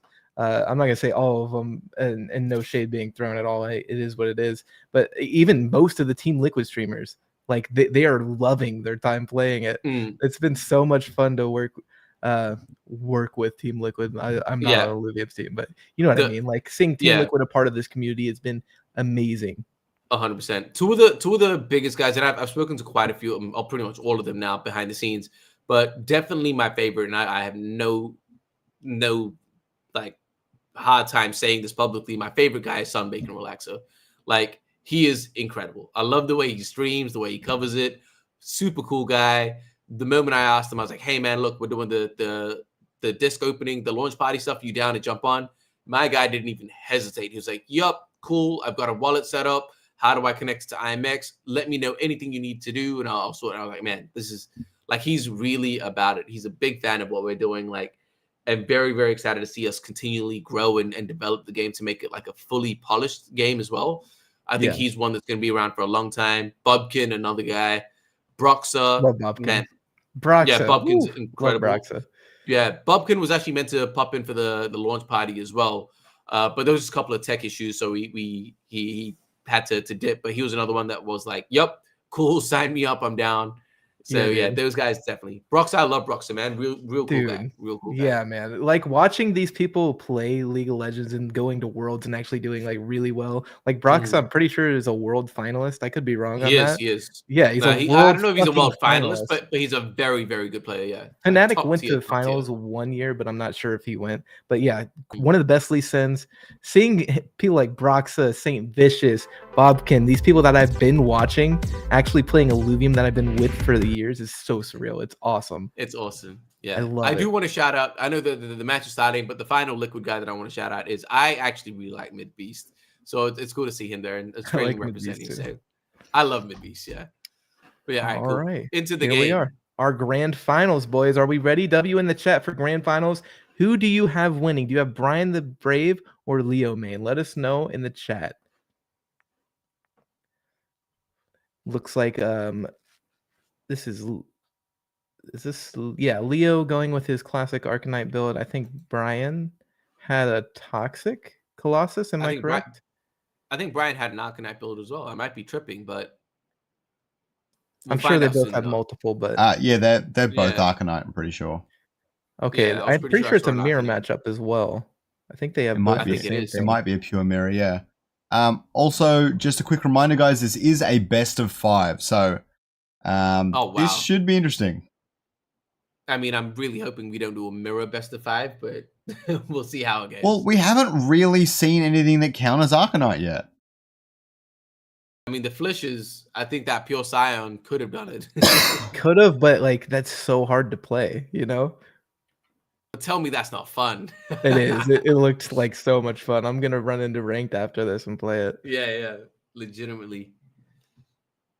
Yo, we're all messaging him now like, "Heppo, yo, hit us up with that team, bro." Every tournament we've had so far, someone has come out with some really whack team that a bunch of people have copied after the fact. I'm glad we got one of those moments. I'm looking forward to seeing Scion running around in the meta.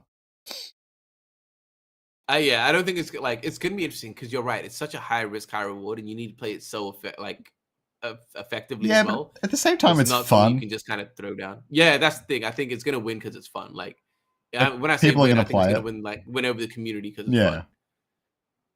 Wow, this is. I don't think it beats like Colossus though. So a pretty dominant win for a mirror matchup. Well, one went shield, the one didn't. Yeah.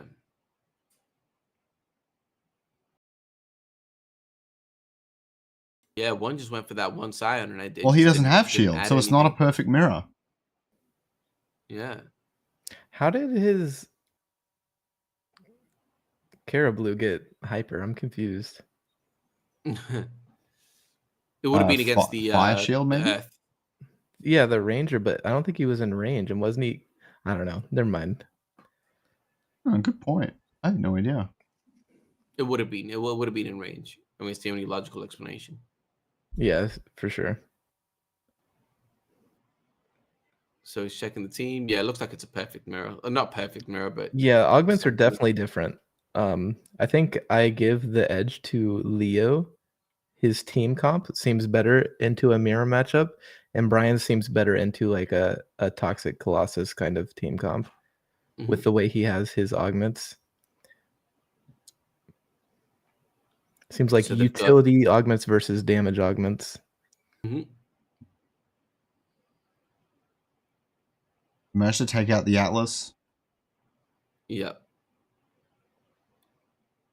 It looks like Leo is starting this one off a little bit more effective. No, it's not. Oof. Yeah, Leo is, again, as I said, one of the best Arcanite players in the world. So we'll see if Brian can stand up to it. Oh, Bloom is so insane.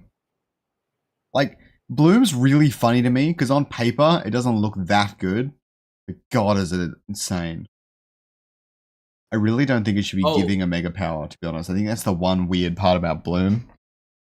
Just doing so much. By the way, I will give some. I'll share some alpha right now as well about the filtering system. There is a change coming. I like the filtering system. Okay. I actually have. I've been one of those people. Everyone else is like complaining about it. I think it's actually a really good choice for the filtering system. Yeah, I won't have that conversation on here, but yes, there is a change coming. I'll say that. Looks like Leo favors putting in the Furiox for the extra Arcanite over Brian putting in just the Bulwarks. He's gone for getting 3 Bloom instead. I mean, Leo got 3 Bloom as well, but the Bulwark as well. Yeah. Oh my god. I don't know. I think one Lolura got wrecked and one didn't though. I think the DPS here is going to be more important, right? Like is it? Well, it would have been. You have to also think about the extra defenses given to the Phosphorus. Oh, he is hyper. The splash damage is not enough. The DPS would have made the difference, but the Lolura going onto the Phosphorus was just too much CC. Yeah. Yeah. Yeah, that was all it was. It wasn't actually... Leo really should have won that. But the Ranger taking out Lolura was just too much. So also unfortunate that Lolura didn't walk up into the Omega to get less damage, but we'll see. You go hard on communal regrowth for sure. Really? You wouldn't go for quantum? Communal regrowth is insane. Yeah, and this is like a melee bruiser kind of team comp for both of them. So the Omega is not as big of a deal. Oh, wow. Nah. No one went for Reclamation. Communal will end the game. Yeah, if you had Invoker or he takes it. Maybe even Ramfire, that makes sense. God. Oh my god. And yeah, wow. Oh my god. This is very, very interesting. You watch when he adds communal regrowth, I wonder he just where wins. he's gonna put that. Very interesting. Is he going to start with that? Nah, he won't. I don't think he puts that much weight on it. Not as much as me, but it's good.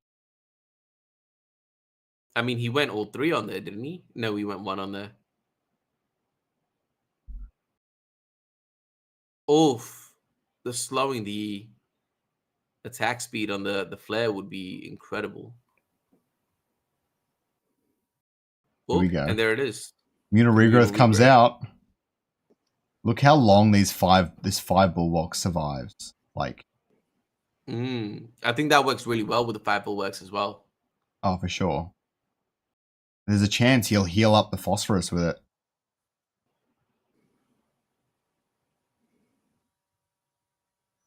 So he's gone for a defensive Phosphorus. Yeah, this is... Yep. This looks like it's going to be Brian's match.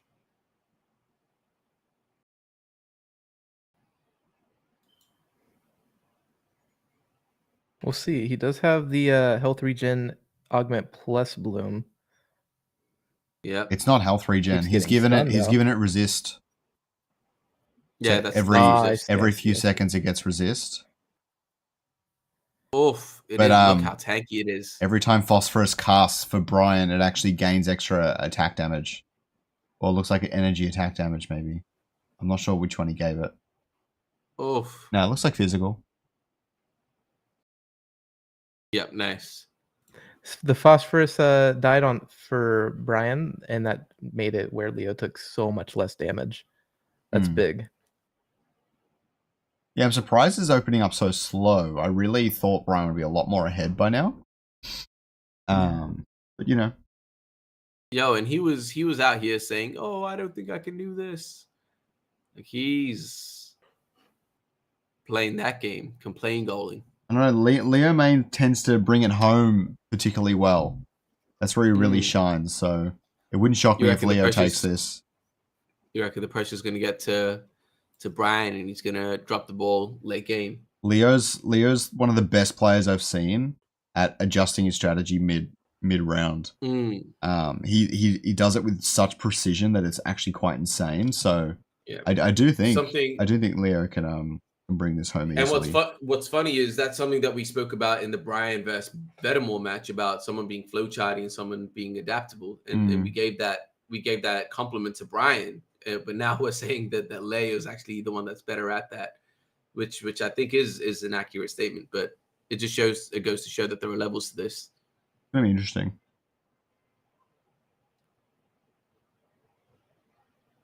I think that Phosphorus in the backline is placed perfectly.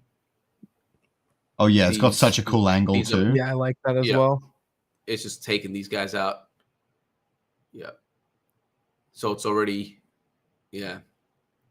Yeah, that was a great angle. He got onto the Phosphorus as well. Yeah. I think his Furiax wins this though, right? No. Nah, not at all. Last time.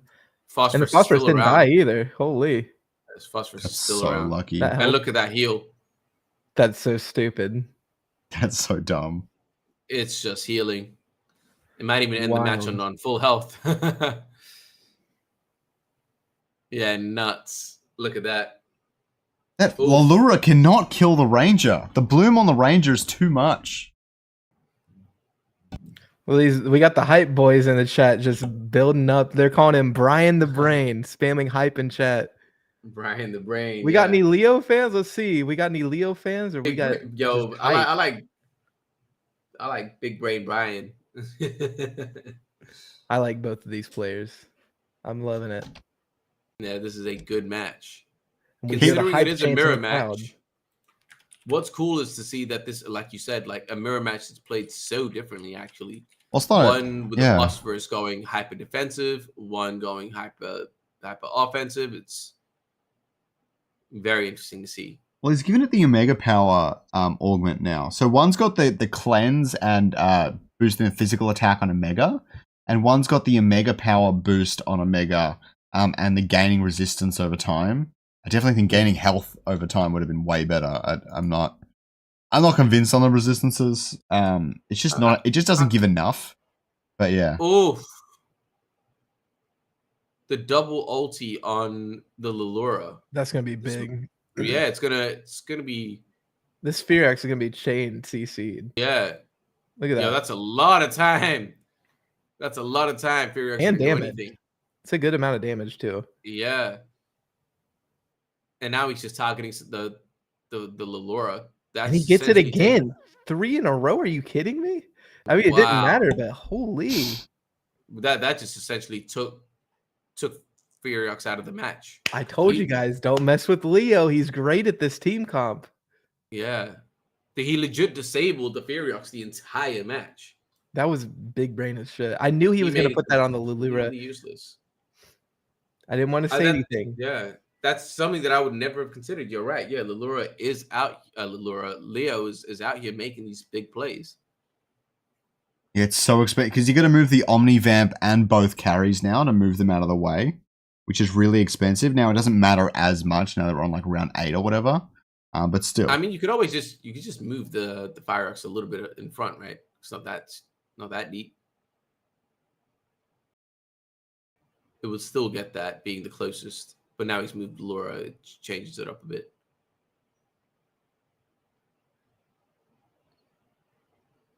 Yeah, or you can just move it back. But I don't think that was the issue. I still think Furiox is going to get caught. Furiox needs to go in front. No, I don't think it'll get caught. He needs to be careful. He needs to be careful with the Lure, though. Is it going to take the Omni Vamp? He doesn't want that. Yeah, I don't think it's too close. I don't think it's too close. But you're right. It's you're getting on the blurred line right there. Hey. Yeah. I agree completely. That's like one of those risks. Like even though it very clearly looks like Phosphorus and Furiox are the closest ones, it's like too close for comfort. I wouldn't even risk it. Yeah. You should have put the Caribou more left, and then you don't have that risk anymore. Yeah. Look, the Furiox is going to get caught. I told you. Oh no way! Yeah. And now he catches the Caribou as well. I think this is even worse. He gets the taunt on Caribou, but now they're both attacking him. He's going to get his energy back unless they kill him. Oh, the gauntlet. Okay, upgraded gauntlet, I guess. Yeah. Well, that's the only explanation when he gets it again. Disappear. When two units disappear. Oh, game one is gonna go to Leo. Yeah. Wow. What a comeback. Put some respect on it. Incredible. Yo, well played, man. Well played. That shift was incredible. I think that if he had put the Furiox in front a little bit, that would have avoided that stun. But yeah, just a bad decision by Big Brain Brian. Big Brain Brian, small brain play, killing it there. But also, like Leo played it so well. He's got the double ulti. He's got the upgraded gun on his Ranger to take it out at the end. Like that was just complete utter domination. Brian did really good in those first few rounds, but I think as we were talking about the people following the flow chart versus those who are reacting, and again, since Leo's so comfortable on this team build, he's able to react in that to ways that people can't.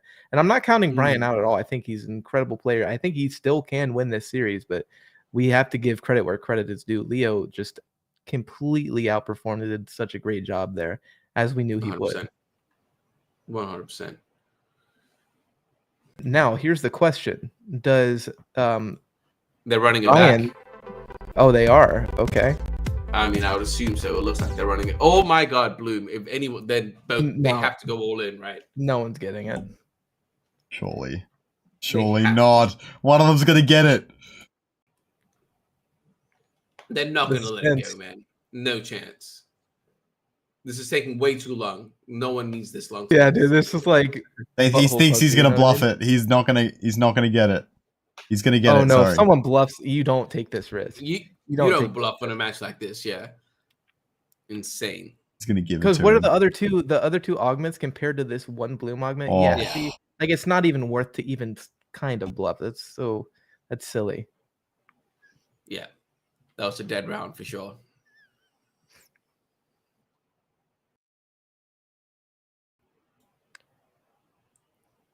So I think round one, we're going to see the same. First couple of rounds, we're going to see the same thing. I think the creative expression definitely comes in the later rounds.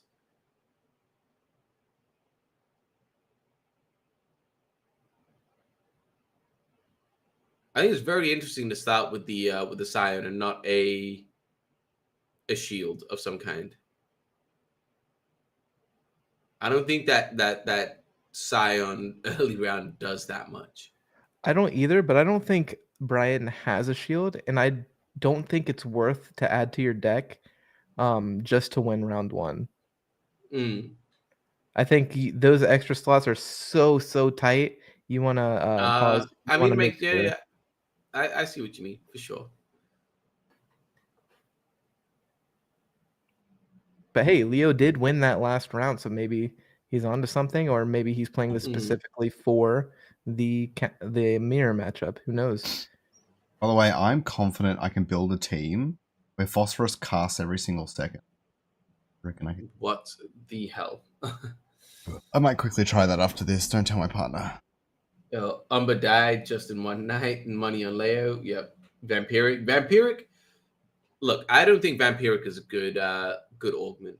Like, considering if you look at the Omni Vamp, it does the same thing.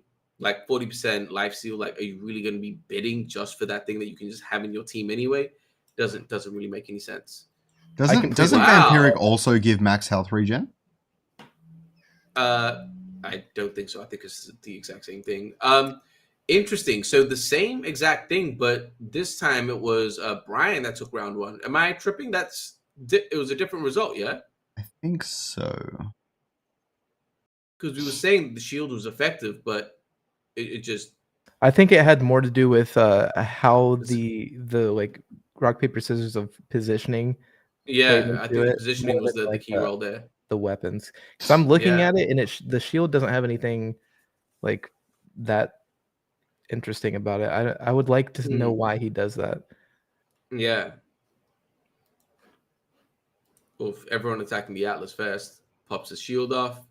Nice stun by the Grocko. Oh, the angle on this Phosphorus. Yeah, the Phosphorus. Brian's Phosphorus. The angle is superb. Exceptional. Well, if this Grocko casts though. Ooh. No. Taken out. Yeah, yeah. Leo's Phosphorus, not going to do anything. You can see him run over to him. Boom. GG's. Storming says, best Arcanite player in the world. He's letting him have it. Okay. And I don't think that's an understatement. No, I mean, Storming is incredible at this. I would say if he's not first, then he's second. So like that's big praise from these are both pretty good. Maybe there's a 3-way tie for first. Because Brian's really holding his own. Yeah, we don't play with the 3-way ties. It's first, second, third. Someone gonna take that. If you ain't first, you're last. Yep. Okay, Phosphorus coming around a little bit. I guess I'm just like a lot nicer than you guys. Atlas is, it's a dog eat dog world. Yeah. Okay, so Fireox is left alone for quite a bit of time. He's dropping that damage. They played this out the same way last time, where Leo went for Fireox. Look at that Lulura. Oh man, that's such a shame that they run away from the Lulura. Yeah, that's the part of the drawback, right? Lulura's OP enough. That was wild, man. If he would have got that stun off, he easily wins there. Easily. Super unlucky. Again, he just... Oh no, it goes down to overload. Oh, it goes down. Because he actually... Leo won because... Yeah, Leo won that one. Nuts. Wow. So funny. Light's chosen. You can't give him Light's chosen. Surely not. No! You can't give him Light's chosen. Yeah, no chance. Because you got the Furiox as well. Oh no, wait, that's just the 1/1. Yeah. Oh no, and it's 2 nearest allies. Yeah, you got the Furiox as well. That's like game over. Light's chosen. Bro, that's 3 units with 40% attack speed. Like, there's no chance. And 50 of mega power. Yeah. Oh, they take 1 each. Interesting. I really would love to see 5 legendary augments.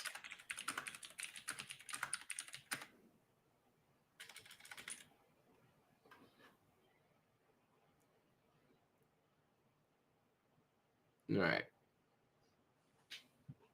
What's the play here?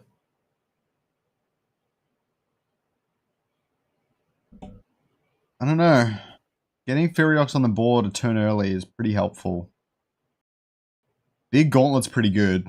I think Big Gauntlet, we've seen what it can do. If you can manage to set it up so it's going to go on the Furiox, you're going to have a good time. Easier said than done, obviously. Essentially, the Big Gauntlet is just a Vada Kedavra curse in a weapon. That's what it is. Yeah. Yeah. It just wipes away things. And it's AoE. Yeah. All right. So the Furiox from Brian has got a pretty good angle right now. I'm surprised it's going on Furiox as well. Yep. Surprised it's going on the Ranger. Wow. The Ranger's not dead. The hell? Yeah, Leo's just coming back. You're right, man. I think Leo's adaptability is just on another level right now. Yeah, he The just knows how to Phyreox play is this hyper. That's a big round. A big round. You can't let Phyreox go hyper. I don't even know why he won that round. Besides the Phyreox doing nothing all game for Brian. It has to be positioning, right? Like the way he has his Atlas set up, the way the Phyreox is completely protected. It's the Phyreox diff, I think. Brian's Phyreox did literally nothing that entire round and just couldn't even kill the Ranger. I will say, because they are clumped, if you see like the way that Leo has them clumped up over there, putting his Ranger over here to the all the way to the right side is going to be huge, because he can get that clump AoE burst damage onto Phyreox, Phosphorus, all of this. That's actually a really good play. And he's just put on the 70 cost of Cadabra on that. Exactly. So it's gonna go, This guy, bro. Yeah, I expected the Dominable to go on the Atlas. That's going to slow down at least one Ranger cast. Is that? Yeah, Atlas is going to take the first one. Oh, this is going to be a big one. Yeah. Wait, I don't know why it's aggroed so onto Phyreox instead of Water Grocko, but the flare against Lalura, doing good work. Yep, that's a big one. Is it enough? And this again, no, man. I think he over prioritized, especially the armor on Brian on there. He should have been adding augments to his carries. Like we say this every single tournament, and we see Leo fully augmented up on his carries. Brian, no like augments on his carries. That's the difference. These augments make a huge, huge difference. And what's crazy is how close that round was as well. So I'm sure having those additional 2 augments, 3 augments would have changed the whole thing. I don't think it was a positioning issue, actually. I think Brian's you're right. overthinking It's an augment thing. I think Brian's overthinking it, starting to overthink I think it's now, a bit of both. Which you don't want. Indomitable on a Lura. I think that's solid. So he's just trying to draw some attention away. Yeah, I like this. Like, I would have done this last game. Is Leo has no cleanse right now. If you can drop the attack speed on those carries, I don't know how you lose, honestly. And looks like this Atlas is about to drop the attack speed on the entire board. Yep, and he didn't have. Look how slow Phosphorus is going. Yep. My guy's essentially living in the Matrix right now. I know, right? Yeah, big if true. Yeah, and that Phyreox was wasting so much time trying to kill that Lalura. Yeah, and look at this Phyreox as well. Look at the damage. See, they got him stunned though. That stun was big. I think that's a one-shot hit for the Phyreox, right? Yeah. The Cadavra. It happens. Back and forth. Sent to the Shadow Realm. True. The Indomitable on that Lalura was huge there, right? Oh, predicting a potential change. What do you guys think? Oh, well, what you do here is you actually move your entire team there, because the Phosphorus is so fast, it's going to run into the attack speed drop no matter what. I personally would have kept my Ranger over to the right still, though. You want that, well, maybe you don't, because the Atlas is going to be taking the damage anyways with Indomitable. So I don't know. But now what he's done is he's clumped all of his units for that for the opponents, for Leo's as well. That is true, but I think Brian's Ranger is far back enough to where the splash damage can't hit anything. I don't know if Leo has the That'll augment. be for the first or second. I don't know if Leo has the augment. You mean the gauntlet? Oh, no. I'm talking about the attack speed drop. That's where all the difference is here right now. Yeah, I think and if you put that Phosphorus up a little bit, the Atlas isn't going to be you can see he's checking the gauntlet. That's actually huge, Scoryax. That's a really good point. He's going to have the attack speed debuff, and then Phosphorus is going to be up in their face after that Grocko dies. So the attack speed is going to be up for longer. That's a really good point. He's going to lose that attack. He's going to get the attack speed drop again. So the first launch is interesting. Although, yeah, as we see, the flare also had the attack speed drop on him as well. Yeah, for Leo. It clearly wasn't enough. Leo, man, I don't know if that change of position was the right play. GG's. Oh, there goes game 2. Oh, I wish he wouldn't have clicked out so soon. I would have loved to see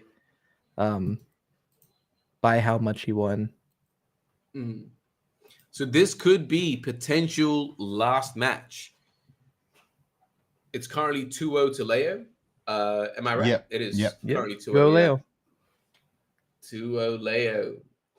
Yo, if any of the Brazilians are in chat, let us know. Make some noise, man. He is coming out to clean up right now. And yeah, hype. Brazil. I mean, hype. Give your boys some energy. Let's see it. Yeah, your man needs some support. What's going on? I know we shouldn't be coaching mid set, but I mean, throw some tips his way. Damn, man needs it. Give him your energy, boys. Let's see some hype in the chat. Let's see some Brazil in the chat. Who we got winning? Are we still feeling confident about Brian the Brain, or we think Leo's going to take it again? The king of the Arcanite team builds. Yeah, I think it's going to be. I think Brian coming into it not feeling hyper confident in himself already, saying that he's accepting second place, now taking these 2 losses. I think he's in a tough space mentally, man. Yeah, I think it's going to take a lot to pick himself up. I actually think that's a big point too, because he seemed like he was still playing pretty confident and pretty good that first game in the series. And the second game, it seemed like he was making a lot more mistakes. Maybe the pressure's getting to him a bit. I think that could be playing a factor. And another thing I want to bring up is we saw the mirror match twice. Leo won pretty decisively both times. The first match was a lot closer. Do we think that Brian has to change up? I don't think he has another team. Or do you think he runs it back? I don't think he has another team. Do we think he has to change up? I don't think he has to do anything, but the question is, will he? And yeah, I'm not sure. Or should he? At this stage, I would. I mean, like you said, I think it was a close round 1. Potential like round 2 it seemed like a bit more of a sweep. At this point, with him, the level of confidence that I'm seeing that he has, I would kind of just go gung ho, Hail Mary, try something different. If I win, I win. If I lose, look, it wasn't happening the first 2 rounds anyway, right? Yeah. If he was very, very confident coming in and he lost the first 2 and they were both tight, I would say run it back. But you could see the decline from round 1 to round 2. So at this stage, I'd say, just throw something in. Yeah, I completely agree. And then is he hearing our commentary? Is this getting in his head? You know what I mean? Like maybe he feels like he has to change, or maybe he's like, no, screw those. Like Storming did last tournament. We were saying Leo's the best Arcanite, and Storming said, nah, screw that, bro. Screw that. I'm gonna prove that I'm that guy. And I'm so happy. That was a great narrative building as well. Like Storming losing to Leo a couple of times, losing a couple of times again, and then saying like, no, I can do this. Ran it back one more time, ended up taking that, which was really, really cool. All right, so what do we see? Leo Main running the same team comp, and Brian does change it. The bloom comes up again, man. He says, I'm not letting him have that. Understandable. I don't think Bloom does anything for Brian here except for denying Leo from becoming absolutely unstoppable. Do we know what Brian's? Oh my God, he gives him Bloom. Well, he doesn't have a Bloom team comp. He changed it. Oh, did he really? Denying. Yeah, he needed to deny. Yeah, he did change, so he denied it. Looks like he's going for that water invoker. Bulwark. Oh, he's going for the Umber. He's trying to. If anything can stop it, I think Invoker is the one. It's just got a rough early game, so it should be interesting. Gonna be interesting to see. Oh yeah. And as I said earlier, I think Invoker is harder to play than this Arcanite build. I mean, most things are harder to play than the Arcanite build, but Invoker specifically, you have to get your positioning perfect on that because you want all your ults to be lined up this or that way. And it's also hard because later into the game, your opponent can move around, and it's pretty expensive for you to move around because you have all these augments on there as well. the carries are high value units, so it'll be interesting to see. What's the cost of the Phosphorus? The Phosphorus does a lot for. It's 100. The Phosphorus is 100, right. Yeah. It's a tier 5, correct? It'd have to be, Yes. Yeah. Unless I'm crazy and it's 90. No, it's not. It's not 100. for sure. It's 100. It's 100, yeah. All right, so we're going with again, pretty similar start, actually. Except Leo has a water shield this time. Well, the Water Grocko has missed pretty much all its Omegas. Which is huge too, because as we said, Leo's got the water shield on him as well. He's getting extra energy for that. I think he got it off twice. The Water Gauntlet, though, carried this one. So good. I mean, it does gain a mega every cast. Like, it's just good. Nice. It might be the best 10 cost weapon that exists in the game. This round 2 is really important for Brian. He's going straight for it. The good thing with Brian's team, I don't know if that's smart because the Laura comes out eventually. I was gonna say that Leo doesn't have anything to jump into the back line, but no, he does. He does have the Laura. He might need to switch up positioning of the Grocko at the back if that does happen. You'll need to move it closer. I don't know. Is playing it in the middle or the back? Is that the right play? I'm not sure. I don't know. It's hard to say. Because the Phosphorus Omega is a bit of a threat if you go too far forward. It's a lot easier to get the angle onto it. The first Omega is going to go straight to the wasted first Omega. You say that, but really unfortunate. The longer it stays alive, the more problematic Bloom actually becomes on the Ranger. So it's not. I mean, it's not great, but it's not terrible. Is that going to be enough? No. I mean, it takes one unit down. It needs not ideal. It needs Invoker to take it out. Yeah, again, I've said this before. I'm not a huge fan of people using Dwelleth round 2 because it's such a hard unit to move around, and it's so easy. It's a hard call. It's a hard call. You need to make a hard call, and it doesn't win. It can easily be countered and adapted. Yeah, it doesn't do enough damage until it gets a mega power, and then it does way too much damage. It's quite a funny one, but yeah, I like Phosphorus. I like the Granite. Yeah. Granite's very good against Phosphorus. And now he has the Invoker.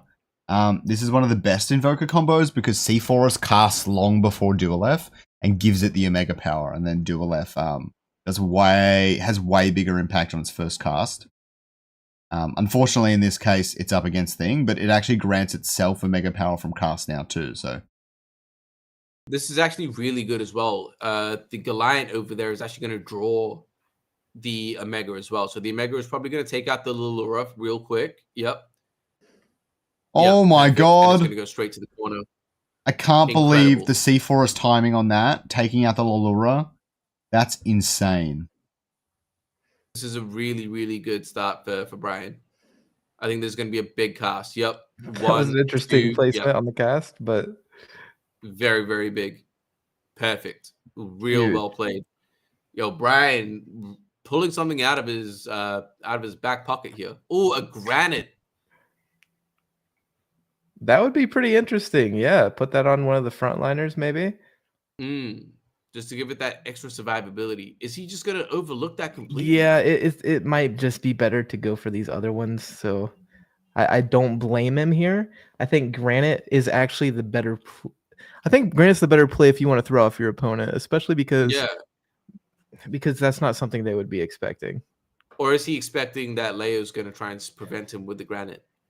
I don't think Leo's even worried. Oh, okay, he is. So he is. He's dropped one on there. So this is a very, very good play for. Oh no, he just gets the one. Okay. Yeah, maybe Leo just trying to deny as much as possible there. Not a terrible choice, I don't think.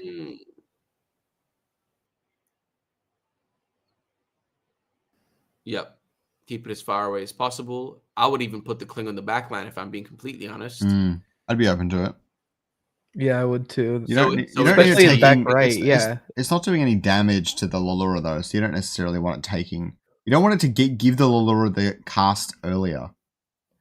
that's true. But I think what TSG was getting at is if you put the Cling in the back right corner, it should aggro onto Furiox and stun him instead of the Ranger. Well, no, in this case you get that because Cling runs all the way up to the top, and now it has to aggro onto Furiox. Does it? Yeah, I mean both options. Both options are fair. I think it. I think it Omega's on the Lura. It hits 2 targets though, so it gets Lallura and Furiox. Ah, yeah, you're right. You're right. But if you're at the back, you get the Ranger and maybe Furiox. It's similar. Yeah, that's a good point. You're right. That is 100% always the better play. I didn't even think about that. The Lallura actually goes down faster than the Ranger does, so it's better to have it at the top near the Ranger. I think the Duluth was charmed out of its first Omega. Yep, that'll happen. And it's Indomitable. And it has Indomitable. Would love to get a replay on that if we can after this round. He might still win depending on how yeah, the Sea Forest takes it. Sea Forest cast. We'll see though. The Bloom. And the Umbro too. Umbro is still around. I'm not convinced. Not convinced. Oof. Oh. Oof. Yep. Bloom. An extra second. I think that charm completely switched it up. If we can throw it back to a replay, that would be really cool. I tried to but I didn't have that much footage. Oh no, there we go. That's fine. We got what we needed. The charm onto the 12th there. Yeah. Rough.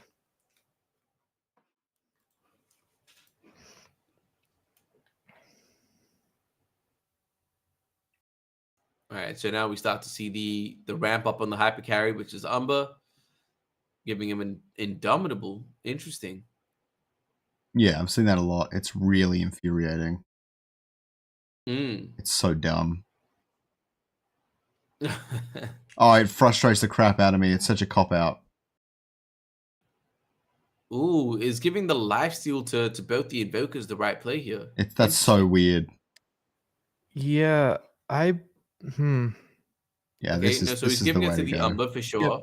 Makes sense. I'm not sure how I feel about that play. The Umbra's going to carry here. You watch, this thing's ridiculous. Yeah, it will now with the Omnivamp, but yeah, Invoker. So he's giving it to the Umber, and I don't know, is that gonna get the Goliath or the Ranger? Hard to say.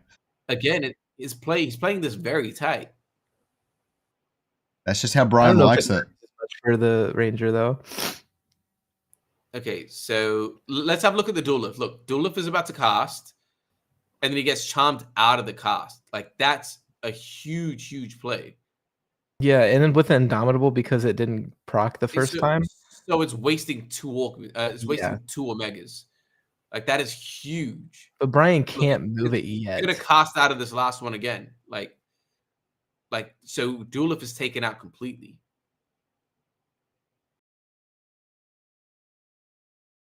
Yeah, look, and he's not going to get the Omega off that he needs. Wow. He will get the everything down except for Phosphorus, so he doesn't take a huge hit, and now he probably has more mastery points to move around his Dwelleth and see if Leo. So what's actually happening here? To move the Duluth, to be honest, he just needs to move the Grocco. What's actually happening here is the Phosphorus is gaining physical and energy resist over time, and that's making it impervious to the Umbre cast. The Umbre cast is not doing enough damage. I don't know. I think Leomain's got him. Again. He's gone for the attack speed as well. See, I don't think he should have moved the Duluth. I think he should have moved the Grocco. The Grocco aggroing the Lallura would be weird. The charm. It would have still been hit by the charmed. The resist augment is such a weird use of an augment. Like, you get 16 physical and energy resist every 5 seconds, or 8 seconds, sorry, which means it happens 5 times throughout the game, which is a total of 90. Or you could give it the augment that gives it 80 straight off the bat. So that's just really dumb. I don't know why you would. It's just so silly. It's so silly. I just don't get it. All right. No, I know. I'm just playing, but let's see. What do we think is going to happen here? He's added the Umbra's, Indomitable into the Gruck backline. Yeah, Umbra's been neutered. Game. Dual F's pretty big here, though. He'll kill the Ranger first. Yeah. Yeah, but that's... Yeah, it's just such a wasted first move. It's going to go on Lalura next, too. Next Wolf is going to... oh, no. It's going to go Lalura. Oh, like that's unfortunate. What's Dual F taking damage from? One unit. It's just taking one, and then it's going to go Lalura next. Yeah, it might have been better to put him next to C-Force on the left side. The C-Force cast is huge.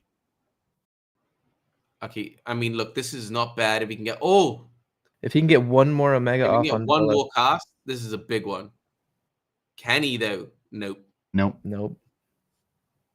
Not enough. Without overtime, he got it in. That movement to Duelif is just not good, man. Duelif needs to be at the front. Like, just behind Kling. Yeah, exactly. Phosphorus avoided the Omega. Phosphorus avoided the Omega like 5 times. It's so funny. Yeah. He's gonna give the Omni-Vamp over here as well. Moves over his Umber because next turn Leo will have the upgraded Gauntlet. He wants that to be out of the game as soon as possible. Yeah. Like, this makes perfect sense. Like, this is a serious chance to do a good 500 to 600 worth of damage straight to Leo if he wins this. Is he hoping he moves the Lalura? Yeah. Interesting. No, I think the Lalura is going to aggro under the Water Grotto, and it'll be out of range, so he can Omega over through the Bulwarks and then into the carries.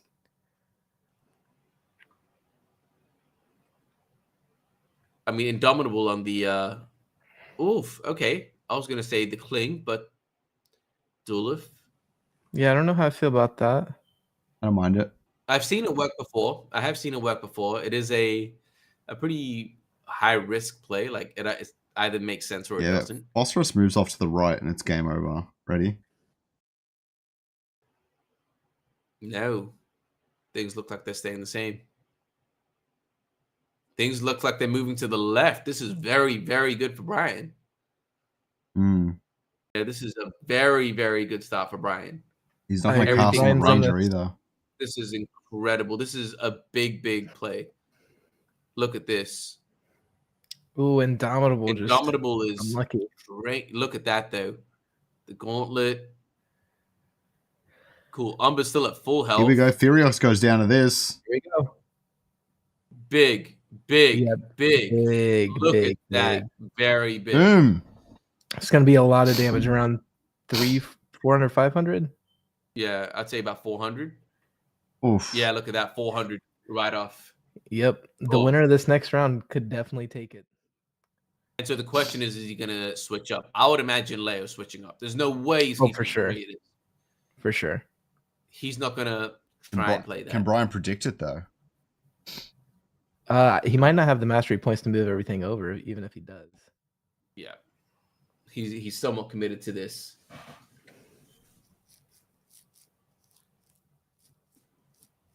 And he's still got room for augments. That's the crazy thing. Yeah, he definitely does have the mastery points to move it over. I am an idiot. Oh, for sure. So the question is, does he move or does he augment up? Yep, and there he is. He's moving. Here we go. Now we got a game. Oh. Okay. He's not moving everything. Is that? It's a plan. It is a plan. Yeah, you're right. He's trying to cover up both bases. So the thing here is that he's trying to think of as well as not just is Leo going to move his team over to the other side. It's which units is he going to move over to the other side? Is it going to be just a few or all of them? Or is this unit going to be over there and I have to react in this specific way? There's so many mind games on this last round. It is actually insane. Yeah. Giving him less healing. Gonna get the last thing out. Oh, nice. I think this works out perfectly. Oh, yeah. I do too. The Ranger stays. Yep. Perfect. He's not this is incredible. This dual F beam is insane. Unfortunate the C-Force cast. Oh, no. The Alice is in front. Yep. No, it's fine. Oh. The Rangers. I think C4's dying super fast is really bad as well because that's one of the main damage dealers. The Ranger took it Oh out. no. That's a he didn't get enough lifesteal. Is that game? GG's. That's game. GG's. Oh, is it? It's gonna be close. Yeah, it's gonna be game. Oof. With the augments, it's game. How much did he lose by? And that is game. And Leo Okay, Main takes the championship for Inferno number 3. Let's watch the outcome of that round. The Phosphorus going on the Umbre, taking out the Goliath. The Ranger weapon going on the Dual F was just too much. That was like the perfect slot in the middle, and he managed to take him out. Thank you everyone for watching the stream. Thank you everyone for playing in the tournament. I'm excited for future single elims, bigger tournaments, more advanced notice on prize pools. I'm very excited for everything that is to come. How are you guys going, man? Incredible. I mean, Jimbo, I'll throw it to you first. Yeah, that last match was incredible. Brian not bending over and dying, you know, I really respect that. Honestly, really almost took that last game. It was a clean 3-0, but I don't think that tells the whole story. Congrats to Brian. You did incredible. Congrats to Leo Main, really just proving again he's the best in the world at Arcanite builds.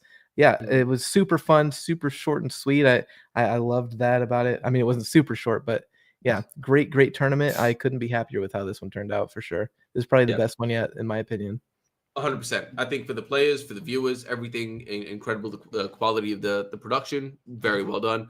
I won't lie, man. I wish that we saw 3 matches of what we just saw. I think that Umber Arcanite matchup would have been a sick one to watch 3 times back to back. But we did get what we got. But amazing. I think Brian, well played. Leo, well played. Everyone else, I didn't watch the rest of you guys, but well played. Hepburn, amazing. It was a fun series today. It was a fun series today. There was a lot of Toxic Colossus. We didn't even finish up on Toxic Colossus, which I think is funny. But yeah, it was a great series today. All right, 100%. And I'm keen to keep switching up the time zones as well. I think this was cool. We got to see some plays we haven't seen before. Real cool. Yeah, for sure. All right. Well, let's stop the stream.